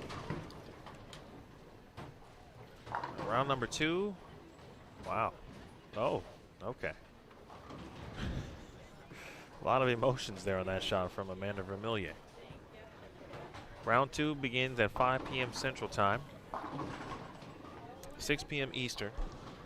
Hopefully you all will join us tonight. I know that you'll be off of work and on your way home. Probably got some cool things lined up to do on a Friday night, but hopefully you can squeeze in a little time for the PWBA.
Sherry Tan, front 4.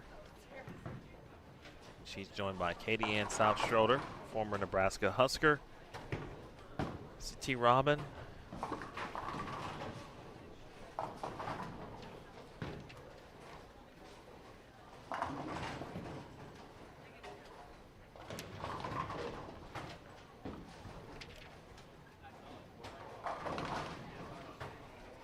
And Amanda Vermillion, Vermillion, I beg your pardon.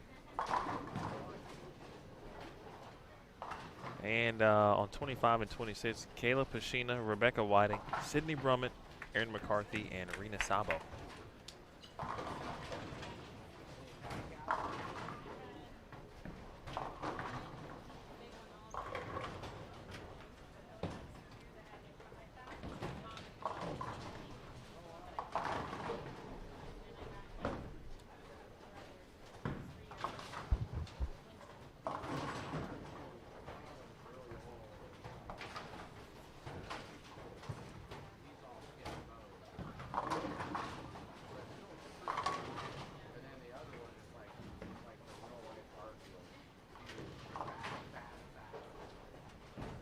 I must say that, as you all know, a chat is only as good as the people in it. Sometimes it could be great. Sometimes it could be not so great, depending on, who's saying what. Every week, I look forward to the chat, and as I normally do, because of some of the items that come up, and there's generally some really good discussions, and we've developed on our new platform, and a lot of folks have obviously just kind of migrated over, which is good, certainly. But we've developed, I guess a good group of the usual suspects, if you will.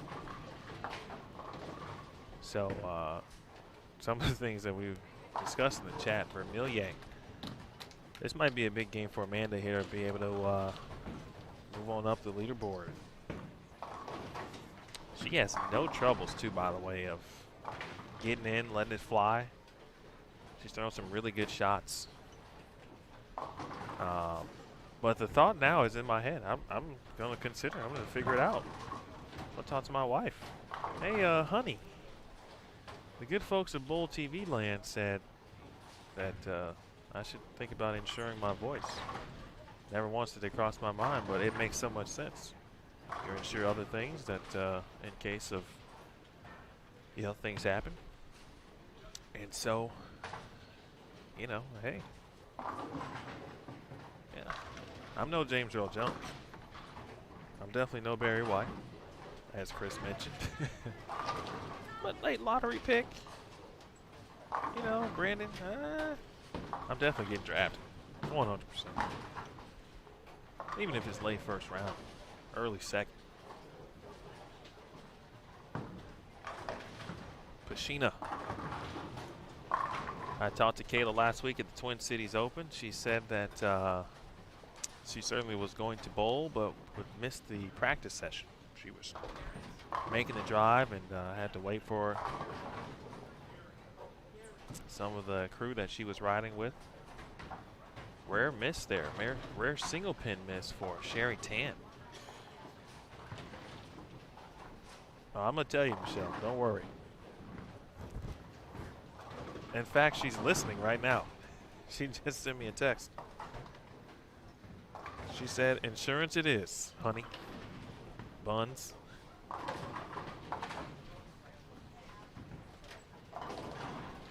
Well, I guess, we got to call up our people. It's a good opportunity to bring up our sponsors. Speaking of insurance, Nationwide, proud sponsor of the PWBA Tour. They sponsored the Greater Cleveland Open. They sponsored the Columbus Open last year. Nationwide is on your side. BowlerX.com, GoBowling.com, Pepsi, and Cubica AMF. Those are our national touring sponsors. Want to thank our product registered companies and gold partners. You like that, Brandon? I may have done this once or twice. I want to thank 900 Global, Brunswick, Columbia 300, DV8, Hammer, Motive, Roto Grip, and Storm. Our PWBA Gold partners. I thank, again, all of the product register, whether it's apparel, accessories, ball brands, Kegel, for example, our lane maintenance provider.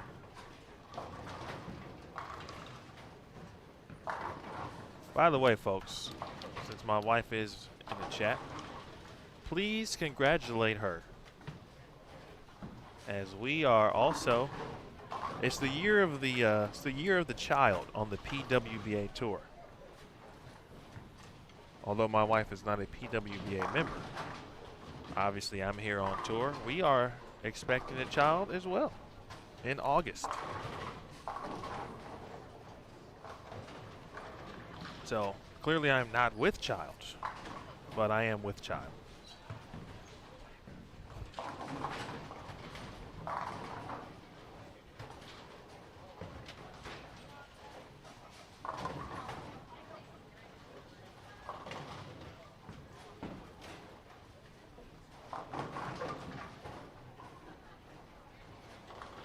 There's some really good people in Bowl TV land.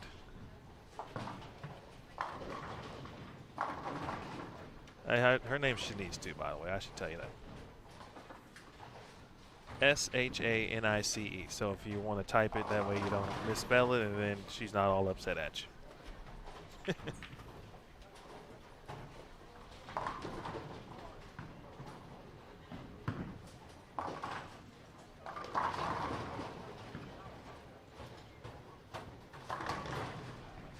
All right, we're getting down to our final frames here of round number 1. Appreciate all the congrats too. Thank you very much. She's the real MVP though.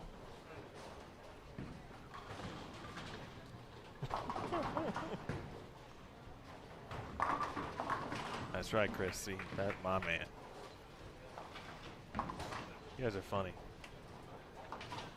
All right, Sherry to take care of the 2-pin. Try to get back on track after missing a single pin earlier. Let's take a look at some scores.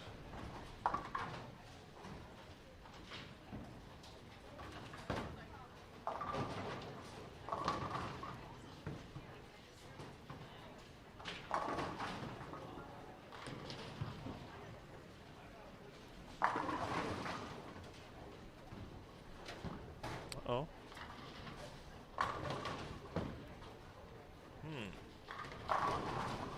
Oh, okay. Well, it looks like wow, looks like our pairs on our featured pairs here are the ones that have been zooming. I don't see an update because I just looked to our left and we've got some games or some pairs that are just starting this game, or I should say game.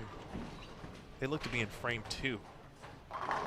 So there might be a few more minutes prior to qualifying concluding here in our featured pairs. What that also means is certainly the featured pairs will be the first to end, and you will then be able to, well, you can do that now if you'd like, but you'll still have bowling to check out on our other channels.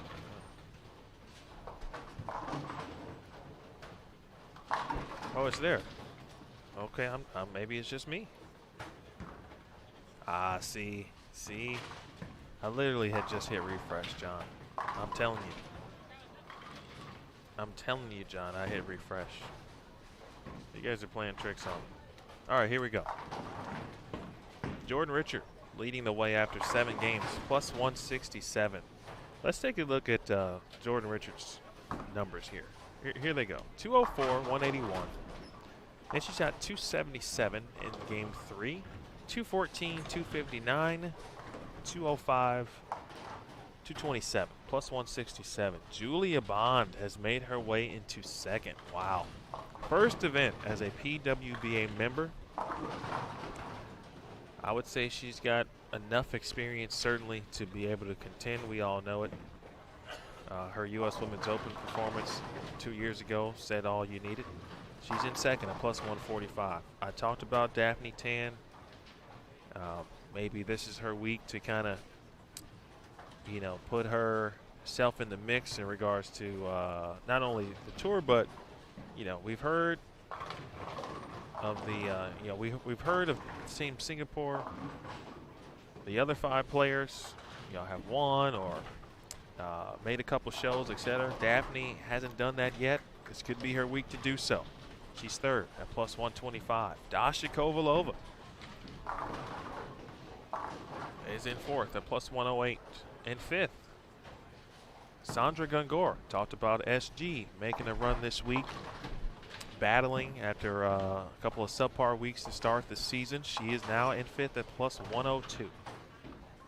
So in order, because we've had a lot of college bowling discussion, Arkansas State, Jordan Richard, Nebraska, Julia Bond, Daphne Tan, Singapore, I believe. I don't think she bowled collegiately. Wichita State, Dasha Kovalova 4th, and Wichita State, Sandra Gungor is 5th. Actually tied with Valerie Berceria's Gungor at plus 102. Valerie went to Nebraska. Deandra Asbaden, she went to Nebraska, and she is 7th at plus 98. Danielle McEwen went to Fairleigh Dickinson. She's 8th at plus 91. Shannon O'Keefe went to Portland State but played softball. She's 9th at plus 89. Diana Zavyalova and Lee Jane Sin tied for 10th at plus 79. Zavyalova, of course, went to Weber International. 32nd right now is Danielle Vandermeer at plus 29. Well, that number continues to go up. Starting to see a few more scores as we, maybe thought we would as the lanes start to open up. But I'm very interested to see how players elect to attack round number 2 and where they start. We shall see. Vandermeer, of course, went to Nebraska as well.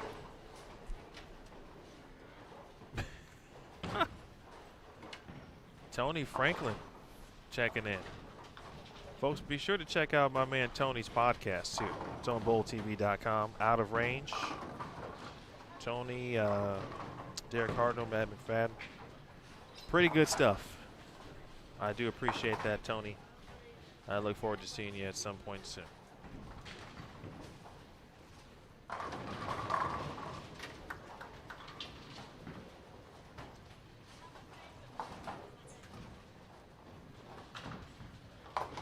I'll tell you one thing about Tony Franklin. That's a man of opportunity right there.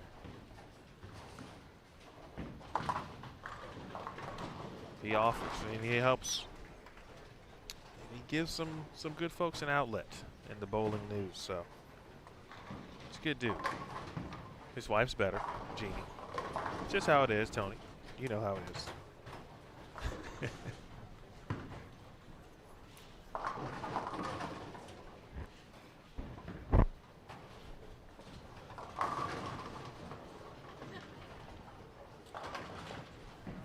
All right, Sid the Kid here in the 8th frame. The shocker. High flush for Sid. I meant to ask Sid, her tour roommate is Brianna Cote, but Sid had the car this week, so I'm wondering if I'm assuming she drove. Either from Fort Wayne, where were we? Well, maybe she had it in Minnesota. They did have the car in Minnesota, because that's when I saw them at the outlet mall. We do have some players who would like to drive everywhere. Summer Jasmine drives everywhere. Late kick on the 10 for City. That's a double in the 10th frame. She can get to 205. Erin McCarthy. She trips a 4, and Erin was about 22, 23 at the arrows. Erin, not a complete home event, if you will, but Erin from Omaha, which is just under an hour.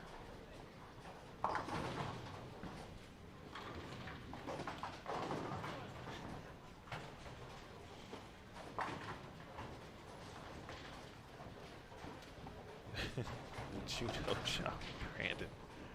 Was it Austin Powers that? Is it Austin Powers that has a judo chop? Is that the movie I'm thinking of? Nice job for City.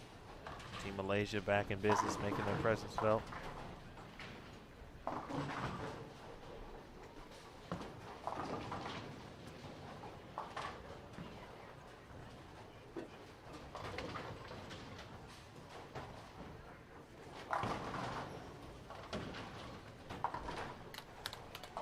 That's one thing we don't see a lot of on tour is RVs.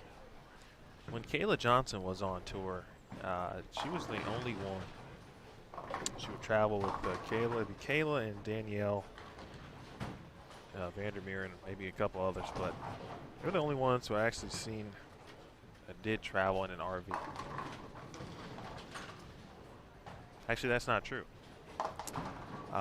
Jessica Malott last year. Her mom, they went on the road. They live in Florida, and they traveled to a few events in the RV as well.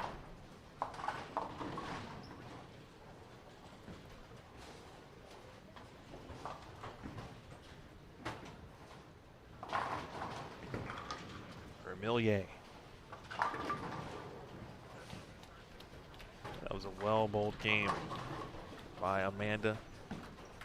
Let's see where Amanda is in the standings. Minus 49. She'll get a few back And they'll be in decent position to make a nice run in round number 2 tonight.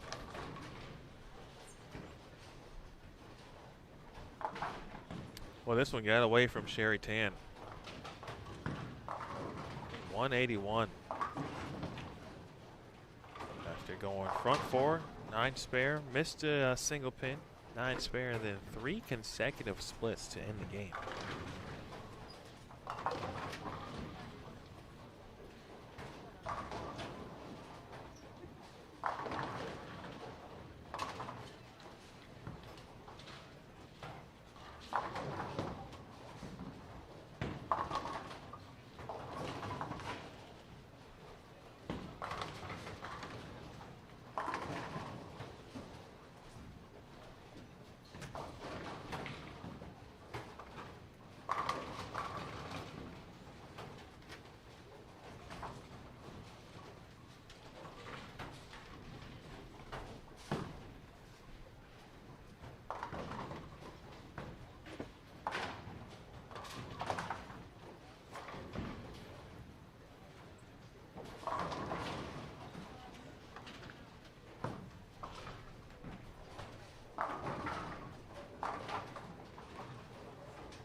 Other players who are currently in the round of 32 as we watch this 10th frame unfold on 25 and 26.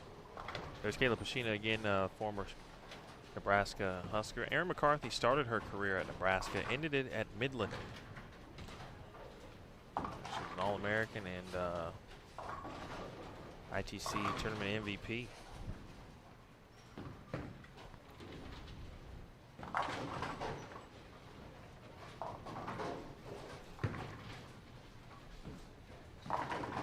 Let's see, so Zavyalova.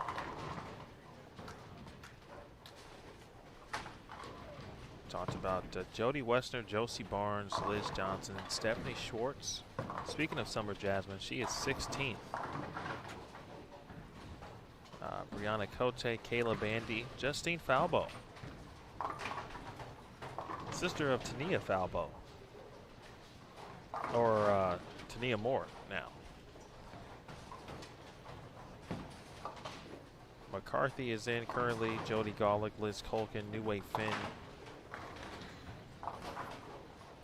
Rebecca Whiting, Shayna Ung, Daria Payonk, Katie Thornton, Missy Parkin, Olivia Sandham.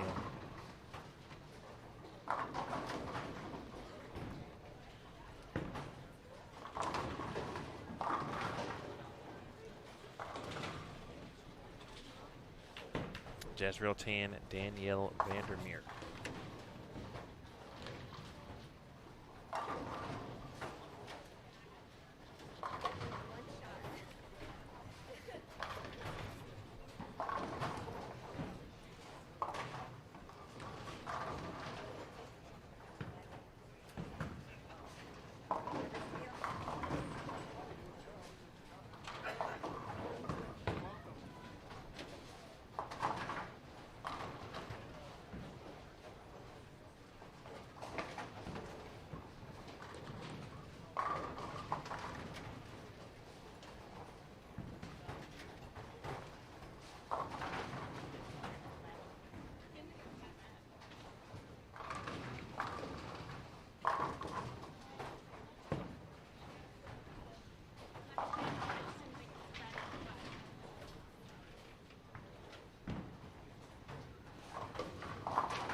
shot for Brummett.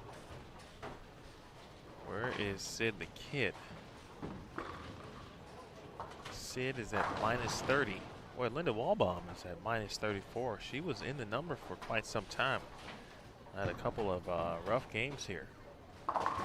Some notable names right now, very similar to last week after round 1.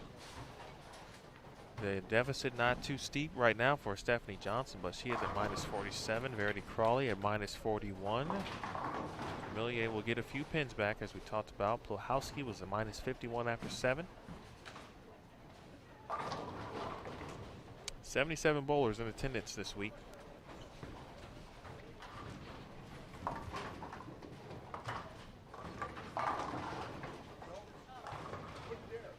.220 will certainly help for Sid the Kid.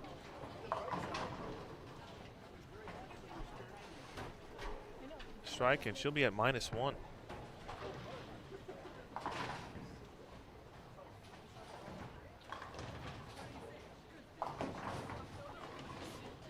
But that'll put her certainly right in the mix. We begin 8 games this evening.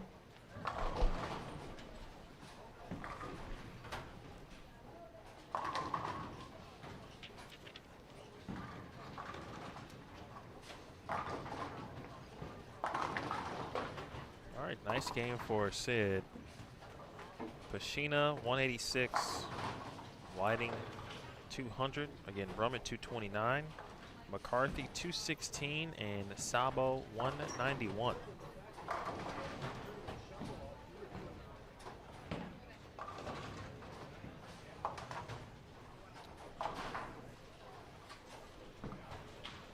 Well, bowling is over on these pairs, folks.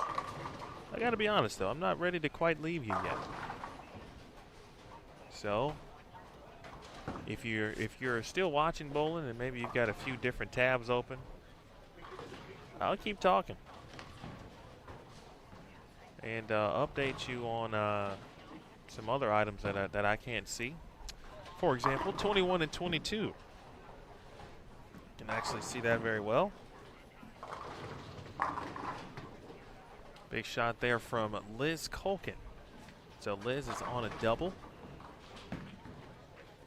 And Culkin got a chance to get to 256.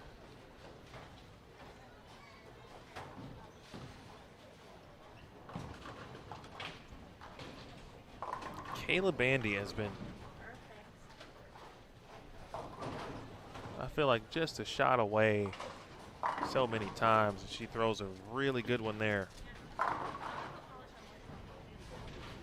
Bandy, of course, head coach at Maryland Eastern Shore, and has really done a magnificent job in at Maryland Eastern Shore.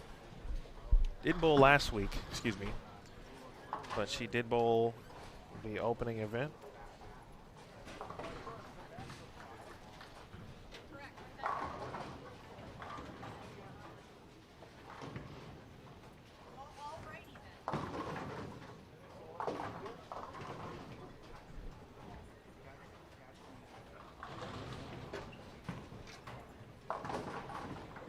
Kayla finished 33rd, just missed the round of 32.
Culkin said she was excited.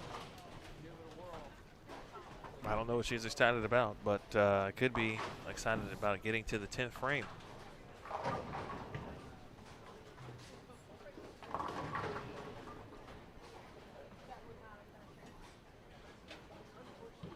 She'll have a chance to get into the 250s. And speaking of Liz Colkin,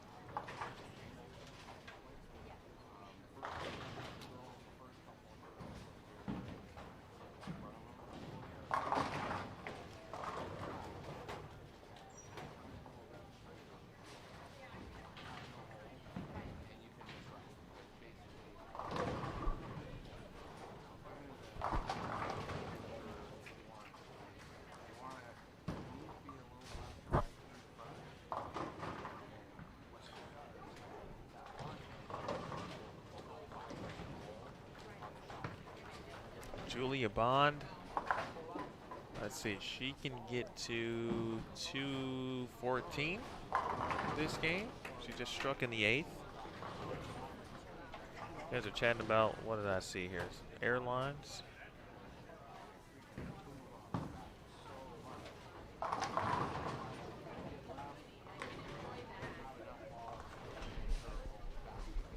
Well, you never know with airlines. Probably about the best I can say there. Oh, what a shot. Mandy gets a nice break.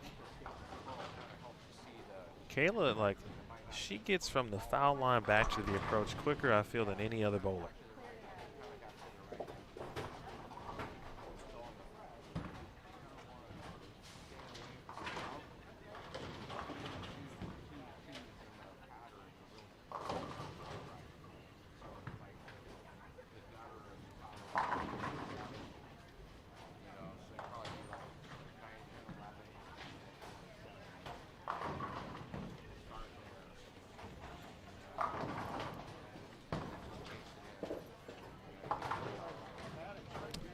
Aaron Dasha-Kovalova right now, checking out live scoring. It's 159 in the 8th. 7 count in the 9th. And working on that spare. 7 spare now, so she can get to 209 with 1 frame left.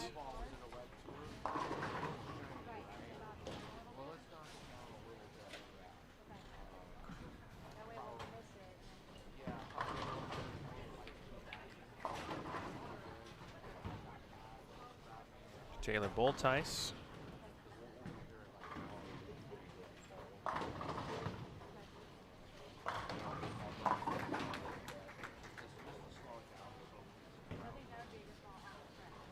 Her dad is going to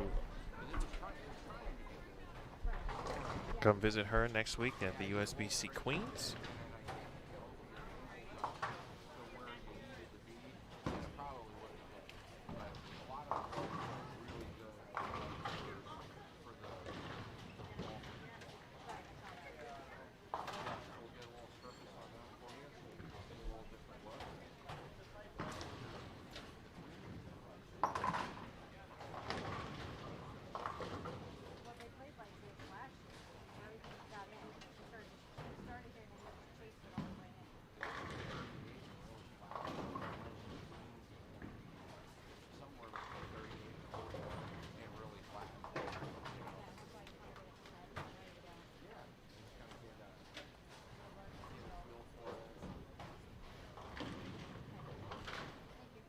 Don't forget, again, along with everything else from a PWBA perspective, obviously here on Bowl TV. Don't forget, our guy Earl is back, and needless to say, Earl is off to a little bit of a rough start. He too has struggled his first couple times out. As we look forward to continuing Earl's journey to 900. For those of you unfamiliar with that. Earl, the research robot in the training center, International Training and Research Center at the campus, International Bowling Campus. Trying to shoot 900 with Earl, see if it's possible, see what we can do. Last season, very successful, I would say, and we had a couple special guests. Actually, Wes Malott specifically threw 2 of the highest series that we've seen so far with Tom's math and trying to figure some things out on our own. Struggled just a touch.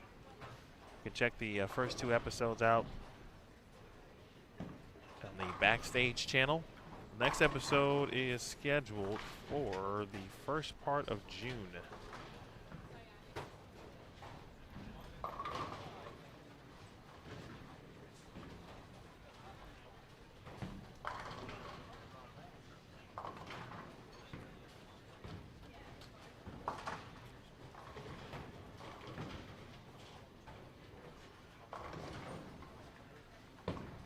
At least I'm pretty sure it is.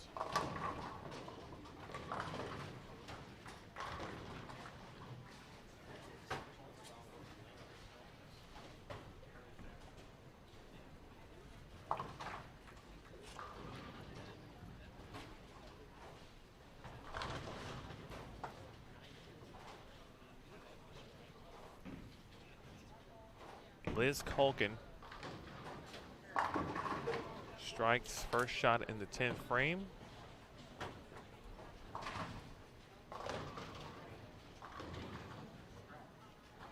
One more, she will be in the 250s.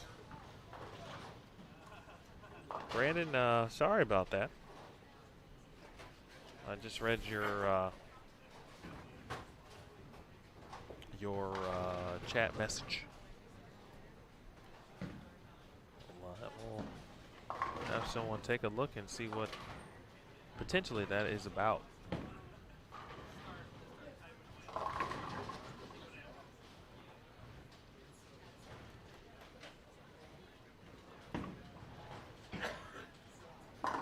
Oh man, that one stood up.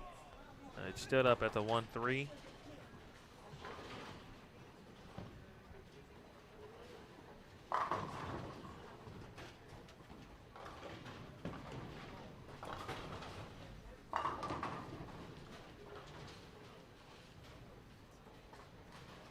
She left the 4-pin. The spare will give her 245.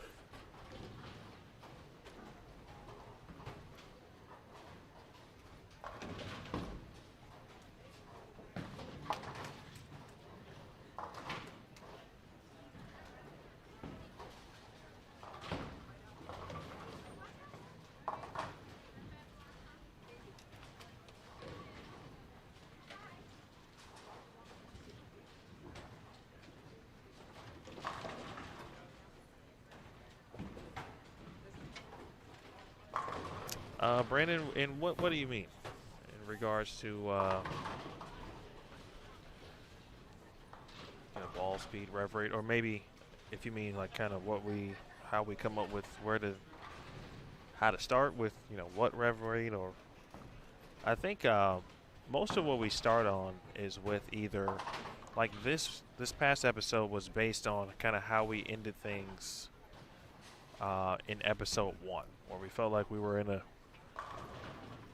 a good area, good zone. Obviously, we made some moves in that episode, but we realized that more surface was necessary. So, so we took a lot of the intangibles and things that we learned in episode 1 and utilized them in episode 2. And then also Tom's math model that he made for episode 1. He didn't do that in episode 2, so it was more off, for if I could compare it, it was kind of more off feel, I would say, in episode 2. Based on some of the things that happened in episode 1. And then we learned that, yeah, it didn't really work out the way we anticipated. And so I think we're definitely going to try a new ball in episode 3. The ball that we knew that worked. Ball that we know that worked. And I think also a lot of that is a lot of that is from what we did in last year's episode.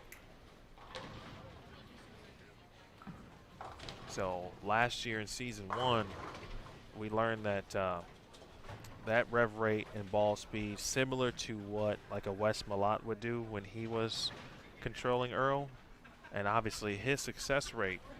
We said, well, we should keep some of the things that Wes did. Obviously, he was successful, so if we can make the math model around some of those things, you know, we'll see how it works out. So it's interesting, learning a lot about the game in other ways with what we're doing with Earl. But there's definitely a ball change coming, and the ball that again Wes had used and had a lot of success with, it actually did what some bowling balls do, unfortunately, and it cracked. So we're on the hunt. All of the competition to our right is wrapping up, or has wrapped up. It's complete. Everything from, let's see, looks like lane 16 on down. 5 through 16 still ongoing. So you can check out a few of those lanes on Bowl TV. Oh, thanks, Kim. Yeah, we realized that too.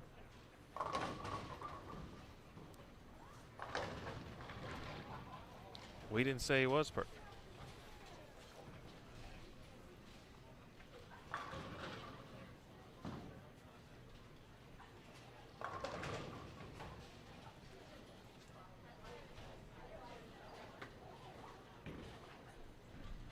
I'm not sure on that one, Brandon. I'm not sure what Tom will choose.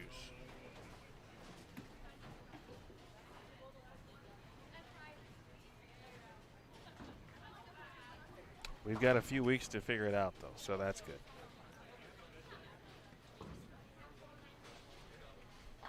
But I would say, Kim, that was never in question. Because if you watch season 1, we made it evident that he was not perfect.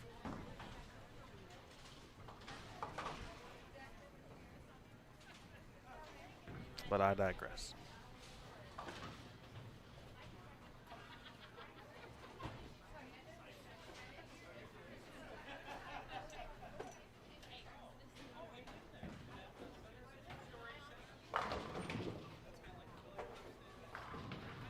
Shayna Ung. She just struck on the field and just came back with a look that said, boy, I'm glad these 8 games are complete.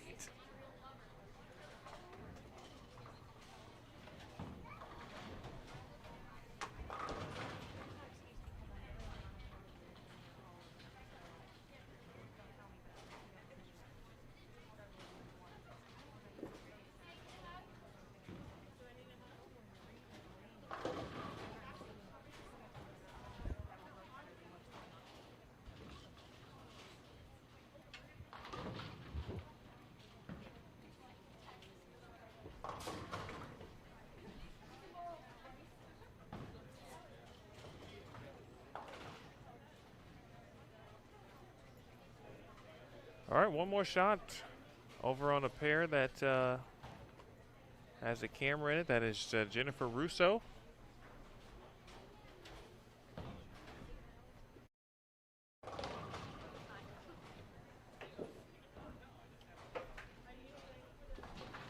All right, I think that'll do it for us officially.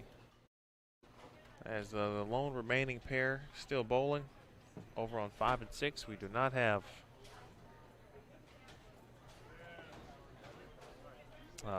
some cameras down there, so we will leave it here. Good question from Paul. Yes, I'm pretty sure definitely the Senior Masters, and actually hold on. All right, ladies. ladies and gentlemen, that concludes round one of I'm the almost PWBA positive Lincoln Open. that those will be The ladies will return tonight at 5 on p.m. for 8 more BowlTV.com Senior games of Masters, and I'm qualifying. pretty sure the Super Athletes, Senior please will be add as up well. those score If you sheets join and us, turn Paul, them this into afternoon or this evening, I can confirm the that for you, lounge and we'll area to Kathy Walker. definitely give you an We'll get answer. those scores verified, updated as soon as we can on PWBA.com. So, that'll do it for us PWBA here. members, food in the lounge. Please grab We some will talk to food, you at 5 and then p.m. join us Central down Time here, lanes on 1 Bowl TV. through Again, 5 p.m. Central 1 through Time 4 on for Bowl our town TV, hall 6 meeting. p.m. Town Eastern. hall meeting will For start Tennille Milligan, in approximately 10 minutes. for Tennille Milligan, Kathy Wadka, Kathy Kavicki, Aaron Smith, and Curtis Von Kruger. My name is Emil Williams Jr. I will see you this afternoon. Oh, no, sorry, this evening. I'll see you tonight here on Bowl TV. My name is Emil Williams Jr., as I said that already. Be safe out there, folks. If you're going home from work, please be safe. Get yourself a good meal, and we'll be happy to chat with you about all types of stuff when we return tonight. We'll talk to you soon.